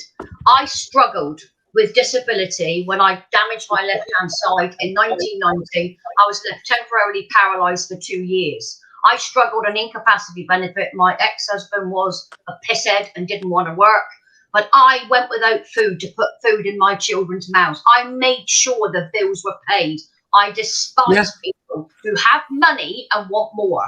I have lived that life, not knowing when the next meal's coming in. I've struggled with that for quite a number of years. And I brought myself, but I'm lower class and I'm fucking proud of it. I don't want to be one of these rich straps. Listen, I can't disagree with that. My parents went without so that the children could have something. I went to college. You know, my parents paid for me to do certain things, learn certain stuff, and what they worked their arse off, and they worked more hours so that we could have that opportunity. You know, unless you're a millionaire, unless you're born with a silver spoon in your mouth, you're incredibly lucky, and for some reason you get a lot of money for some in some manner. We have to live within our means.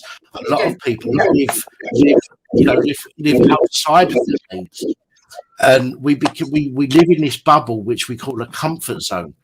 Okay, and sometimes we need to get ourselves out of that comfort zone. Okay, And as much as it's as horrible as it sounds, we sometimes have to give something up in order to attain something else. That is the way of the world. It's the way it's always been. It's the way it always will be, unless you're lucky enough to be bestowed with shitloads of money in some fashion. You know, that's what I taught my children. Okay, dealing with homelessness with a stockbroker from London who came from Devon. He lost his job. He was earning millions of pounds. The flat he had was rented. He became homeless and he couldn't understand in a flash of a week. He lost everything. Now, the man was disabled. So basically, we helped him out with accommodation, got him sorted. He was so grateful for that one-bed council flat he got, going from a 3-bed apartment in London and having somewhere where he had a roof over his head. That's what he was grateful for. We take far too many things for granted. My children were brought up in a work attitude. Neither of my children ever claimed job seekers or whatever it was. They found jobs. They worked for a living. They contributed. But what I'm trying to get across is there are multiple people, millions of people out there who have got money and they just simply want to take. But they're taken away from the poor. That's what gets me. I love everybody on the panel tonight. I'm sorry if I feel strong-willed, but that's who I am, so get used to it. All right? Good night, peace and blessings to everybody. I'll catch everybody later. Tina. Ta-ra, guys. Bye. Can I have a good night? That sounds like I was on ending phone call. There's a few people talking in the comments about food banks, like Walker who said that people go to food banks then go down the pub every night. Yes, that's true. Yeah, they do that. DMS 84 set up in New Motors to use food banks. I agree. That, you know, again, as I think what Tina was trying to get at was that there are people out there that are genuinely suffering, you know, that have cut back as far as they possibly can, but are still suffering, compared to people who are in a comfort zone and who don't want to spend any less. There's a massive difference. Excuse me. Go on, Angela. Can I just first of all say, Steve, can you please turn off your YouTube volume because it's annoying? And also, there's a thing called etiquette. Like when you don't just speak over people and get rude, and just you've got to be respectful and stuff, and then people are respectful back. That's all. And I want to say, I didn't understand why you were saying you got a really croaky voice. Pardon? I didn't understand what you said. You got a really croaky voice. I understood that perfectly. I said, can you please close your YouTube tab because you can hear YouTube's it. not open, so no. Well, It's using a sound bar, Angela. Pardon? Every time somebody whenever someone speaks, it's just echoing. And that's why they're having all these arguments tonight, because people think you're interrupting, but there's the echo that's going on. Oh no, you were still interrupting. I know, but I was trying to be polite with But and also you've got to remember, when you come on a panel like this or whatever, you've got to remember this is where people have civilized debates. They don't just come on and be rude and disrespectful to people. If you want stuff like that, the places like Cesspit and stuff, you know, and they'll probably accept it and tolerate it or whatever and shout as much as you like on them channels. But on here, you've got to have civilized debates and be respectful to each other and not just be rude shouting over people. It's just not okay. I think, as Lost Souls has just said, he's using a sound bar rather than earphones. Therefore, the sound is coming through his sound bar with a slight delay, and Steve's responding to that. He receives it, which is a few seconds after we've actually said what we've said. So I think that is causing a bit of a confusion as well. Now, I've noticed there at times he wasn't, and you're typing the chat on YouTube, which you can see. I'm not saying all of it. I'm just saying I think that is causing some confusion. That's all. Yeah. It's funny though, Pop. Can you hear me? Yeah. Yeah, it's funny that this, Unfortunately. what's her name? I don't know. She calls herself a princess or something. Princess Angela. Princess Angela. Yeah. It's funny that she could point out that something where I'm talking, yeah, and I'm using the soundbar, which is delayed by about a second. didn't say you said that.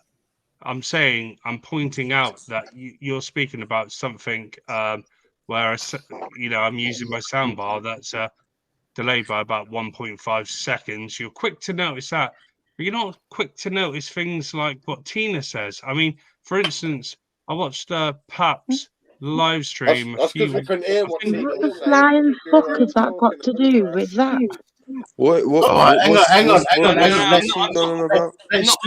Hang on. I'm not addressing this so-called princess. I'm not addressing the so-called princess, but yeah, it's not so-called princess. It's an actual yeah. Steve, mate, listen, don't be taking the mickey out of people's names. Her name's Princess Angela. Okay, Princess Angela. I'm not in he thinks he's gonna get sex with her. By the way, no, he doesn't. No. Wait, what was that? That's why he's protecting you, because he thinks that you're getting No, laid. No. Whoa! Come on, guys! Wait, no! Whoa!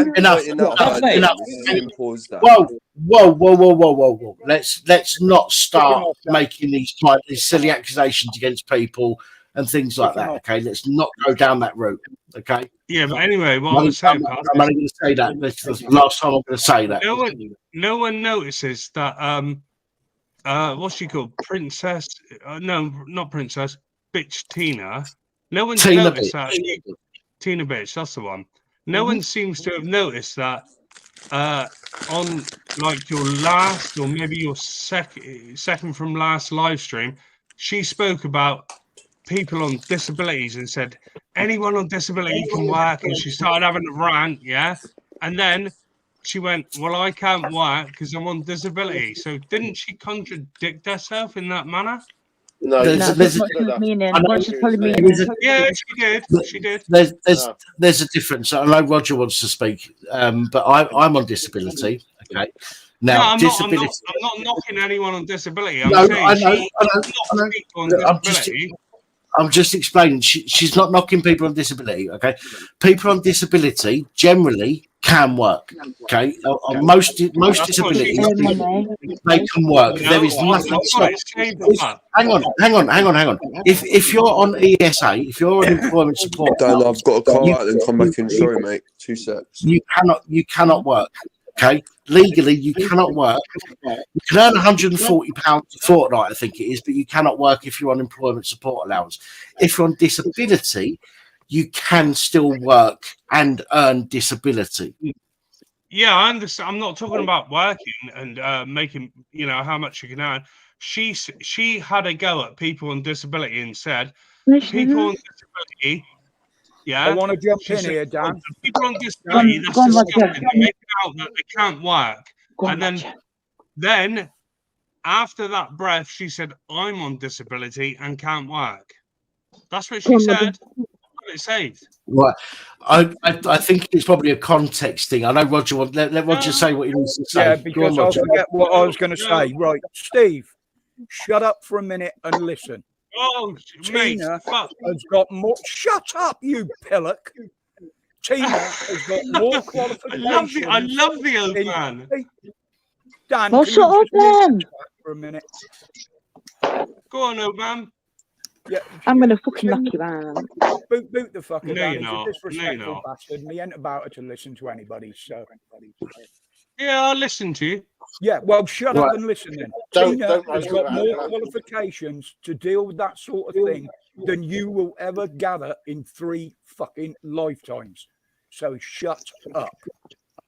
All right, thank you, mate. No, you're not listening to me. She said shut up for fucking listening people on to you. Disability have got no excuse. They can go to work. In one breath, she said that, and in the second breath, she said, I'm on disability and I cannot work. So she contradicted herself. Do you not understand that, mate? She didn't at all. Yes, she did. I've got it saved. Are you that much of a twat to not realise that you're not actually poorly and unable to it right this second? She Come back said that. with the evidence. You're like one weird little family. You won't. Right, all of my live streams, I never take down any of my live streams. Okay, Steve, I've just muted you just so I can say this. Right. Okay. I'm saying that I don't delete any of my live streams. I don't delete any videos. If I do a video that's wrong, I always put an update about it later, but I leave all of my videos up. I've never removed it. Yeah, and I've saved So it. all of my live streams are up there. I can't say in this She's a situation liar and a deceiver, mate. without going back. You're a twat. Without going back and Don't be disrespectful about Tina. Don't be disrespectful. You had the opportunity to tell her when she was here. You didn't, did you? Cool princess, because I pointed out the truth that she's a liar and a deceiver. You don't like No, I'm it. saying that you're a pussy because you never said shit when she was on here, did you? No. I've pointed You're out the pussy. You never truth. said shit when she was on here, did you? I've pointed out the truth, you so-called No, princess. all you've done is clearly say that people that are on disability can still work. She cannot work because she's disabled and going through. You mug. You what? Vote him. Right, I'm sorry, Steve. I'm sorry, mate. I'm not. I don't mind people having debates about what they believe in, but I'm not having people start calling other people mugs and stuff like that. I do apologise, but Disrespectful to every person he's spoken Hello, to. Tina. Sorry. Not funny, but since I just joined him, I not happy at I'm talking. hang on, wait. Tina's just come back on, so I'm going to let Tina speak because this was about Tina. So please, Tina, go ahead. Steve, if you're listening, asshole, this is what I want to tell you, okay? I was working from 15 and a half years old. I was born fucking disabled. It didn't stop me having 2 jobs until I retired in 2019. I broke my leg so badly with osteoporosis, I can barely leave my house. If I could get a fucking job, I would. But I'm retired, twat-face, from civil service. I've got a website that I help people get disability benefits from. So, yeah, I'm not a liar. And Roger, thank you for your support, and everybody else here. I have done 40 years of public service helping people like us all of my fucking life. So if you want to start criticising me, twat-face, you get your facts right. I only just retired in 2019. Was he criticising people with disabilities? One during the day, one at night. So fuck you, mate. Was he, wait, sorry, Tina. Was he criticising people with disabilities? I didn't hear that bit. He claimed I lied. Hey, Steve-O. Right, he claimed I lied. He said I said disabled people can work. I am proof that disabled people can work. I was told not to work because it was dangerous for me because I have osteoporosis and I've got over 40 fractures in my body. But I still fucking work, including physical labour.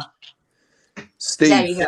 Steve, do you want? I'm going to hang her up, you sir. Steve, do you know what? Sorry for hanging her up, you. But a couple of things pissed me off there. Autistic. I've had problems with jobs and stuff. You know that? Yeah, go on. What was that? Wait a minute. Go on, Paul. Right. First things first. Couple of things that pissed me off there. He's sitting there mouthing, "Shut up!" Right. And then another 2 words there, which I really flipping disgust me. Listen to me. Now, disabled. I've had my very first job 7 years old. Whenever I was registered deaf. I'm disabled. But that guy you like to turn around and say to a blind man, read me that number plate over there. Sorry, but this is what I do in police here. Whenever they turn around and say, shut up, listen to me. It fucks me off, excuse my language. He's gone on with disabled people. By me being a long distance lorry driver, and before I got into long distance, I was delivering into places with Down syndrome and other disabled places. You know what? I never seen hard workers like that in my life. Yep, it's very true. Disabled people can work, but when they can't, that's where I come in. I've done thousands of peer appeals, DLA appeals, and I make sure I fucking win and go to the top. I fight for everybody's rights. I've lost jobs because of the fact that I find it hard to follow instructions and being described things. So Steve, take that for one, you plonker, yeah? Personally, I personally believe that people who are disabled genuinely want to work. They do.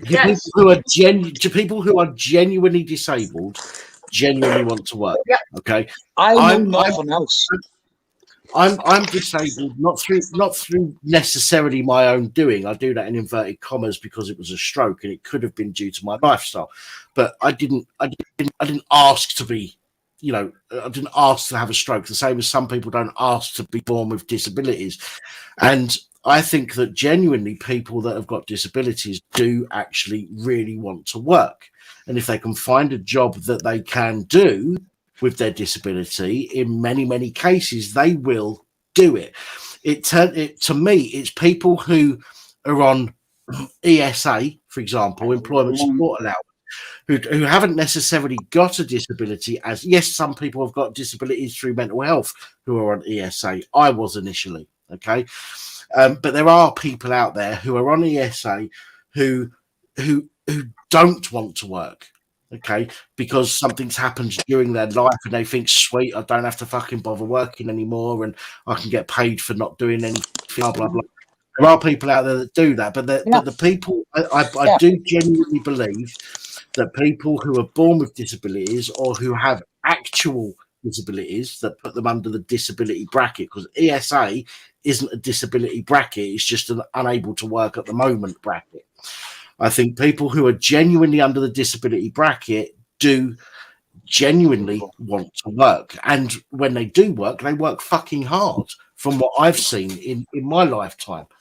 So, you know, again, it's not that people with disabilities can't work as such. I mean, some can't. Some genuinely can't. I'm classed as disabled. Well, Roger's the same. I'm classed as disabled not to be able to work. Hang on, Roger. Will you shut up now? I'm now classed as disabled enough not to be able to work. Now, if there was something out there that I could do where my chronic fatigue and my fucking brain farts and all the rest of it doesn't affect it, I'd fucking do it, hands down. So what I do instead, because there's nothing out there that I can do, what I do instead is I do this. Is I come on here and I try and do, you know, the YouTube channel, because that's you know, all I can do. If I could find a job that I could put as much effort into as I do this channel, you know, then I'd fucking do it. I don't do this channel to become a YouTube millionaire, because that's never going to happen. I earn fucking pennies literally on each video. Right, so I would rather have a something that I could do that would earn me a proper fucking wage that I could live on. But there are people out there that cannot actually work due to their due to their disability. Yeah. The understanding that's the ones that we seem to be going after here a hell of a lot more of, people that's disabled and children. Yeah. Anyone who has a disability carries more strength than a person who doesn't. They carry that determination with them.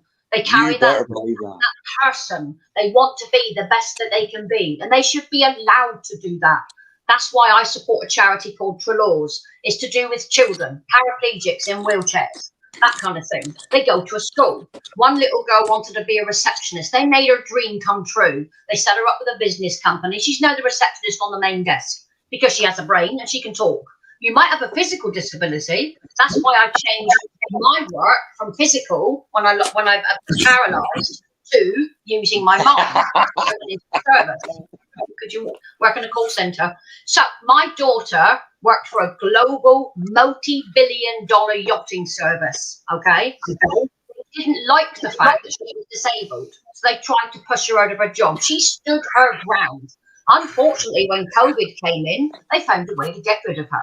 So they made her redundant. It knocked her sideways. She's worked with disabilities for years. She's got a lot of complex issues. So she actually said to me about 6 to 8 months ago, what can I do? You have a brain, you have skills, you have a voice. She went for an interview. They saw her CV. She was given a job in 19 minutes after the interview. She's now working from home.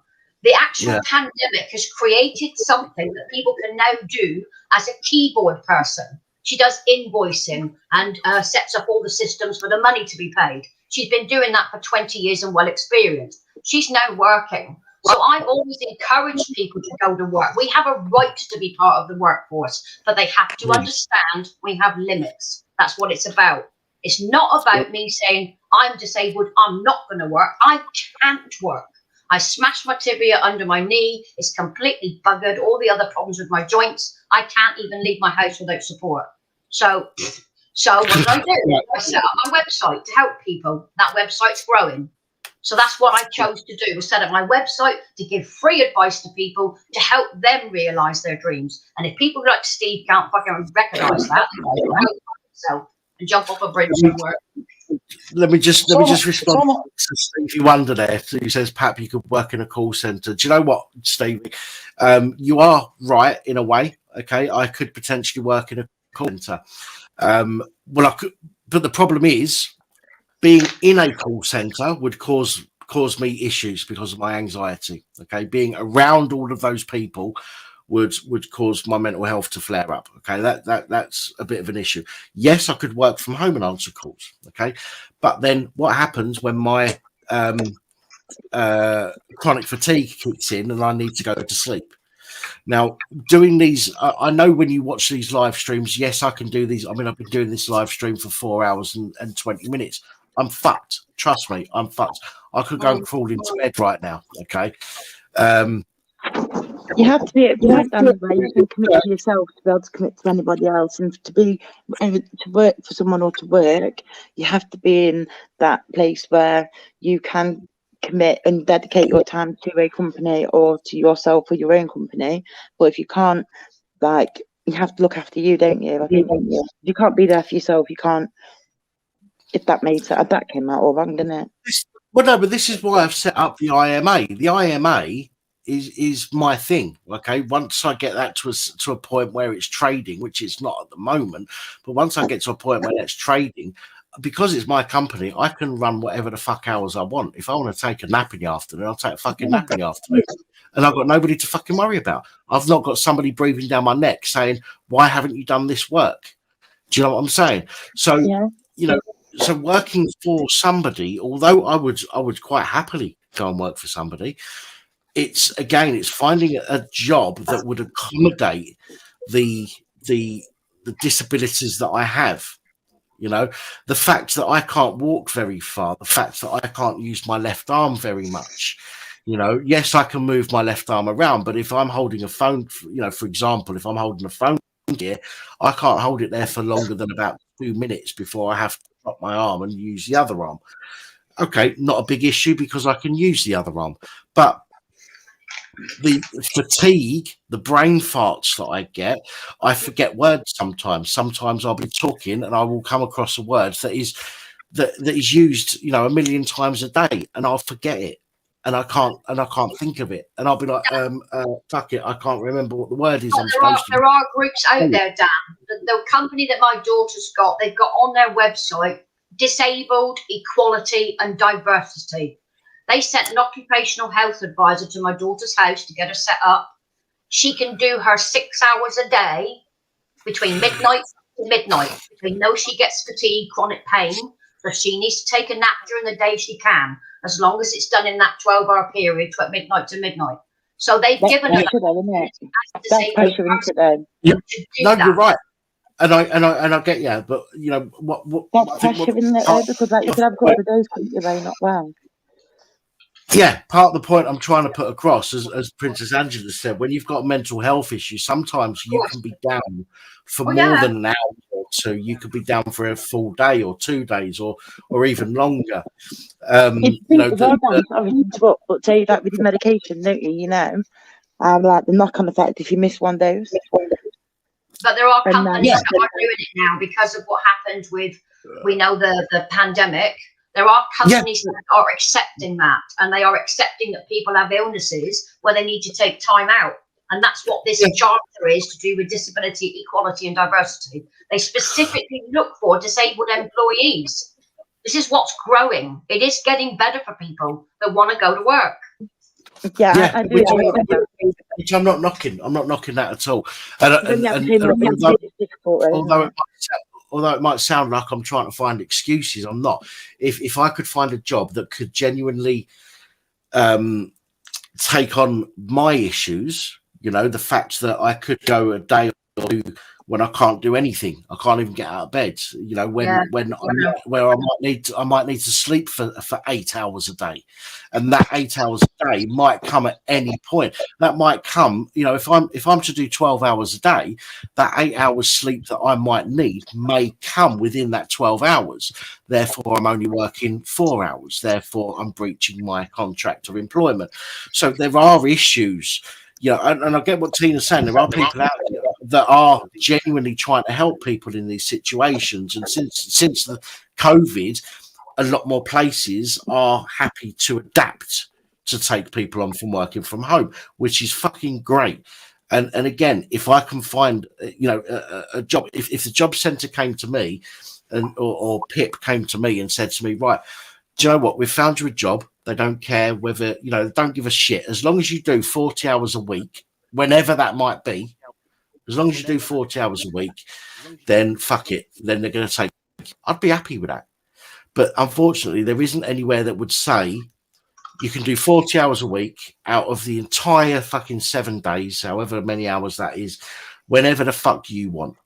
If they came to me and said that, I'd fucking do it. You know, and I think a lot of people would, but for some people that are disabled, there just isn't anything that can fit around their symptoms, shall we say? I think it comes out like where you have to learn to live with the conditions, and then you live as that person, and then you get to a point where you can then think about allowing the whole you to go and work on different things. If that makes sense. You've got to learn to live with who you are or what's wrong and the disability, unless you've had it from, like you say, birth or whatever.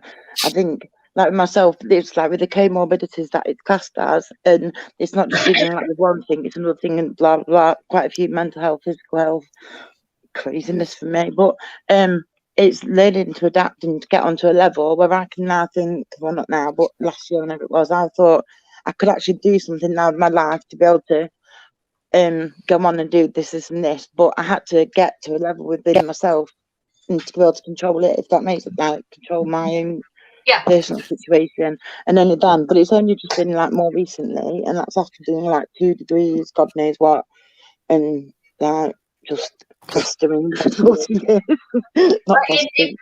In my daughter's case, Angela, if she needs to take time off, this is what's great about this company. They're from Somerset.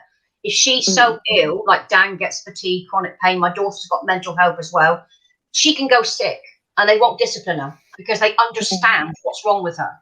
So she can take 2 days off. She'll still get paid. They're not going to penalise her for not being able to work because of her health. They appreciate the skills that she's bringing to the company. That's the difference. Which is awesome, which is really, really good, and I applaud any company that can do that. Genuinely, they are growing. More and more are getting the badge that shows that they are basically inclusive for disabled people, and they will work around you. So that's working. No, and I've got nothing bad to say about a company that can do that. Genuinely, as I say, if a company can come to me, or if Pip phoned me tomorrow and said, you know what, we've got a job, we've got something that you can do. Okay, you've got X amount of hours in a week. All you need to do is 40 of those hours whenever the fuck you want, providing they're done between Monday and Sunday. Yeah, you do those hours when you want, and you'll get paid. And they'll understand if you do have a bad day, they will understand that because they understand the condition.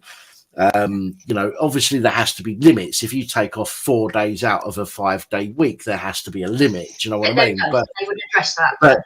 But obviously, if you've got a day where you're fucked for whatever reason, whether it's mentally or psychologically fucked or whatever it might be, and they understand that, then great. I because there are more and more people that are suffering from, especially mental health issues. Yeah, definitely. That are causing them to be unable to work a normal job.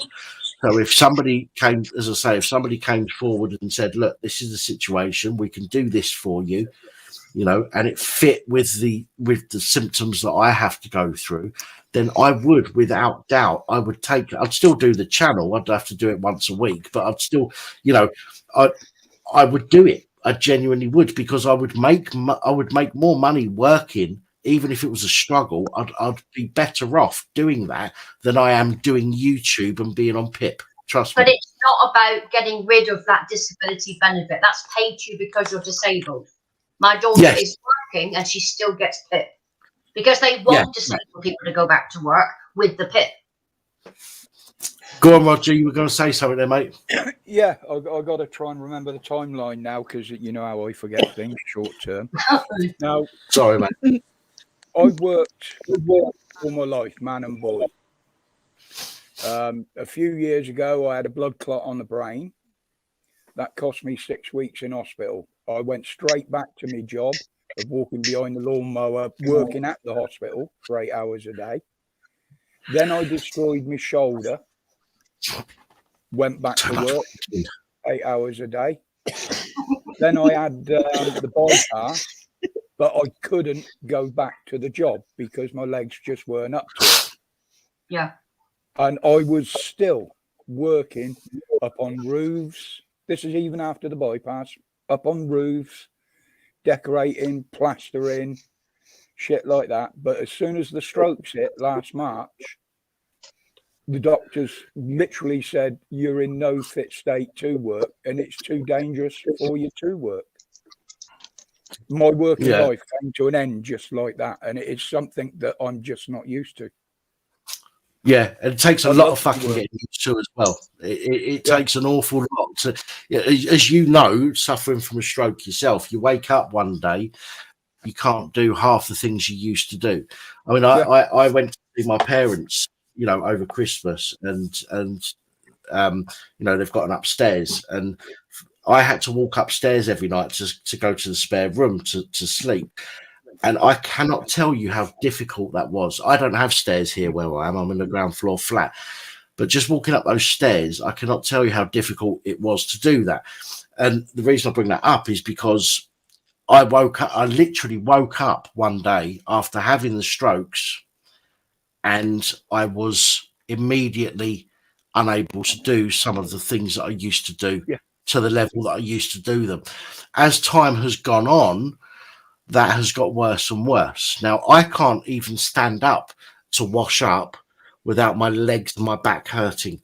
Yeah. Okay. And I'm talking 3 plates, 3 cups, knives and forks, a couple of nights. You know, I cannot stand there, run the tap, turn the tap off when the sink's full, wash up, put the stuff on to dry without having to stop in between.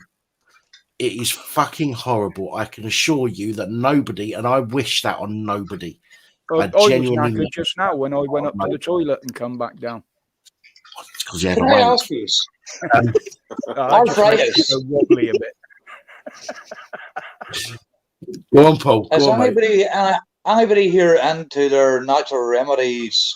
Because I know I actually a good one for arthritis, and I actually have people in England, down in Ireland, down here, actually taking this stuff here. Apple cider vinegar capsules, which you can get at Holland and Barrett's, and provided you're not diabetic, it's a teaspoonful of honey. You take the both of them daily before breakfast, before anything. After 6 weeks, it does help people with arthritis. But there's one arthritis that doesn't actually help. It's a very bad arthritis. I have a lot of people on this in. Yeah, I've got arthritis in my neck and my spine.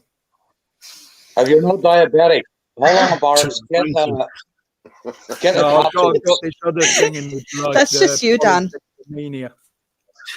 There are many employees who have disabilities who work. They choose not to claim disability benefits. They are entitled to it, but they do work because it's the pride you have in here that you want to earn for yourself. You want to earn for your family. That's what you want to do. As Dan was saying, there's those there. You walk in a bar and it's the same face holding up the same bar on the same spot from about 30 years ago. And the first words to you buy me a pint. Yeah. Yeah. But it's true that we are a nation of strong people and we want to keep that work ethics going. But I was told to not even bother looking for a job when I was a child at school. I'll get a job for me to claim benefits. I'll screw that. I grew up in potato fields. As I say, 7 years old. Potato. The good old Spudfields. Good old Spudfields. I grew up on them. I grew up on farms and below cars on building sites, and that was before I was 7 years old. My father was dyslexic. The teacher said to him, "McCrory, you will amount to nothing." 15 years old, he pulled up to the teacher and went, "What do you think of my car?" And he goes, "John, nice car. Where did you get it?" My father went, "I built it." 15 years old. Yep, there you go. If you've got determination and that spirit, mate, honestly, Paul, you're going to do anything you want to do. There's nothing to stop you. There's nothing to stop you. What someone else cares, I don't give a shit. Sorry, Tina. My father was full-blown dyslexic. He will only ever worked for one employer, and that boy had a problem getting my father out of bed before 11:30. So my father went out on his own. He was putting water turbines in the rivers in the 1950s. He built a cinema and ran the cinema in the 50s. In the 60s, he opened a... Sorry? Potato! Check out Donnelly Transport for Mr. Potato Head. Potatoes. Yeah, the good old potatoes. Opportunities come if you look in the right place. When I could no longer do it, I had to go to the memory side of it. And that's why I started to do all the training. And like Roger said, I got a number of certificates through the fields. That's why I'm able to help people now while I'm retired, still working, running a website, helping people across the United Kingdom with whatever advice I can give them. That's what my life is about. I've left school, no exams. I had a lot of problems at school. Been deaf. I got an operation a few years back. I helped me here now again. Left school, no qualifications, barely ever read, but I've done butchery, building. I've never stopped. I'm a long distance lorry driver for 34 years now. Now there, as part of that hands up with that there, I don't even want to look at lorries anymore because you see the amount of, excuse my language, the amount of ignorant car drivers out there that is just either suicidal or claim seekers is unreal. So I don't want to be responsible for killing somebody.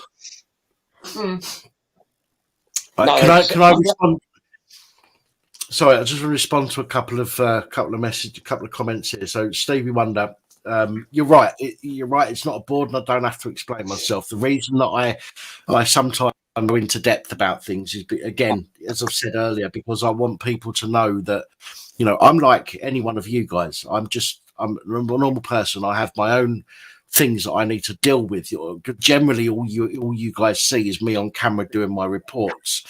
You don't see the bits that I cut out. You don't see the times when I have to go and take a nap in between doing reports. You don't see the times where I'm aching so badly that it brings tears to my eyes, because sometimes it does. Not often, but sometimes it does. And nobody sees that kind of stuff. So on these live streams, I like to be as open and transparent, as honest as possible. So sometimes I will explain probably more than I need to, but again, it's so that people understand that this is a place where people can come and talk, because I want people to feel safe, coming onto this panel or coming into the chat, and able to feel part of the community. The second one is from Bearded Vet, saying he's got fibromyalgia. Now, I didn't know until last week. I only found this out last week from doing a little bit of research, that chronic fatigue syndrome is also called ME.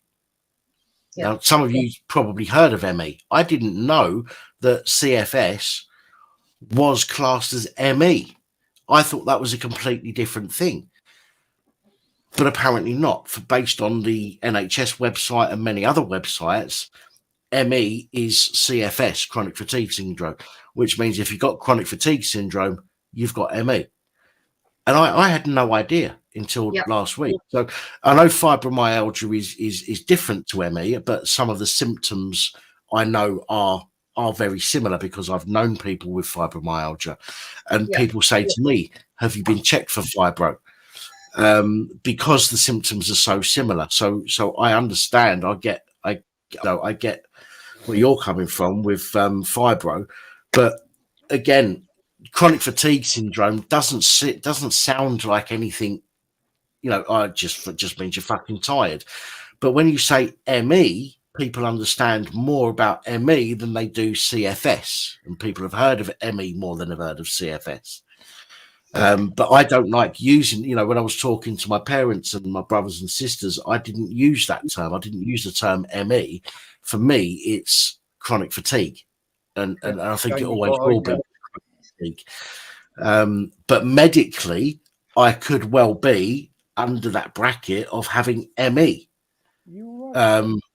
Which is quite a big thing as far as I'm concerned, because you know, as far as I'm aware, I've had a stroke. So I've had a stroke and I've now got chronic fatigue. To be told or for something to indicate that you might have ME, which is in my mind a completely separate fucking ailment, is mental. But apparently based on the NHS website and many others, I have ME. You know, and that's fucking really weird to take in. Roger, I think Roger will and anyone else that's had a stroke, you know, that watching this will be able to understand how difficult something like that would be to take in. Yeah. It's hard enough. It's hard enough when you've been told you've had a stroke, you know, to take that in, especially when you've not been paralysed, which a lot of people do. So I'm incredibly lucky, as Roger is as well, incredibly lucky to not have been paralysed due to the strokes. Yeah, and. Again, Roger, like me, had more than one stroke. I had 3, one after the other, all within an hour of each other. And, you know, I can't tell you how lucky the video of you, though, Dan, walking down outside the hospital with your gown on, smoking a fag after your first stroke, though. I remember that one. Yeah, I know. It's like, oh, he's had a stroke and he's outside having a fag. Okay. I was stood outside the ambulance having a fag during my 5-hour wait to get into fucking A&E. Exactly. But it's not every disabled person with multiple conditions can work. That is obvious. I've got multiple conditions. So when I was retired, I decided to do my website to help people who struggle. That's all it's about. But you choose what you want to do with your life. If you've got knowledge, share it. That's what's in my head. Share it with everyone. Share experiences. Take on someone else's pain to help them get through what they need to. That's what. This is why I think my live streams are so important on the channel. They are, yeah. And I'll continue. And I'll continue to do them because, as I say, I talk openly about my mental health issues and my strokes and everything else. And I hope that other people will. And I know that other people have taken that and said to themselves, well, I feel safe sharing my story here, you know, because I can understand and I can empathize with them. And, you know, nobody will ever get knocked or piss taken from me if they want to, if they phone up and because they've got an issue or they feel like shit or they feel down or depressed or whatever. And I think it's so important that I make that point in all of my live streams where I can. Again, I've had people that have said, Dan, if it wasn't for you, I wouldn't be here. And again, I mean, I could get those messages and I could put them in a video and go, oh, look how wonderful I am. I don't do that. Yes, I'm talking about it now, but I could go and get all of those fucking screenshots of all those comments and recordings of those comments and whatnot and make it look like I'm fucking, oh, look at me, I'm fucking brilliant. I don't see it like that. I'm just doing, for me, I'm just doing what is decent. I'm just trying to do what I think is right and decent to do. That's right. Yeah. You know, I'm not thinking. You're honest. You're honestly. Well, I don't sit here, I don't sit here and go, oh, I know, I'll get people to like me some more by doing X, Y, Z. I don't. Even with my videos during the week, I don't do that. I write my script out so I can say what I've got to say, but that what I write comes off the top of my head. I don't have time to sit there and write it out and in draft 3 times and then write it out in full.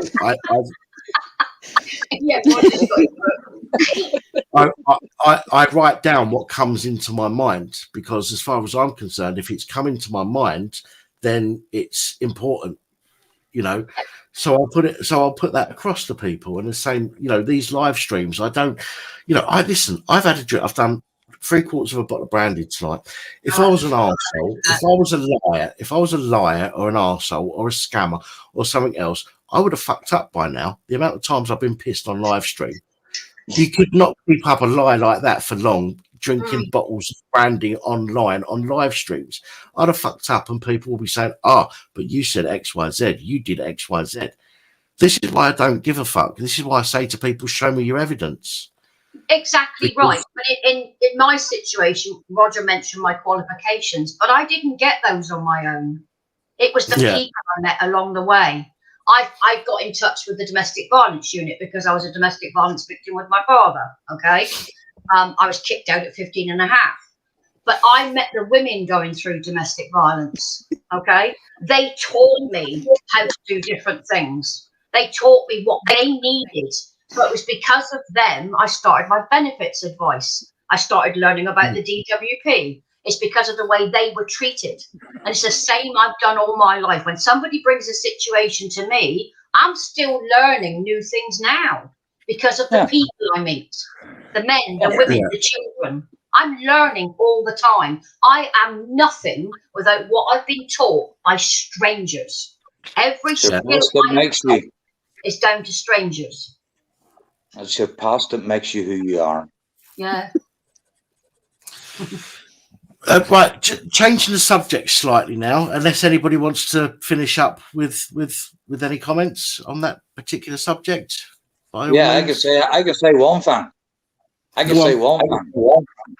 Tiffany, I can see your belly button down there.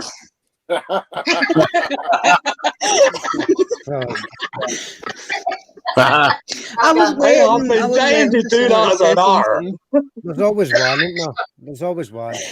I was waiting for someone to say something. I was going to say something just after Dan said, "Does anyone, want to finish it up?" And I was like, "Well, maybe if Tiffany bent forward a little bit, I could." Anyway, changing the subject, rather quickly changing the subject. I was going to add to that, how close does Tiff get to the camera? You know, did it look like you when you put your face up against a pane of glass?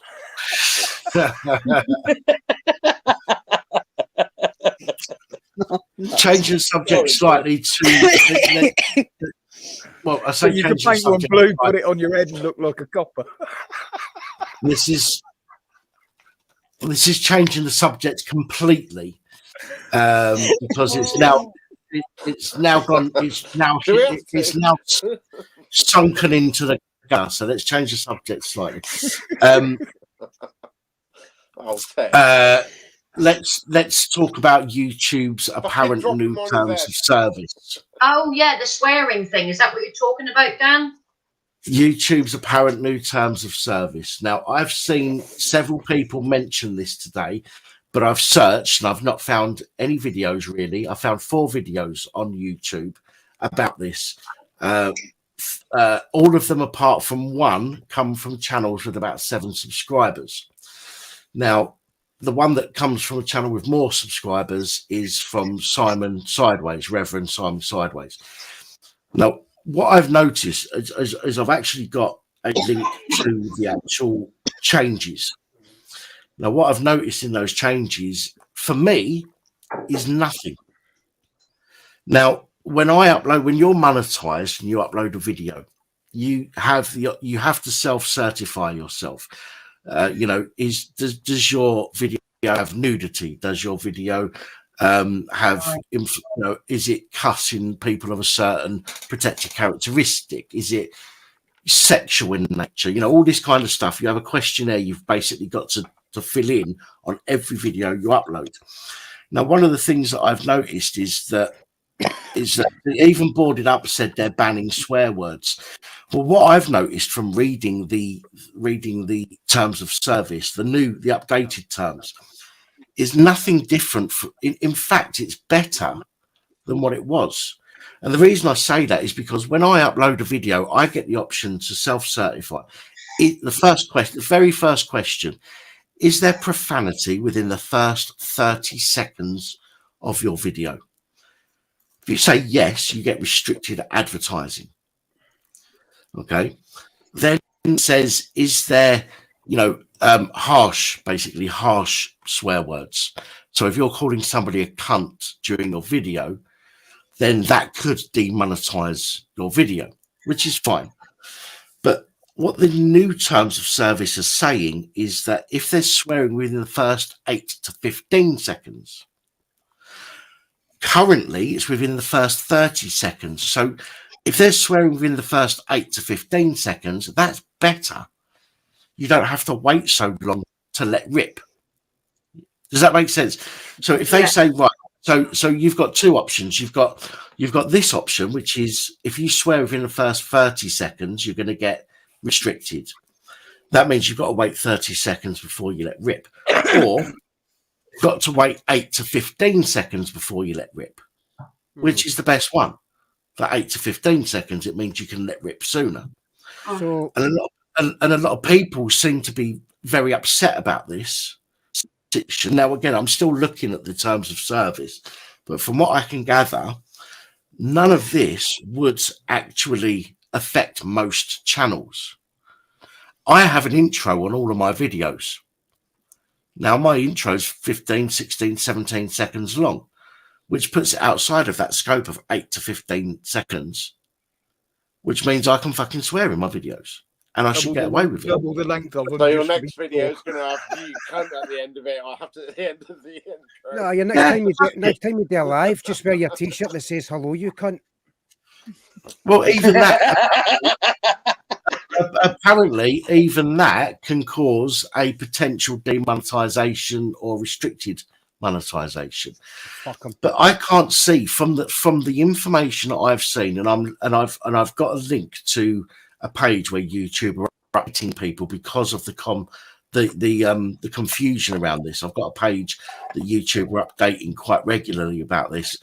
I've seen nothing on there that necessarily would cause a problem for the majority of channels when it comes to profanities. Excuse me. Now, the only thing I can see from my point of view is incendiary or demeaning comments. Now, this is another thing that YouTube have brought up. Incendiary or demeaning. Now, if I target an individual or a group, then I could see my channel demonetized or that video demonetized.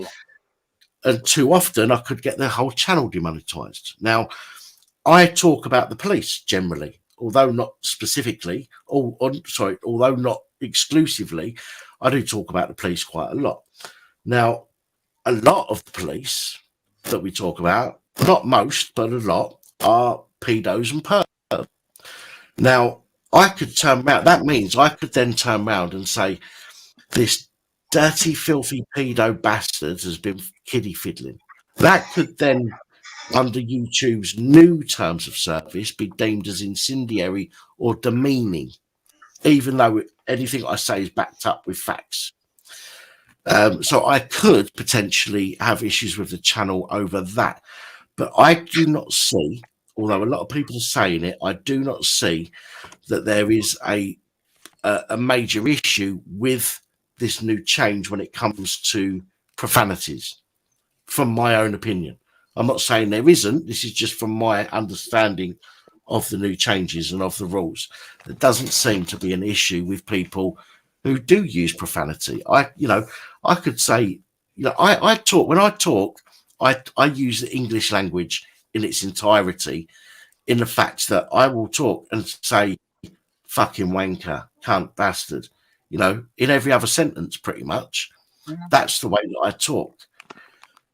You cannot penalize somebody, on YouTube. I know YouTube are a private company, they can do what they want, but generally you can't really penalize somebody for the way that they talk, for the way that they express themselves,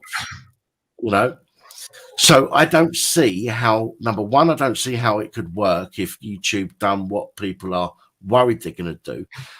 But number two, I don't see that being the case anyway, based on the updated terms of service that I've read. Now, does anybody else, you know, I know Roger, this is something we had a brief discussion on earlier.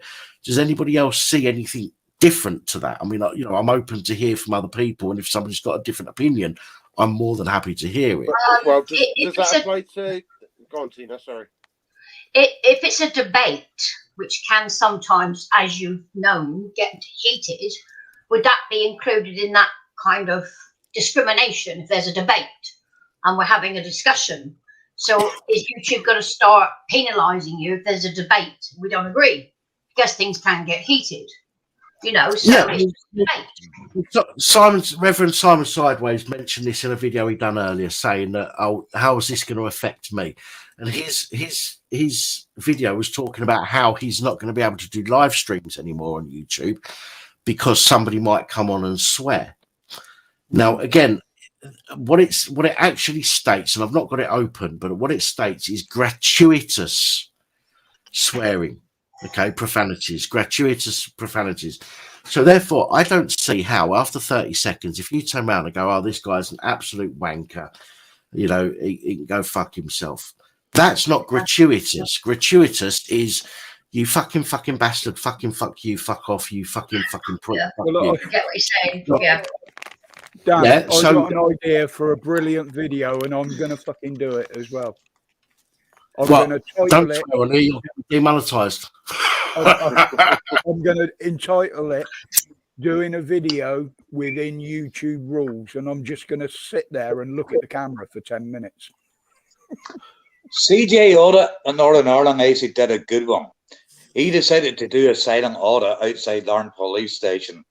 The sergeant come over, started the question, the bullshit, had no option but to walk away at the end of which first time ever watching a silent audit was actually quite good, enjoyable. Yeah. It's a difficult one, isn't it? Because I can't see YouTube literally shutting people down for just everyday profanities, having a heated discussion. I will transfer over onto that Rumble one because basically what do I do is live interaction with PSNA. Yeah. There's that. I don't do audits or stuff like that. Yeah, post audits up on Facebook belong to other people. All I do is live interactions. Angela, send me a link to where you saw that. Sorry, send me a link to where you saw that, Angela, because I can't see how they can enforce that either. No. I can't see as far as I'm concerned. What do they live on? They live on the monetization of these sites, which gives YouTube its status as one of the biggest services going. I can't see them starting to penalise people with a little bit of language. If it's in the dictionary, you can use it. It doesn't matter if it sounds offensive to other people. It's in the dictionary. It's in the English language, so we can use what we bloody well want. They shouldn't have the right to censor that. I always put a warning in front of my videos if I swear, and that way it's covered my ass. Look, I've told you I'm going to do it. If you don't like it, don't watch. Yeah, watch out, you cunt! I swear in this video. Yeah. Don't like it. Fuck off. They didn't. They weren't too happy about me putting the woke warning in. I will not change. Okay, I will not change. Okay, in you know, if I speak and I swear, all right. The only people that I don't swear when I speak to is my mum and dad. All right, and that's something that's been ingrained in me since I was a child because of the backhand of my mother. But I will, you know, I speak and I swear. That's just the way that I am. I will not change. I will not go out of my way to change who I am. Some shitty fucking wank bollocks policy that YouTube have decided to implement. Okay. Well, yeah, it's a situation you find yourself in. So I've done a number of DLA appeals, tier appeals, and I sat in front of a judge, and the DWP guy that was sat right next to them on the left was being a dick. And I said, "Can you stop being an asshole and allow us to listen to the judge?" And the judge looked at me and smiled. She didn't say a word.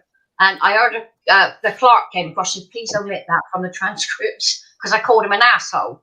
Because I was talking about what they do is they cut and paste this thing about people walking 200 meters, which is 3 football pitches. You've got someone in a wheelchair and you think they can walk 3 football pitches. You're nothing but a fucking asshole. Yeah. You know, and I just put it out, and I was like, oops, did I do something wrong? I had that conversation with somebody yesterday or day before, Tina. You know, the DWP, the PIP people, they get you into their office to have your interview. Now, the office is almost always upstairs. That's the first thing, okay, to see if people can go up the stairs or if they need to get in the lift. And secondly, the interview room is always a minimum of about 10 to 15 meters away from the waiting room. Yes. Now, I believe it's if you I think it's 200 meters, isn't it? If you can't walk 200 meters. The 200 meters target, they copy and paste it into everyone's file. Every case fails on the first approach. That's the first one. The second one is the mandatory review. So I always advise my clients, number one, you never go to a centre. You invite them to your house. You have a right to do that, or a telephone interview. You never, ever go to a centre, because they built all of these centres on big hills, loads of steps, and that's what they catch you out on, okay? So you never actually go to the centre. It's either phone call or you can come to the house. I've had a guy come to my house. First words that came out of his mouth was, have you got a dog? I'm allergic. Well, you can just turn around and leave them. The dog's in the front room. And she's hypoallergenic, so there's not going to be any issues with getting any issues. So sit down and just carry on, shall we? But I don't advise my clients to go into the centre for that reason. It's intimidating. I've got one on the 20th, the client I'm dealing with of January.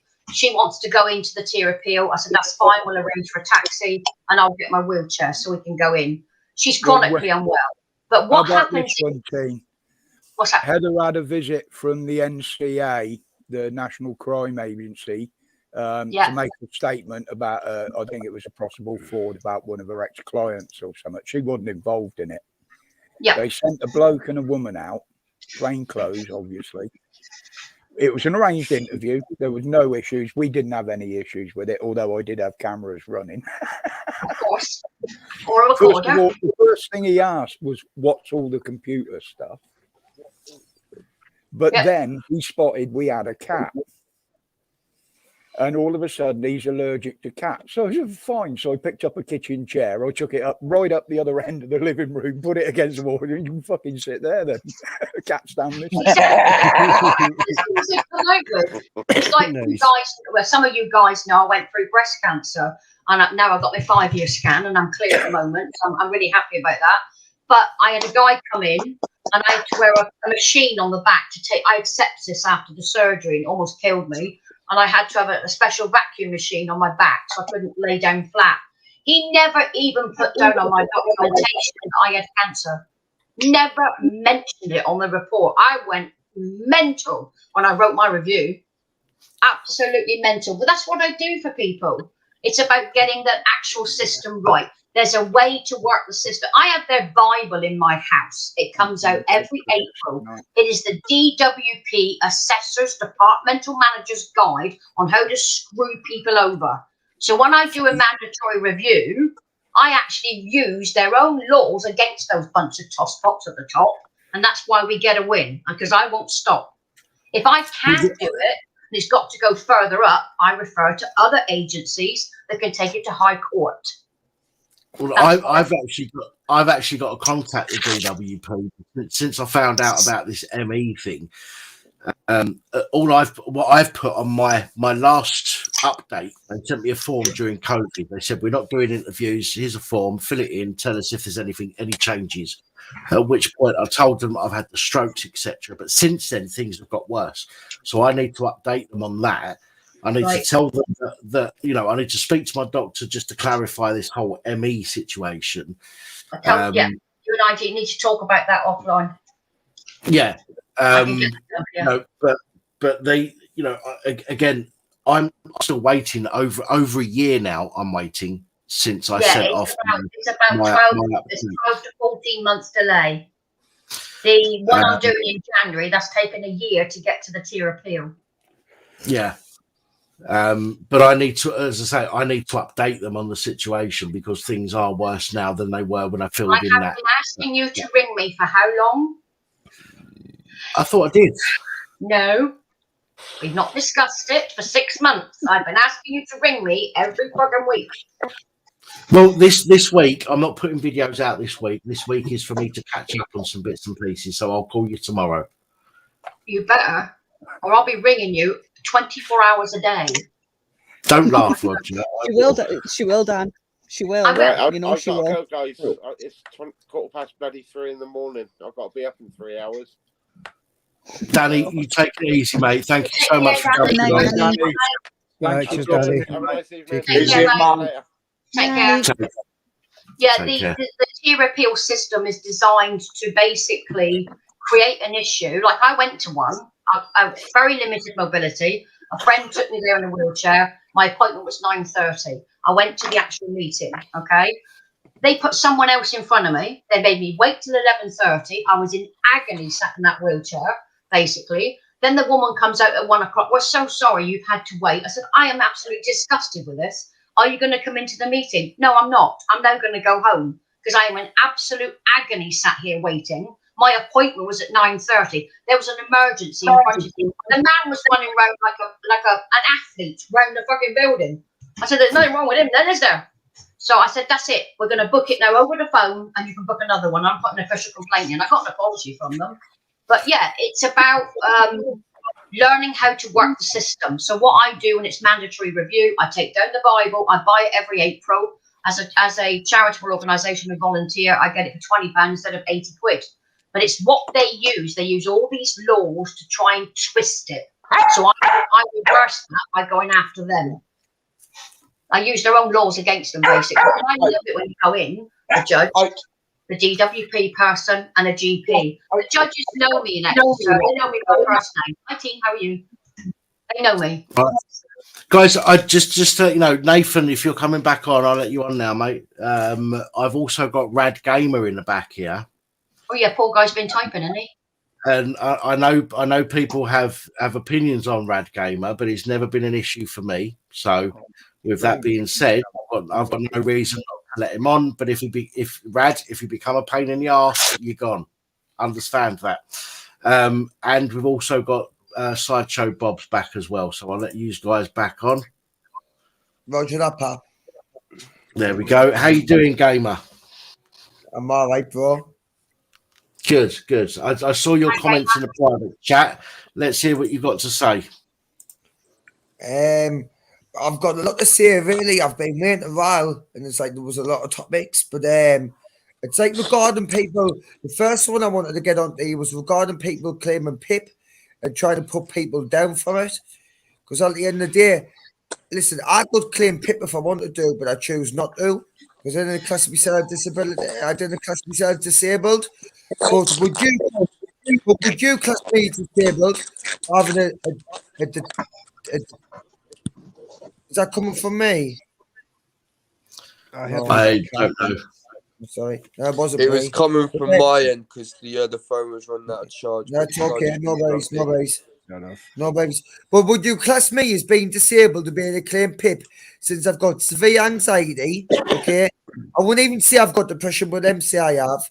But I've got detachment in my right eye, a dislocated shoulder, and I have similar breathing problems to what Papa has, where sometimes I get out of breath. But I blame that on the drink, to be fair. But I get similar problems as well. Would I class you as disabled? I'd class you as a cunt. I am one day. No, I can be. I'm only horrible to people who's horrible to me, mate. I know, mate. I know. I'm only pulling your fucking leg. Don't worry. No, I'm not going to lie. I can be a cunt. I can be horrible. But even that topic and all about using these words on YouTube, I think if you want to go further, you're best off just not use them. And just Gamer, you think you could be a cunt? Have you not heard me sometimes? I've never met you before, bro. I recognise the hair and the glasses. Think yourself lucky. Am I seriously not unrecognisable? No, Gamer, you've probably seen him on The Simpsons. Fucking twat. If you anyone who has multiple health issues, that causes problems with their able to do everyday things, is entitled to make a disability claim. Yeah, well, Right, I right. don't- but I Guys, think- guys in the but comments, listen, gamer, one second. You Please, can, answer you can. that. No, you can. I just want to say, people in the comments, listen, whatever you might think of people on the panel, okay, this is not the place for it, okay? Unless somebody acts like a cunt on the panel, then everybody's welcome on here, okay? I've got no proof that anybody's done anything, okay? And I'm not going to take somebody's word for it without evidence. Therefore, for the time being, if anybody's on this panel that you don't like, either leave the stream, go and find something else to watch, or suck it up. Okay, unfortunately, Who doesn't like who? That's how it has to be. It doesn't matter. I'm just telling people, you know, what I expect from people on here. Okay, so we all give people some respect until they disrespect. You know, I want to get back. I want to get back. I want to ignore what the trolls are saying in the chat. I want to get back to Tina's question. Tina, right, no, go for it. Go for it. You were saying there, so basically, I'm entitled to claim PIP if I want to. Yes. Right. So, but I think I'm not a greedy person. Okay. I'm happy. I'm happy with my £125 a week and my roof over my head, and I don't even class myself disabled just because I've got these problems. So, do you not think just because? It's a choice. It's a choice that the individual makes. If you're unable to work because of these conditions, you're entitled to that benefit. You have to remember when you started work years and years ago, I don't know how old you are, but we pay for national insurance. National insurance goes towards your health care for the future, for when you are ill. Having a disability benefit is not scrounging. You've paid into the system for years yourself through your taxes and your national insurance. It's not a charity. We're not scrounging off anybody. It's what we've paid in. There's a pot, isn't there? There's a pot, isn't there? Yes, so you much paid it in for your taxes and national insurance. Yeah. Oh, he's saying that. Do you know that benefit pot as well, Tina? That benefit pot's only about like I did a quote on the numbers. I'm sure it's only about 15% of GDP. Most of the money goes on the NHS. Most of it.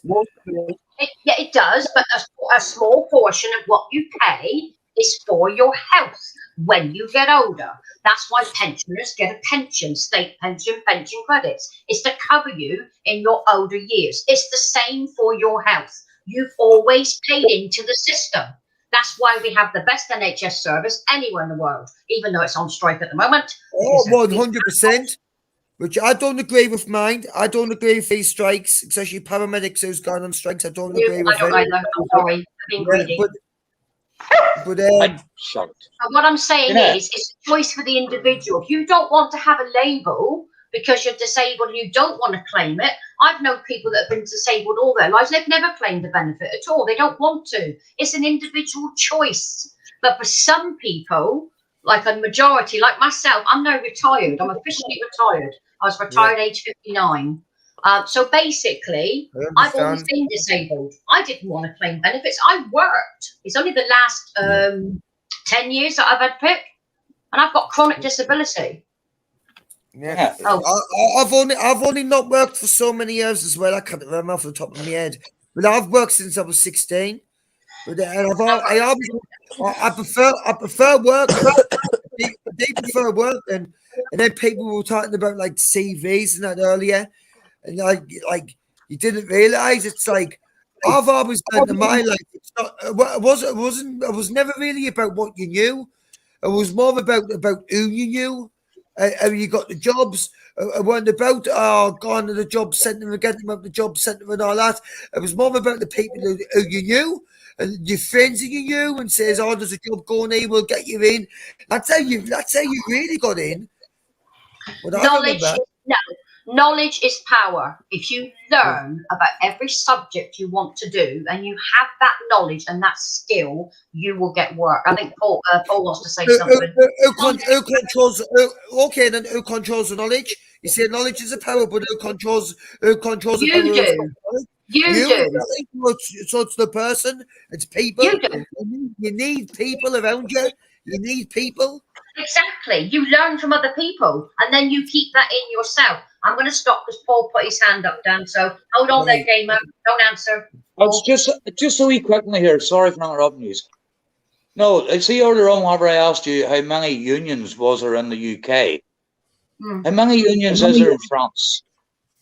Oh, there's quite a lot over there, I think. I wouldn't like to think there's so many far over as, there. as far as I am aware, I'm under the belief there's only actually one union in France. I wasn't aware I'm of not that. 100% sure, don't quote me on that now. No, I don't think that's right because you've got different political parties who have their own union. But God, the police are actually in the same union as the workers and everything else. And you see, if they all go on strike, the police actually have to go on strike there as well. Yeah, the RMT. That's why the RMT in the UK has got paramedics out, Yes. train stations. They're doing truck drivers, ambulance drivers, nurses, doctors, etc. Because they run the whole lot. I'll So be that's honest why with you, He's another little fix for you. Ordering police stations and police in France is illegal.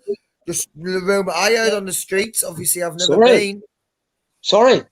It's illegal to order the police and police stations in France. It's illegal. You get nicked for it. Wow, didn't know that. I don't think they have the same. I don't think they have the same photography laws that we do in Europe, Dan. Do they? France, France, not belly back not tighter. 100% sure, but you know, bearing in mind, you know, for example, in Ireland, that it's slightly different because they've got the what's that law? Justice and Security Act bullshit. They've got the Justice and Security Act, which could limit or can limit your ability to do the normal things that everybody else does, and that is based on British law. But they've just introduced that as a bit extra, so it's like in the UK, they're using criminal behaviour orders. So once you step 1 foot out of line, and if it's regarding ordered and photography out like that, what they'll do, they'll just issue you for CBO saying you can't do this, you can't record that, you can't do that. That's how they're going to run the way about it, using these criminal behaviour orders. You're right, but most CBOs are unlawful because they are against people's human rights, and the only people that can take away people's human rights, not the police, it's the court. Okay, a court is the only. I'm not sure what the European, the EU, with the countries they've got there. I'm not sure what photography law protections they have got over there. Right. Well, the courts are the only people that are allowed to take away or affect your human rights. For example, your right to freedom. You know, your right to freedom of speech, your right to certain other aspects that everybody else has a fundamental right to.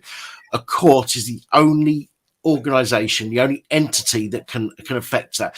So when the police go, we're going to give you a criminal behavior order to stop you from, I don't know, photographing something or filming something or whatever it might be, that doesn't go to a court. That is the police making that shit up. Okay, and therefore, even though a court may side with the police, anybody that gets a CBO should appeal, and they should go to court over that, in my opinion. Okay? Only the court can enforce that sort of power. The police couldn't enforce you for CBO. They would have to go to court. This is what I'm saying. The police will give you a CBO, though. Okay, the police will give you a CBO, the same as the police give you conditions on your bail. Conditions on your bail may interfere with your fundamental human rights. They're not allowed to do that, but they do it. Okay, and they're allowed to do it, even though it interferes with our rights. Therefore, the police and councils will give a criminal behaviour order or similar without it going to court. Okay, and you have to. No, don't stop. She's just come in to say good night.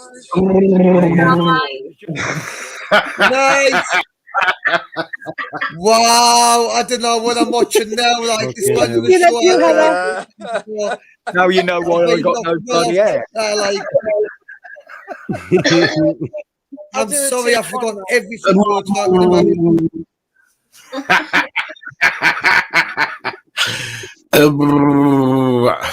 about. I'll get back to the normal conversation. I just realised you all this yourself weakness on around. YouTube. God Almighty. So yes. No. So when it comes to CBOs, I think everybody that gets a CBO should be appealing it and going to a court and getting a court to, although it will be a magistrate's court, and a magistrate's will more than likely side with the police, you then should appeal it again and get it to a Crown Court where you've actually got a judge who understands some of the human rights rather than a magistrate whose job it is to gatekeep, to stop people getting to Crown Court where they can by fining them instead. Okay, so this is why people you just should appeal it, basically, didn't you? You just appeal it. Yeah, you should appeal it. Yeah, that's my opinion. I would say appeal it. Go to the magistrates. The magistrates will side with the police, no doubt. Therefore, you appeal it again, and you go to a Crown Court. Well, Pap, I've never even tried to issue me with one yet. I've only been arrested once, but I was de-arrested 16 minutes later after getting my head punched in the back of the car and drove the wrong way to the police station. And all I wanted was my name. And I caved in and gave me name since I saw driving the opposite direction to the police station. That's when I got scared. And the mates, I just gave them my name. But still no CBO, de-arrested 16 minutes later, no convictions, off the radar. So, you know what I mean? And I've got a good solicitor as well. But I'm starting to box a bit clever now on. If I'm going out to have a call to the police, you're not seeing me screaming at them and going on the way I normally do. When I'm out there, you've got to box clever these days, I think. Hey, Dan, I'm off, mate. So the point is, Nathan. All right, Nathan, take it easy, mate. I'll be in touch by phone over the next couple of days, dude. All right. All right, cool. You guys have a good night, yeah. All Take care, right. Nathan. Cheers, mate. Be safe, Mom. lad. Night, Nathan. Night. Yes. I say I didn't even want one of these CBOs issued on me. I didn't even want to give them a reason to do it because I'm going to record everything what's going on. So if they try to issue me with one of these, hopefully I'll still have the footage. But it's like sometimes, Pat, like, what if they just get us in the back of the car again, handcuffers, smash me phone up, get us in the back of the car because it's not live. Kick us the fuck, you know what I mean? Say I've done this, even the officer in the back of the car. Nobody was saying when I was saying I'm going to tell the sergeant that you've been punching us in the back of the car. Do you know what he said of us, Pap? Go on. He says I'm going to say you've tried to bite us in. I'm getting and I looked at the driver and he was just getting, did you hear that? He was getting, I didn't hear you now, mate. And then the driver started to wait at the police station. So he didn't just think, oh, you got to come here all stiff like, you know, because they're going to be fucking brutal if they really fucking want to. So just bad on the mind. It's dodgy what we're doing. Everyone who guns out there has got balls doing it because they're the biggest gang in the UK, like Natural said earlier. Right. I've said this recently, okay? When it comes to the police, right, when you know what you just said there, right, about the sorry, I'm just trying to find a page. And they turned around and they said, well, we'll just say you bit us then. Well, okay, they can say that, but they still need to prove to a court that even if you did try to bite them, their reaction was justifiable and reasonable. So if you've had shit kicked out of you and they turn around and say he tried to bite us, number one, they need to prove that, okay, beyond reasonable doubt, because that wouldn't just, you know, it'll go to a magistrate's court. You plead not guilty, it'll go to a Crown Court. Okay, therefore you get a Crown Court judge, right? Yeah. But this is the police for you. They will threaten you with something, especially assault against a copper. Anybody, right? Listen. When you watch a film, assault against a copper sees the worst fucking response from the police. Okay, so people are conditioned to believe that an assault against a copper is one of the most heinous things you can do, and they will come for you, and they will be relentless in coming for you. Okay, every copper will. You know what the mad thing was, Pat? Listen, let me finish. Sorry. So people's mindset is, oh shit, if they say I've assaulted them, I'm going to be fucked because everybody's going to come for me. All the police will have it out for me and all that kind of stuff. Okay. That is their plan. That is to psychologically make you think, fuck it, I'm not going to follow this through. I will just do as they say and comply because I don't want to be in that situation. Yeah. And when we do as they say and comply, more of us end up in that situation because they know they can get away with it. Yep. Yeah. True. Listen, that wasn't even the point where my mother's nervous, though. The point where mother's nervous. I've been assaulted. I've been punched in the head a few times, not once, a few times, in the back of the car, because I was calling him a sausage cunt, and he was Irish and all, and I was using quotes like potato and saying you'll never get Northern Ireland back, even after I've been whacked. When I got really scared is when I'm handcuffed in the back of a car of two men saying I'd gone to lie to the sergeant and then driving the wrong way to the police station. At that point, I felt kidnapped. I did not know where them were going to drive me. At the end of the day, so when I got scared and caved in, I felt kidnapped. I get it. I understand, and this is one of the tactics that they use. It's to frighten you into I've never experienced everything I've done bad in my life, Pap. Everything I've done, I've never experienced that before. Never, ever. It's changed a lot over the years. When I was a teenager, I'd get picked up quite regular because I was a little shit. There's no two ways about it. I wasn't no angel, but they never had anything on me. They never had anything on me, so I would shut my mouth. I would look at the sergeant. He'd be screaming at me, "Give me your name. Give me your address. Give me this. Give me that." I wouldn't say a word. The only thing I would say before going to the cells was my solicitor's on his way. That's a weird thing as well. No charge. That's a weird thing as well. I was arrested for an assault, which clearly, if you watch my videos on the channel, I didn't assault anyone. If you want to get into your research, look in the little clips. I put them together, but all edited. So you need to work it out yourself. It's a bit of a puzzle. But if you're willing to work it out. But clearly didn't assault anyone. But ironically, I was de-arrested 16 minutes later for a common assault I didn't commit.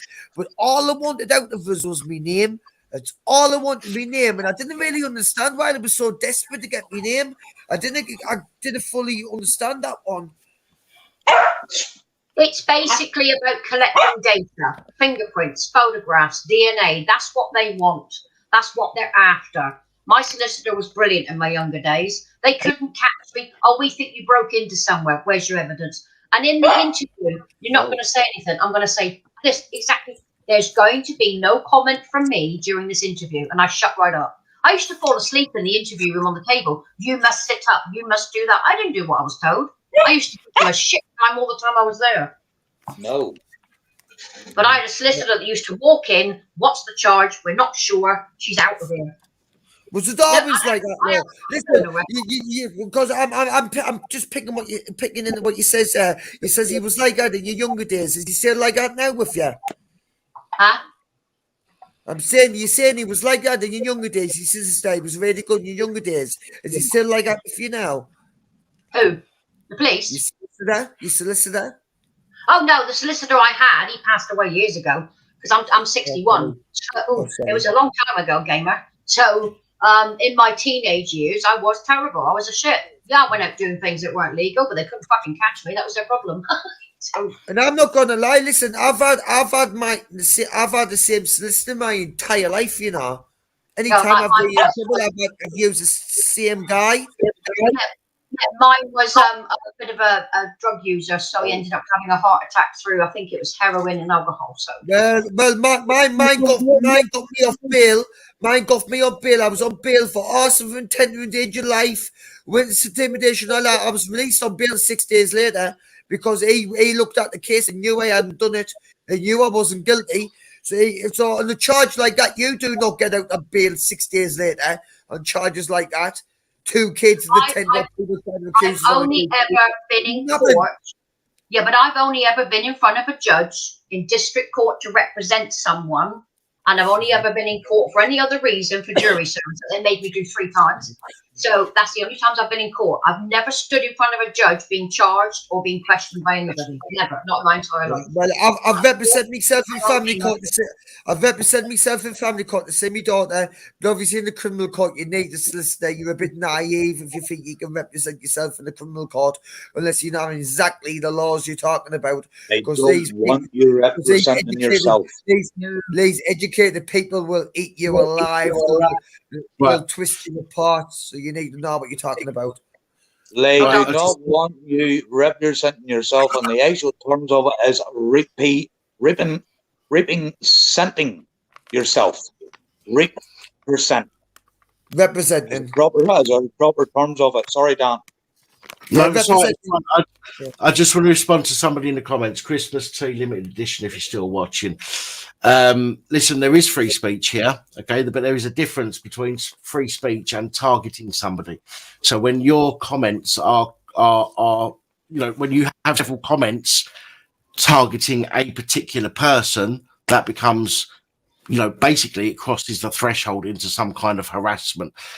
And we won't have it on here. Okay, so there is free speech. If you want to call somebody a cunt, by all means, call them a cunt. That is your opinion of them. That's absolutely fine. If that person then turns around to you and says, no, you're a cunt, and you turn around and go, oh, well, if you think I'm a cunt, you're a dick. That is a conversation. Okay.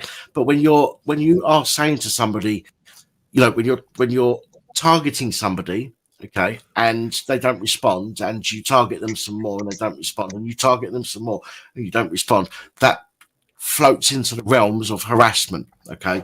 And we want to try and keep this channel on track when it comes to the law, because I want to help people understand the law where I can, okay? And that means we have to abide within those boundaries of the law, whether we agree with them or not. Okay, therefore, if it becomes the point where I believe, or a moderator believes, that it steps into the realm of harassment, then they will take action. Okay, so yes, there is free speech, but free speech also has consequences. Okay, and it can be limited in certain circumstances. Sorry, Paul.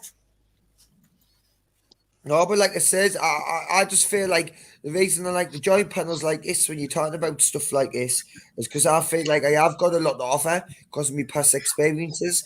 I have went through a lot with the law, and when it comes to court, because I feel like what they like to do now in courts is offer you deals, plea bargains. And some people really people didn't even exist in this country. I've heard some people didn't even believe in them. But I am telling you now, plea bargains do exist. Them will do anything them can to avoid trial to get you to plead guilty for a chance that you might not be found guilty. And them know how to play me now because I've read the law books. I'm now an expert of trying to find a reasonable doubt. That's all you need to do, prove beyond a reasonable doubt. I have no criminal offence and they've got to find you're not guilty. That's how it works by law.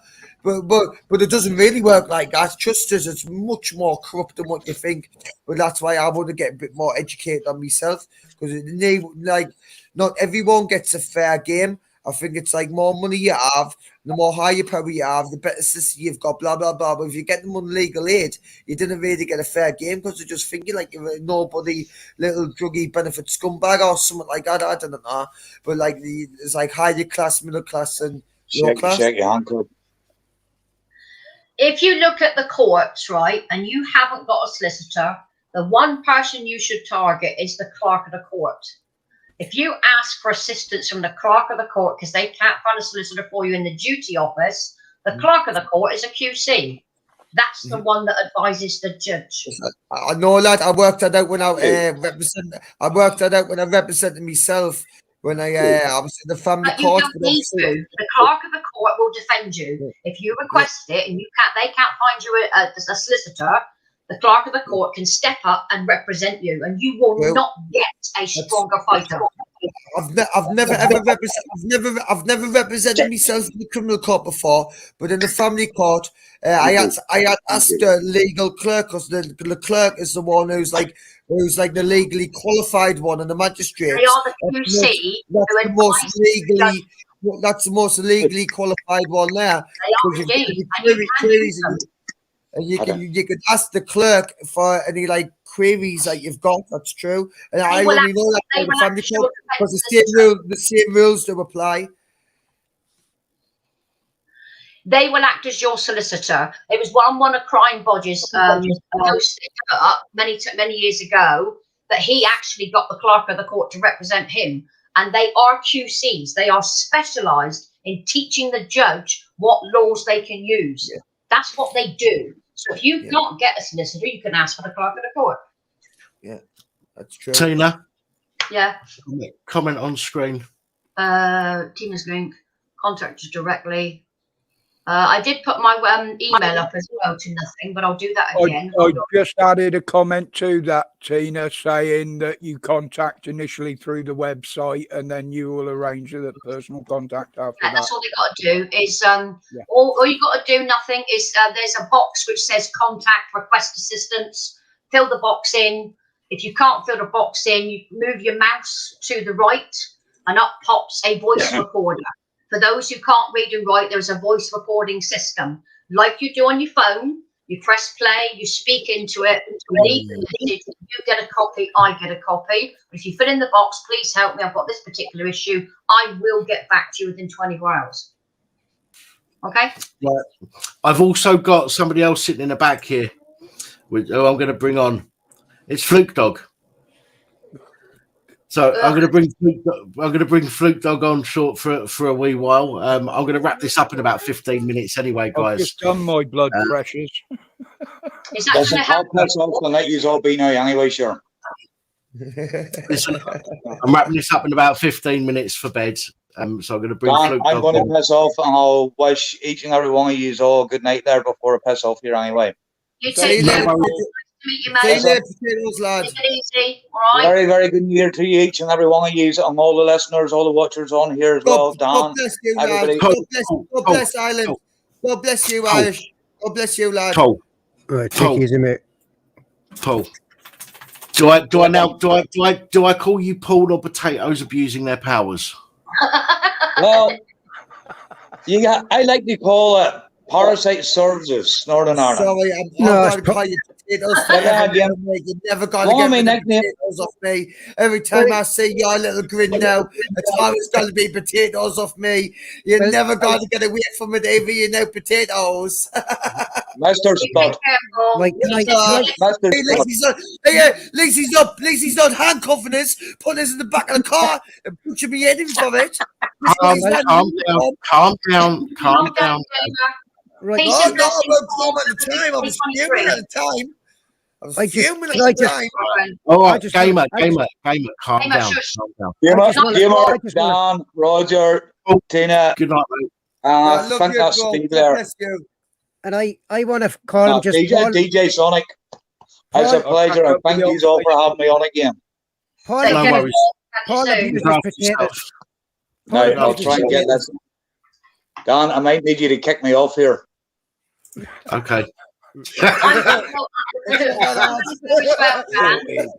go as well, mate. So good night to everybody. Good night to everybody in the chat. Nice to meet you, Tina. I would like to talk to you again, you know, because you've got a bit of knowledge I want to hear. I would like to speak to you a little bit more. It's a little bit odd when it's like a platform with loads of people on. But I want to get a bit more in depth with you. In the side panel, my website is up there. Fill in the form, just write who you are, what your problem is, and I will get back to you. I've got a lot of problems which I want to get to because I think you're the woman for the job. Start with one at a time, shall we? Not multiple. That's what I mean. I didn't really want to just say it all publicly on here and on. It's like no, you don't need to. Whatever we discuss is private. It's one-to-one. And I never discuss your data with anybody else. That's a guarantee I give everyone. Okay? It's more with the Department of Work and Pensions. Let's go through the internet site that I've got. Lost has put it up several times. I have my own website. Fill in the form, request for an advisor, and I will respond. All right? I want to speak to you directly. I'll give you my phone number if I can. I've got a phone number. Once you make contact through email, I will give you the website phone number where we can communicate. But I'll give you a word of warning. You will only get one phone call as a consultation. The rest is done through email. If you pester me on the phone, I'll block you.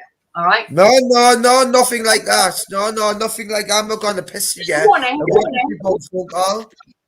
I'm going to go, guys. Good night, everybody. Take care. Catch up soon. Right. See you tomorrow when your head's in the right place. I will do. Good night, Tina. Right, let's get Fluke on. Hello, Fluke. Hello. Can you hear us? Well, why would you shake your head if you couldn't hear?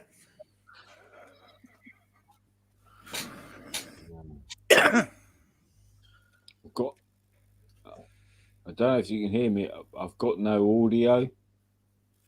Right, I can hear you. We can hear we can hear you. We can hear you, yes.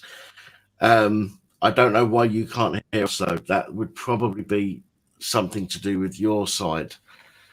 Go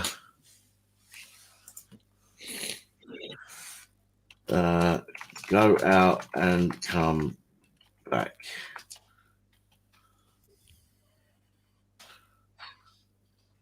Oh, Fluke's not in the comments, but we'll do that anyway. Fuck it. But yeah, Fluke, you'll have to go out and come back, mate. But if you're not in the comments, if you're not actually on the YouTube, watching live on YouTube, then you can't see me tag you in a comment, and therefore you can't see what I'm saying to you. So I don't know what we're going to do about that.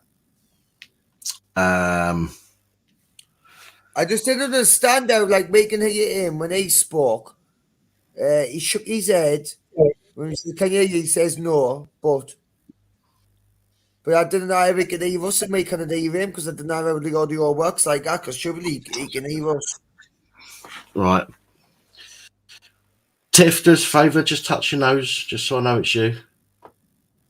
Thank you. I'm glad you only when you asked, Tiff.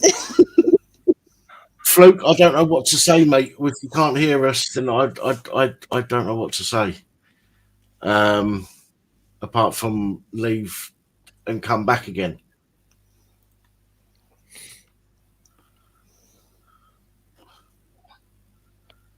So leave the StreamYard anyway. and then reboot it. Reboot your StreamYard. So leave and join back all together, and then wait for your microphone part to bounce up and down, and then it should work.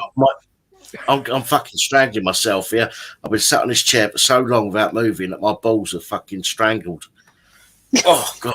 Well, have you never went to the toilet for 5 hours?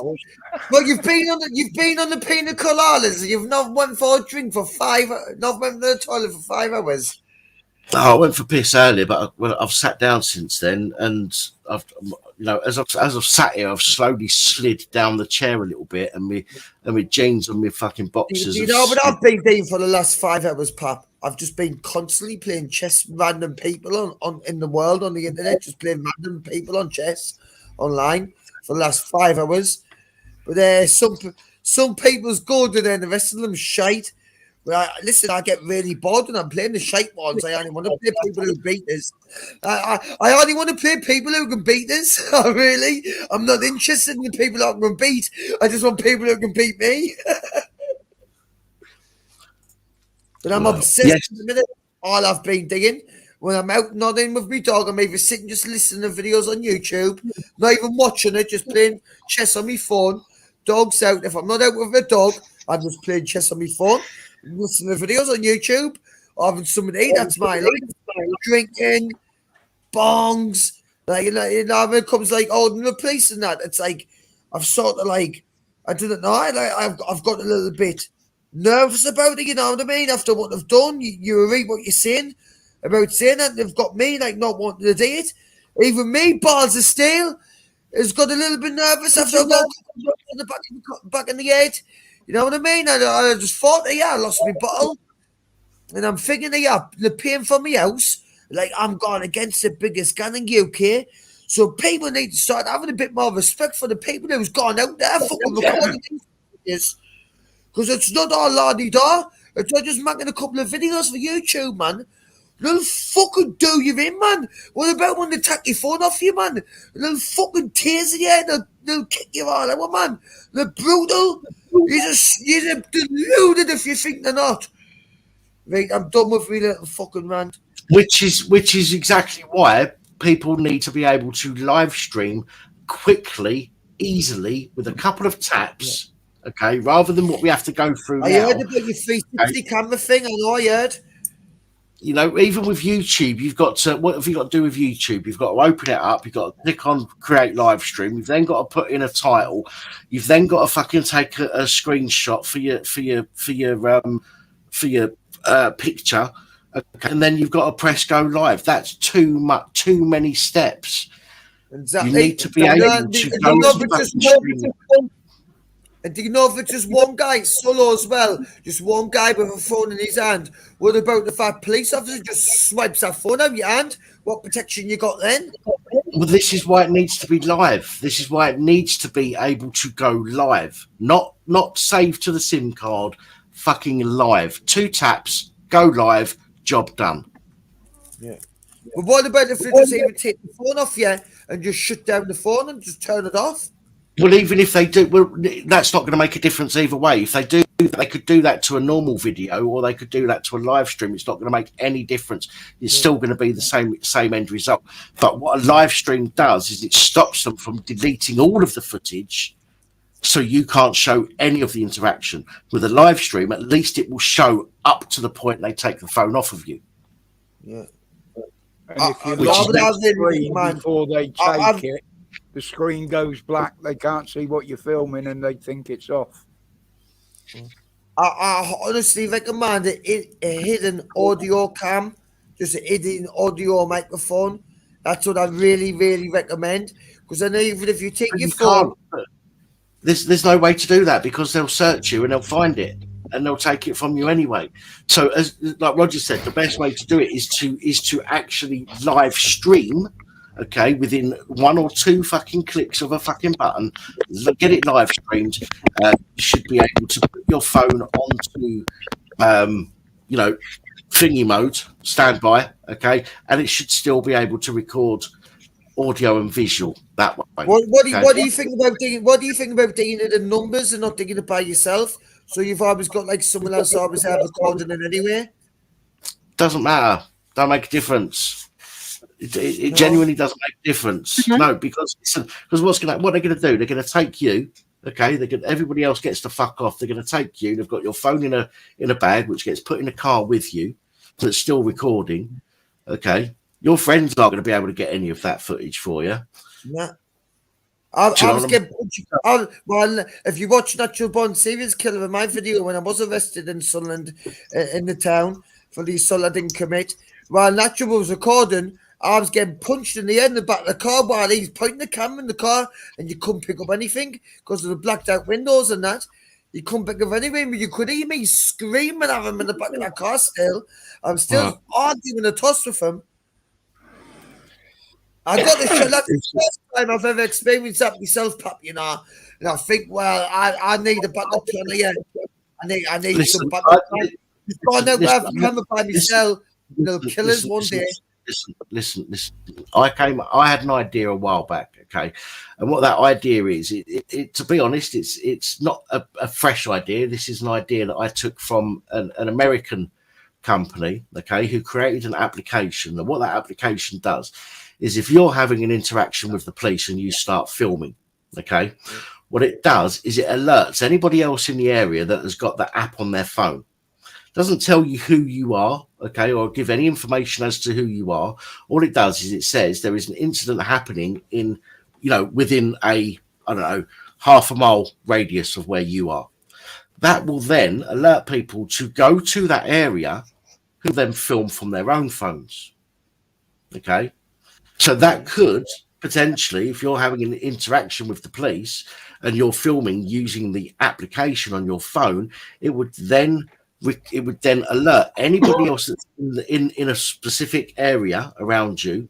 Okay, they can then turn up to help record and to help make sure that the person is safe. Excellent if you live in a city. Excellent if you live in a city. Well, no, listen, it'll be excellent if it's a widely adopted thing. Doesn't matter if you live in a city. Initially, it would be better in a city, but it would need to be something that is widely accepted by people. You know, a relatively small script on your phone. You'd be surprised because now since I've recorded Sunderland a lot, my hometown, I go to Sunderland, do a lot of recording there and not. I'm now pretty more well known than what I even like ever really anticipated ever, Pap. Like people know me now as queuing in the bridges all around. And I mean, everyone knows what I am and what I do and all what I'm about. And you'd be surprised at the reaction. And people are becoming pretty more aware.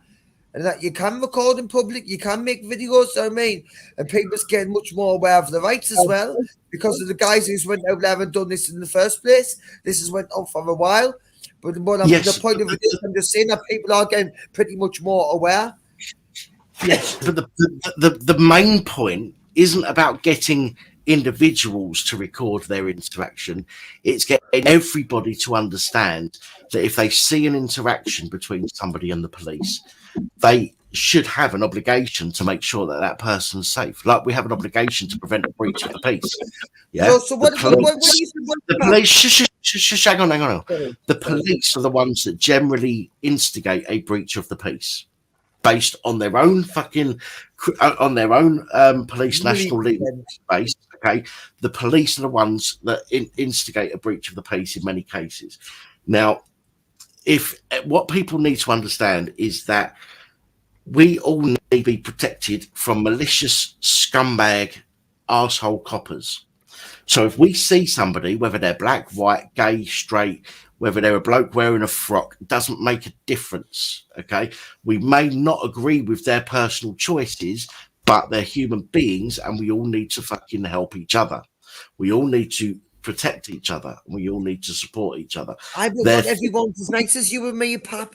People's not always like that. You've met many monsters in your life, I bet you have, you know what I mean? I have. Yes, but think about it. If a tranny is attacked by the police and fucking treated like shit, and there's a dozen people around them who aren't trannies who are filming that and sharing that, what's going to happen? That tranny is then going to turn around and go, actually, people aren't so bad. Excuse me, Dad. Yes. Sorry, can I just say, I think maybe if you were to boot Fluke and then he would know to come back in, because I've been sat here watching it and it's just looking like a loop video of, like I say, I don't know, about a 4 or 5 minute loop video. Right. Not 4 or 5 minutes, probably about 2.5 minutes. But yeah. Well, it's not a loop video because he just says it's not there with his finger, so it's definitely not a loop video, Angelina. So can you hear me, Fluke? Dan, I'm going to drop out. He must be able to hear you. He must be able to hear you, Pap. He must be able. But all is that what? I don't get it. Can you hear us? I can. People saying in the chat is they can hear me, but apparently you Wait can't. there. Hold on. Give us a look at the chat. I can hear you, man. No, Okay, no, cool. you can definitely fucking hear us, right? I know for a fact you can.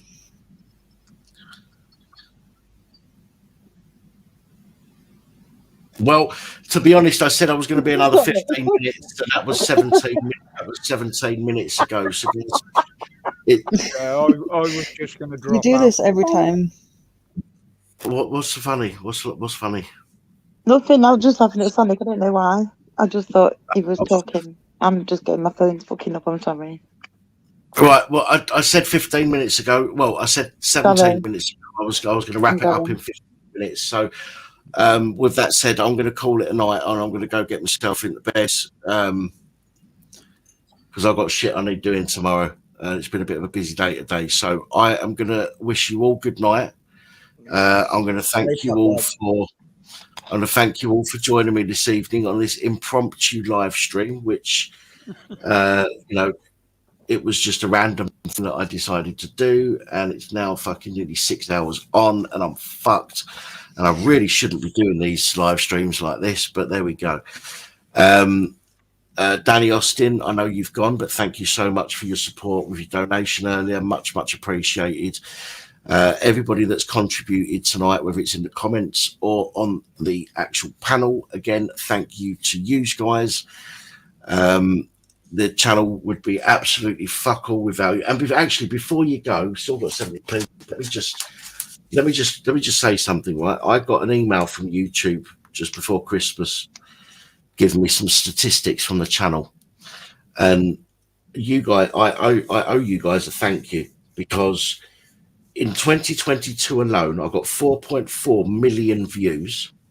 Wow. And I got 14.9 million minutes of content watched. Okay, so that's almost 15 million minutes of content watched. Now let me just double check. Well, actually, I'll get someone else to do it. Somebody work out how many minutes are in a year, and then work out how many years 14.9 million minutes is. I'll let somebody else do that. I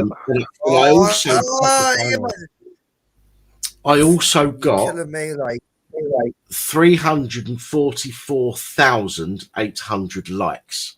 So my video's got 344,800 likes. So that's just last year. So thank you to everybody that has supported the channel and helped us get to that. Now, in total, So pap. So what is so minutes in a year times what? No, how many minutes are in 28? No.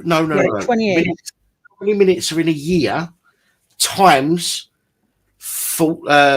no. Right, how many minutes in a year, and then 14.9 million divided by that number of minutes in a year. That's such a stupid son. I'm sorry. I've got A grade in maths. I just cannot be asked to sit down and work it out for you. I cannot be asked. 28. It's fine. Somebody else has worked it out. 28.349 years worth of content have been watched, and that's just last year. And to put that into perspective, I've got last year it was 30,000 since I started. So last year, as I say, 344,800 likes in total since I've started the channel. 1.1 million likes from people. Excellent. I've had a total of 479,400 comments. Although I would like to see that closer to the number of likes, because if somebody likes the channel, it would be awesome if you do like the video, just to put a comment, even if it's just liked or thanks. Anything you put up, I like. Not even something that I'll be on the street. Listen, let's just be a little bit honest here for a second, because a lot of people haven't got time to watch everything on YouTube. You've only got fucking 24 hours in one day, and you're not even awake for fucking practically half of them, and you're not sitting watching the door, so you've only got about to get 6 hours of watching videos or being on here a day, really, realistically. So there's only so many things you can watch in 6 hours. But basically, if you want to really support the channel, just get on, smash your like, watch a few minutes, you know what I mean? Boom. Just smash the like. Well, it's not just the like. This is what I'm saying. If you like a video, it would be really helpful. So if you watch a video and think, oh, that's cool, I like this video, just type in a comment, liked. What I'm saying, though, it's not even about like. Hang on. Sorry. Will you fucking wait? So because it's not just the likes, it's not just how many videos you watch. They also take into account any the comments. Okay, how many comments a video gets. Okay, so interactions. So if you like a video, it would really be helpful if you just commented, liked, well done, thanks, or something like that. Because that also helps the algorithms pick up on a video and helps to push it out to other people. But I've also had with 1.1 million likes, if 1.1 million people have liked my videos, why have I only got 88,200 shares? If you like my video, share it. Don't be afraid. Don't be afraid what people might think. If you like my video, the chances are you've got many people that you hang around with who are probably similar in the way of your thinking. So by sharing the video, you're also enabling me to continue doing what I do by putting out more content, by being able to earn a few extra pennies, each month on videos, which will enable me to continue doing what I do. If I can get this channel to a point where I can earn enough that I am not allowed to earn benefits anymore, okay, ESA and whatnot, then I will come off of that and do this. I do this pretty much full time anyway, but I don't earn enough off of this for it to affect my benefits at the moment. But if I can get to that point, I would fucking happily, and in fact, I would be grateful to be able to say, fuck your benefits, I don't need them. You know what I'm saying? I'm dismayed like you're not already earning money. Like living with bliss because you're a pro. I earn money, but I don't earn enough for it to affect the ESA. And I know this because I've had several people try to stitch me up by contacting DWP, and I've had many phone calls from DWP saying to me, "Oh yes, well we're doing it. We're looking into making sure you're receiving everything you're entitled to." 20 minutes later, well, actually, we're not. We're actually from the investigation department because somebody clearly doesn't like you because they've grassed you up. And I'm still here doing what I do. Always going to happen on here, isn't it? That's why I tell them, fuck all. I'll feed them Pandora boxes, me. I just feed them a bunch of fucking riddles. No, what's the truth and what's not. On here anymore. I'm only open with my friends on here. I'm open with my friends who I've met. I can be honest on sometimes, but then I think you're always getting the fucking full truth from here on me these lives all the time. If you want a riddle, I'll give you one. And that's absolutely fine. Some people are like that. For me personally, I'll be honest with people. The last thing that I want to do, because my worst mistake, Just a minute. The worst thing for me is for me to turn around and try and teach people about their rights and about how to stay, on the right side of the law, for example, and then for me to turn around and go, "Oh, I've been stood up because I've been breaking the law." I mean, what kind of fucking cunt would I be to do that? So, so these people that do think it's a good idea to phone up and suggest that I'm, defrauding DWP or whatever, by all means, knock yourselves out. All you're doing is wasting time. In fact, the person that I speak to, I'm on first name terms to, because it's almost the same person almost every time that phones me up. So, but yet again, I'm still here. If I was doing something wrong, then I'd either not be here anymore or my channel wouldn't be monetized anymore. Yeah, see what I'm saying? So, but there are people out there that just fuck about. Anyway, like, share, comment, subscribe if you haven't. About the year ago, if you can, if you can watch the adverts, for example, when I watch some people's videos, I know there's an advert. So what I'll do is I'll load the video up, the advert comes up, I'll go and I'll fucking light a cigarette or I'll go and make a coffee, then I'll come back and then I'll click skip, or the advert might have finished by that point. At that point, I'll just watch the video. I know it can be a pain in the arse, but it is how we survive on YouTube. Video advertisements. It make much of a difference whether you skip it or not, Video advertisements are how we survive on YouTube, and if people can do that and watch those videos, then obviously that's really appreciated. With that, what? You're wrong, because it doesn't make much of a difference whether they skip it or not, It doesn't. You try to make a microscopic difference, Pap. It's about how many of them they watch, not whether they skipped it or not. So you're wrong whether they watch the actual ad or not. Whether they skip it actually goes on percentage. It's relevant. It's irrelevant by a tiny difference, okay? But you're talking like. Well, if somebody watches a video and then clicks on the advertisement and goes through to the page that is being advertised, then you'll actually receive quite a bit more. If you click on the page, I didn't know about actually clicking on the ad. I didn't know about that. But watching an ad, you might have it might say 2 adverts But on the first advert, after 5 seconds, it might say skip adverts.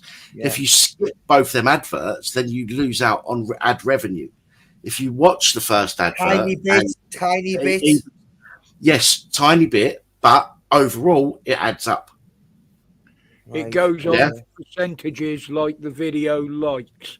If you've watched a certain percentage of the video, the like will stay up. If you haven't, it's what's called a toxic view, and they remove it. Same as when you're watching videos. And that is exactly the same as what they do there.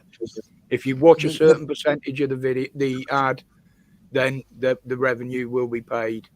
If you click it straight on, I didn't know that. I didn't know that. I honestly didn't know that. I thought if that ad's been viewed, and then sometimes there's a second ad before you've even watched your video, and then you skip that one. Sometimes it's like a 5-second one which you've got to watch, unskippable, and then you can skip the next one. There's 2 ads before anyone's even watched your video, and then there'll be one about halfway in, and then you could even put one at the end if you want to. So you've added 4 ads into one video. So if you make your ad even up to like, let's say if you're buying that many ads in, it should be like, I reckon, about 14 minutes plus. But if you've got less ads, well, yes, of course, it's better if there's no adverts. But the problem is, as I say, people survive on YouTube because of ad revenue. So there's a good way to do it. There's a way to do it. I'm just trying to work it all out myself, you know what I mean? Now the best way to put ads into videos to make it watchable. But it's about when you put them in, the best time to put them in. So you need to work that one out as well. But you can't put 2 in straight away. You can put 1 in straight away. Most people don't. No, most people don't choose when to put the adverts in unless they've got a long video. Then you can place your own adverts. Most people will let YouTube decide when to put the adverts in because it's a lot easier. Okay, it's a click of a button instead of sitting there scrolling through, finding somewhere to put an advert, clicking add advert here, then scrolling through and finding some more. That's a lot of fucking work. Okay, if you're only putting one video out a week or once a fortnight, fine. But when you're putting videos out like I do or once a day like Roger does, it becomes a pain in the arse. So what you do is you just say, right, fuck it, let YouTube decide when to put the ads in, which are generally at the very beginning, at the very beginning or at the very end. And that's the best places for them, I think. So unless you've got a long video and a massive subscriber base. There's an app out now called Get You Bud or something like that does all this for you. I might be getting the name wrong, but there's like an app now that does all this for you and simplifies everything for you. I think you've got to subscribe to it, like, you know, it costs you, but it simplifies all this stuff. You Bud or something like that. I might not be getting the name right. The YouTube, the system YouTube's got is, as I say, is relatively good enough at the moment. You know, I just say stick adverts in, and I click a button and it says add them wherever YouTube wants to add them, and that's it. Off you go. You know, if I've got a long, as I say, if I've got a 30-minute video, if I've got a 30-minute video, okay, and I've got different sections to that video, I could put an ad between each section, and YouTube will do that sometimes. But I don't shush. I don't do that. I just allow YouTube to stick on where it wants, because generally it is at the very beginning and at the very end. It is rarely in the middle somewhere. Right? You need to add that other one in the middle then. That's what I mean. On a video like that, you can put 2 at the start, 2 at the end, and even 1 in the middle. But you want to find a good thing in the middle. But then your watchers get pissed off. Then your viewers get pissed off that there's too many ads, which is why I don't do it. I wish I didn't have to do ads. If everybody that watched my videos chucked 50p a month in, I wouldn't have to do ads. If people support your channel that much, Lord Pab, they shouldn't be crying about just having to watch and just click through an extra fucking ad. You know what I mean? You're right, but they do. But they do. I didn't cry about it. The channels I support, I didn't cry about. People are finicky. Okay, they will only same as me. I will only do what the bare minimum is. Okay, so therefore, if there's too many adverts to watch, people will generally go, fuck this. You know what I mean? I can't be asked to watch this now. So I never put adverts in the middle of my videos. YouTube might do occasionally, but the majority of them at the very beginning and at the very end, because I would rather not have to put adverts in. Okay, as I say, if everybody that supported the channel went, do you know what, I like this channel, if I chuck it 50p a month, which most people lose down the back of the sofa or tell the bloke in the corner shop to keep the change, okay, if everybody done that, there would be no need to put adverts on the channel. Doesn't work like that. Turn them off. Doesn't work like that, Lord Bro. But it could do. That's what I'm saying. It could. I don't have to put adverts on. It would be nice, though. I mean, it's like even sometimes it's like I withdraw all my money. I haven't even got 50 pence in my bank sometimes. You know what I mean? It applies to some people. It's actually in our community. It's a community full of broken people. Listen, 50 pence over 30 days. Okay, I guarantee that people that say that they haven't even got 50p, if they get a taxi, they tell the taxi driver to keep the 20p change. If they go to the shop and get some cigarettes, they'll say to the person behind the till, keep the 5p change. I guarantee that people will drop some money on the floor and go, oh, fuck it, it's only 3p. Yeah, people have money, okay? It's just that, as I was saying earlier in today's live stream, people's priorities are all messed up, or generally. Even mine, don't get me wrong, I'm not saying everybody, you know, but me, even my priorities can be messed up at times. Okay, but there is no such thing as not having money. Okay, it's about prioritizing. Now, I do not say to people, and I've said to people who support the channel, if you ever feel that it becomes too much for you, take it off. Don't do it. Okay, and if you're supporting me now and you're supporting me just out of the goodness of your heart, but you genuinely can't afford it, then don't support the channel financially. Yeah. It doesn't mean I'm going to think any less of you. And I've sent that email to many people who subscribe to the channel under membership or through what's the other one? Patreon. And I've messaged many people saying that to them, because I don't want people struggling because they want to help me out. What I'm saying is there are people out there that genuinely have got 50p a month, for example, but they don't think about the money that they're throwing away each month, you know, and then they say that they've got no money.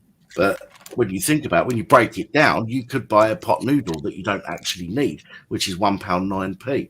You could buy a pot noodle every week. You don't need, you just buy it because you're bored.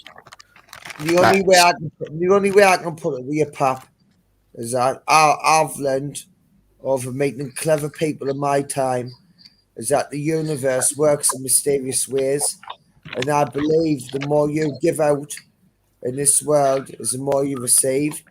And the people who have got the least are the people who give out the most. Yeah, generally they do. And that's because their priorities are set up differently.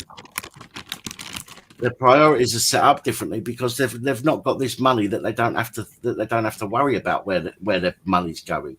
So they budget and they work out what's important to them first of all. I believe in good karma.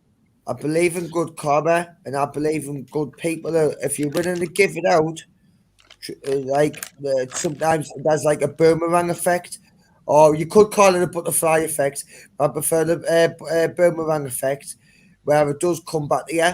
So I advise people who can give it out and donate 50 pence and be a member of Pap's channel. Go and do it, guys. If you can't do it, because you never know what might just come round back to you because of it. Thank you, Sol. Thank you, Sol. Much appreciated. Listen, what I've just said, by the way, wasn't a sly way of saying to people that chuck something in, because it wasn't. That's no, I never mean. I would tell you straight away if it was. Pat, I'm not talking. If I thought that, I wouldn't be saying. I would tell you straight the fucking way. So I'm not. Tell you straight away. No, that comments to everybody else that's watching at the moment, not to you. Okay, so I was having a discussion with you, Gamer, but other people are listening, and I didn't want them to think that I was having that discussion. But that's what I mean. I don't want anyone to think I'm supporting them. Like I don't know, because I would tell them straight away. I'm ready for that. If people can, they want to, then that's fucking brilliant. And there are people that can and want to, and I appreciate them. But I also appreciate the people still who aren't able to for one reason or another. Okay. Again, which is why I say, if you can leave a comment, if you can share the video, if you can like the video, if you can watch as much of the video as possible and maybe an advert or two, that in itself will help slightly. Okay. So everybody is important to the channel, and everybody helps me with the channel.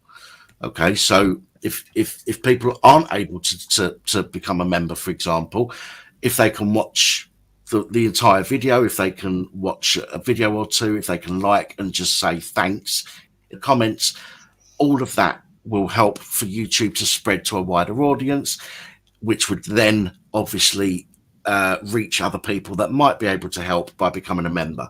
So everything people do on the channel helps. And, you know, thank you to everybody for the, you know, 1.1 million likes, the 4.4 million views last year. You know, it's incredible. I would never have considered anywhere near those sort of numbers. And I'm genuinely humbled by it. So thank you, everybody who has been part of the channel. You've done it as a pro, Pap. You've been a pro, you know what I mean? I've met you in person once. Obviously, it was a shit show when I met you, but I have met you in person. I do remember how you behave, you crack, and you're doing it professionally. You know what I mean? To be honest, you deserve 10 million, never mind 4. You deserve more credit than what you get for the job you do, and that's my honest opinion. I wouldn't mind it. Do you know what I mean? That's me being a bootlegger, because I didn't bootleg anyone on YouTube now. I didn't lick anyone's ass on YouTube now. But I'm just being honest. The job you do, and you can out there and do it so professionally, keep calm. The way you do, and I've seen your videos and now your channel, and I think you deserve more credit than what you've even got. I know you're grateful for the credit you've got, but I still think you deserve more. I really do. Right, well, I appreciate that, but I've just frozen again, so I'm going to use that as an excuse to fuck off now. So, Roger that. I need to put it anyway. Cheers for letting us on, Pap. Respect, Sonic lad. Nice to meet you, Tiffany. See you in chat. Respect. Hi. Look after yourself. Wow, he can be hard work. Right, guys. A funnier face than it was last time. I could have fucking used that. Well, I am off ski for now. Thank you, Tiff. Thank you, Sonic. Thank you, everybody else who joined us this evening. Much appreciated. This was only meant to be a fucking brief one and a quick impromptu one, but what, 16 and a quarter hours. 16? Where did I get 16 from? 6 and a quarter hours later. And I'm fucked. And I've got tomorrow. I've got my what's it called? Social worker stuff again, is it? Yeah, I can't remember what they're called now. My support workers.